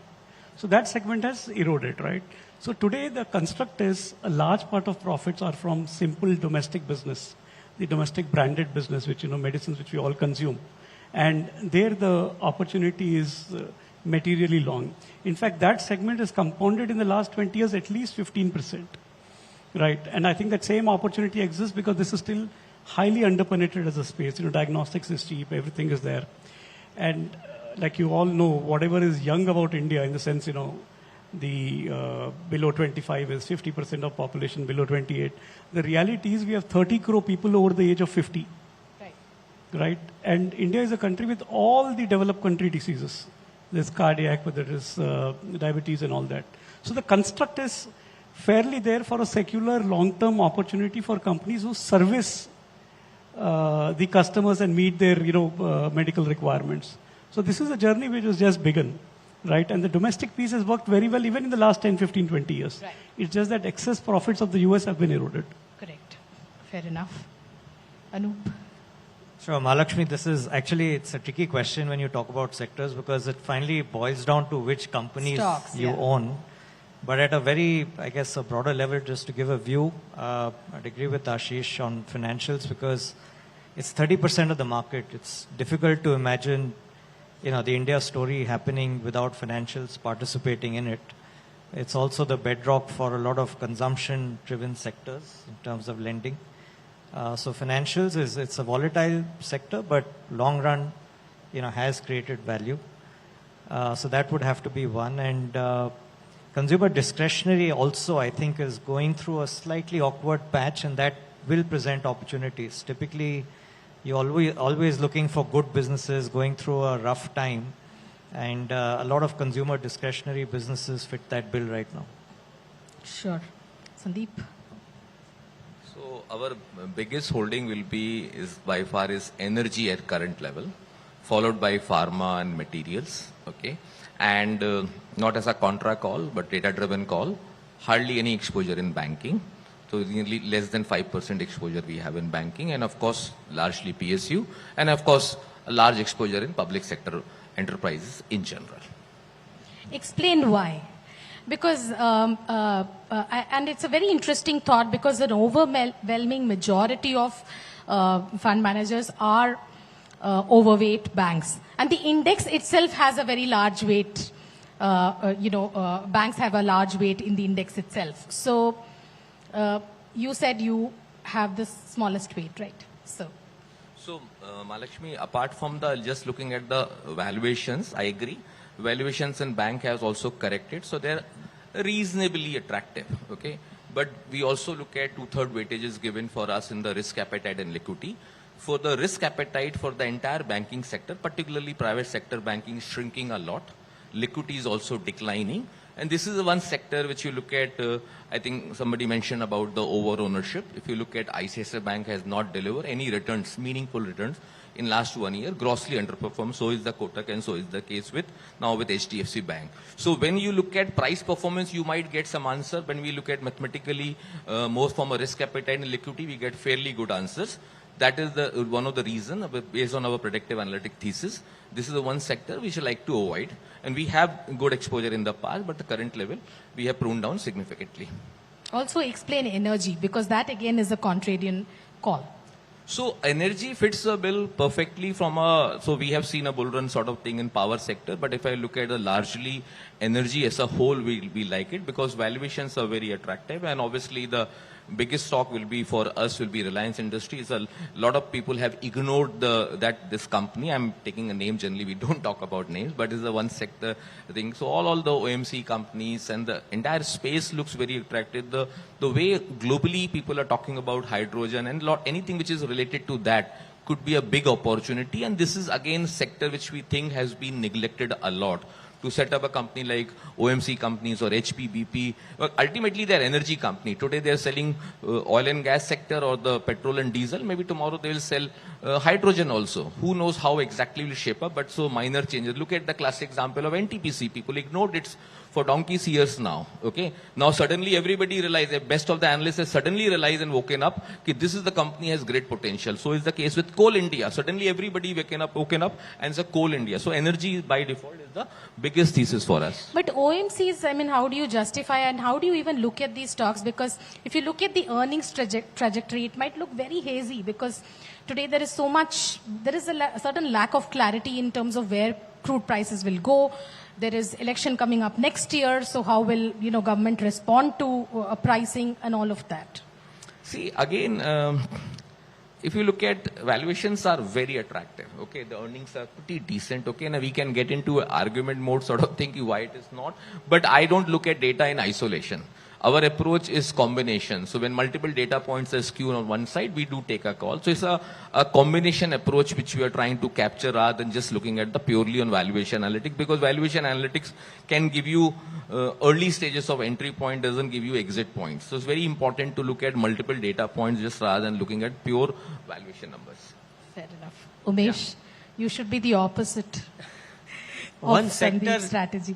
Yeah, so one sector which is very attractive is defense. 1.5 trillion rupees earlier was outward looking. but now because of government's mandate is now inward looking. And defense as a sector, there are so many companies which are currently available at fair to reasonable valuation. I think that is where going forward, caveat, this government should continue. I think defense should create a lot of value. So how do you sort of, insulate yourself from a risk like that? Because, in fact, I think I'm not even asking some of these people because I think many of them may say that defense is a pocket that is a bit stretched. Please correct me if I'm wrong, Shailesh, Anup, Ashish. So the question is, I mean, a lot of institutional fund managers say that, this is one pocket that is stretched. There are a lot of risks. There is, only one customer out there. There is concentration. The other smaller stocks are insanely valued, etc. What is your defense for defense stocks? No, they are not. So valuation is absolutely fair. So I hope I can give examples. Absolutely, by all means. With caveat. See, Hindustan Aeronautics today is a large company which has, and I think the biggest driver is government spending. See, today, as I told you, 1.5 trillion rupees is up on the table for Indian companies, which earlier that was not the case. So we have a defense budget of 5 trillion plus, and 1.5 to 2 trillion is meant for acquisition of materials or other equipments. So this, I think, is the biggest pie that has been created, and going forward, this is going to increase by 10%. And given the defense, as Sir had also said that, certain government pockets are, people don't touch. But I think defense is a sector that is reviving. There will be a lot of repeated business that these companies will get, and valuation point of view, they are really fairly valued. And if you compare it with other large companies, I think defense as a pocket, all companies, whether it is Hindustan Aeronautic or Cochin or Garden or for that matter other companies, they all are fairly valued. Government companies and even private sector also, so many companies are getting defense licenses, which earlier was very difficult. So I was there in Pune, and just give me a minute, I will just conclude this. I was there in Pune, and the guy said that since last 8 years, so there is this ammunition manufacturing organization of government, and Pune is a large part of it. Since last 9 years, he said, we are working so hard from morning to night. We have created so much of ammunition. Prior to that, I was so free that the guy who was about to retire, he said that in my previous lifetime, last 8 years are the ones I have really worked hard from 9 to 9 in the evening, and we have made so much of ammunition. So I think government's vision or mission that defense is an important sector, and let's make it an inward looking so that all our Indian companies can get benefit. I think that's the biggest trigger, and given the fair valuations.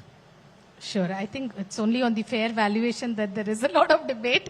There's no question about the narrative. Sandeep, you want to come in on that?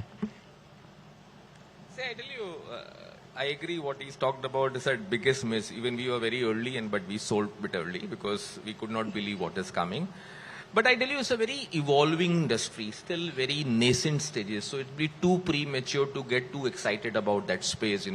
I agree from long-term perspective, good, but from the earnings point of view, I think the market has already factored maybe next 3 years, 5 years earning right now.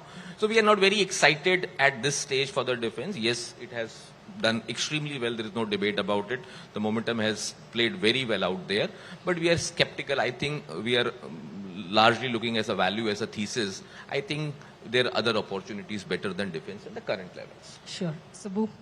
Our sector weights in terms of the top would be consumer discretionary, where again we like some of the two-wheeler companies and the four-wheeler companies also in that space.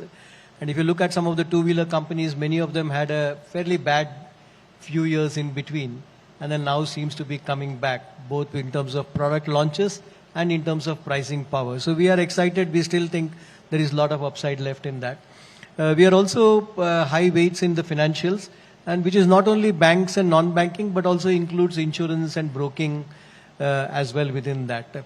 And lastly, I would say our weights are quite high even in IT, which we picked up after it had declined quite sharply. We had increased our weights in IT. We think despite the slowdown, there are a lot of opportunities for the large IT companies, and therefore we have higher weights in them. Sure. So just one last question. So SEBI chairman has said that, the real test for all, advisors and is to only recommend products that you would recommend to your mother-in-law. So Ashish, which product that you manage from your stable would you recommend to your mother-in-law?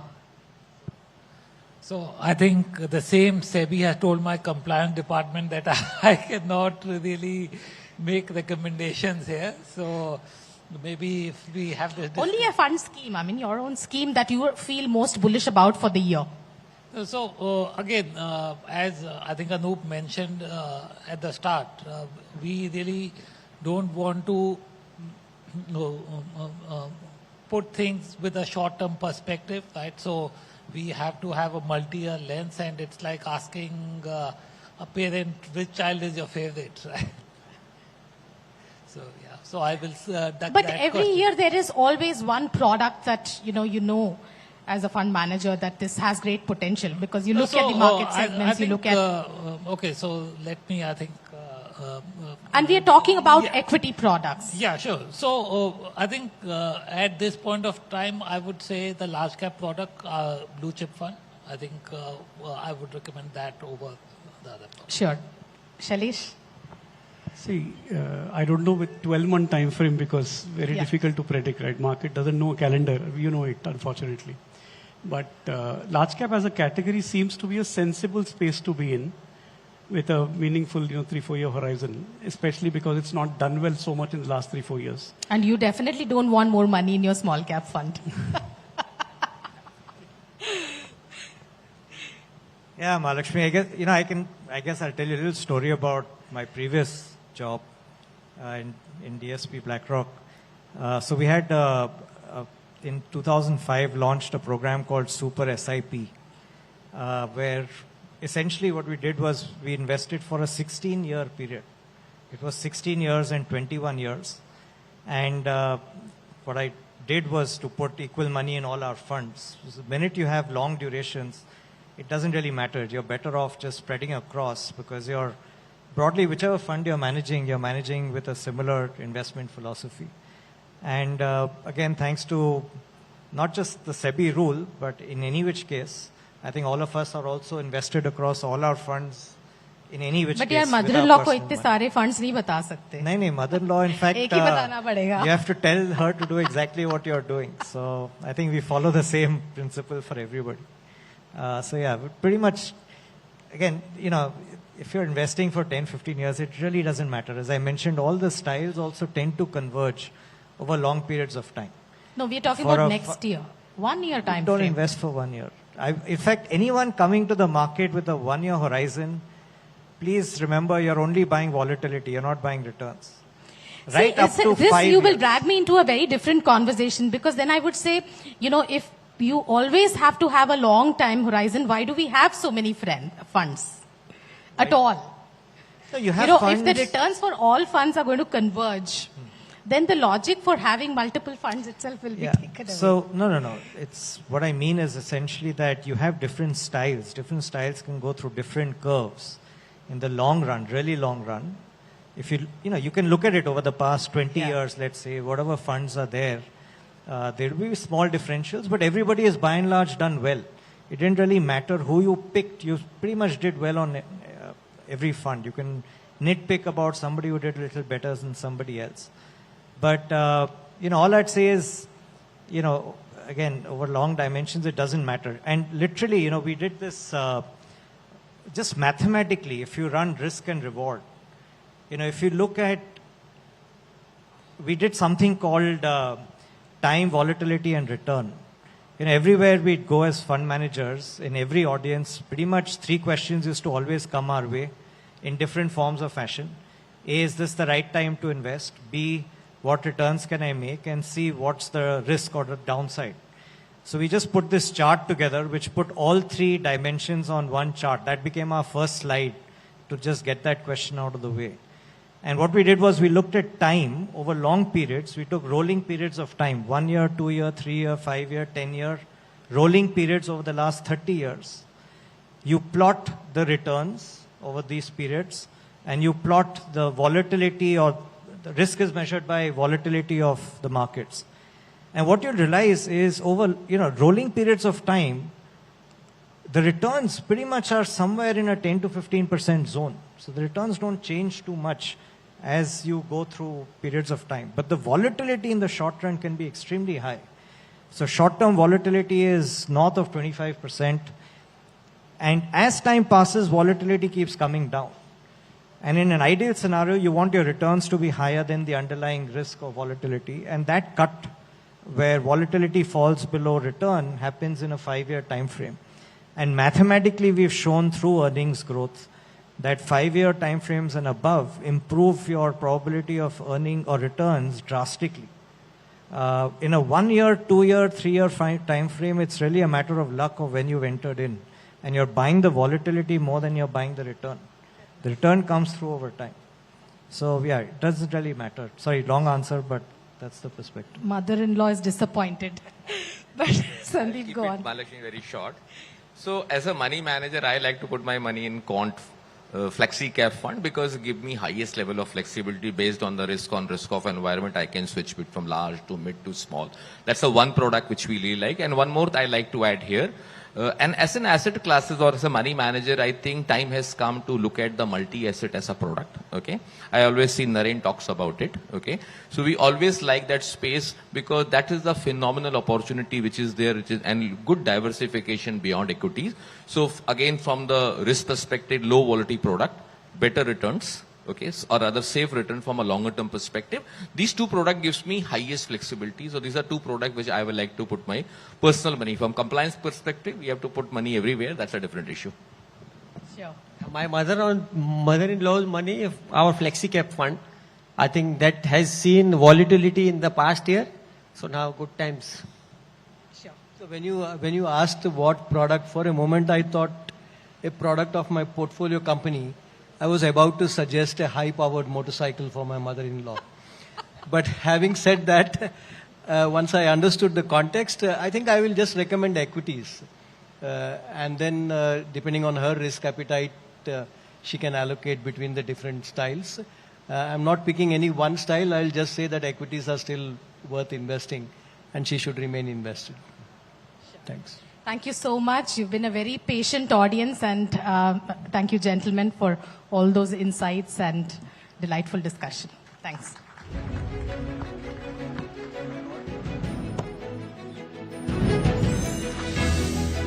Thank you for that very insightful discussion on finding alpha. May I please request you to stay on stage, and may I request the team to share the tokens of appreciation.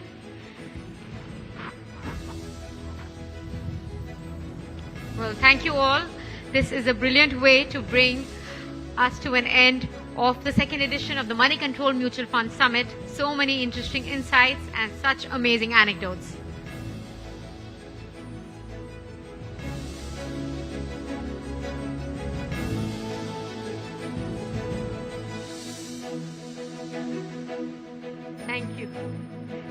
Thank you, everybody.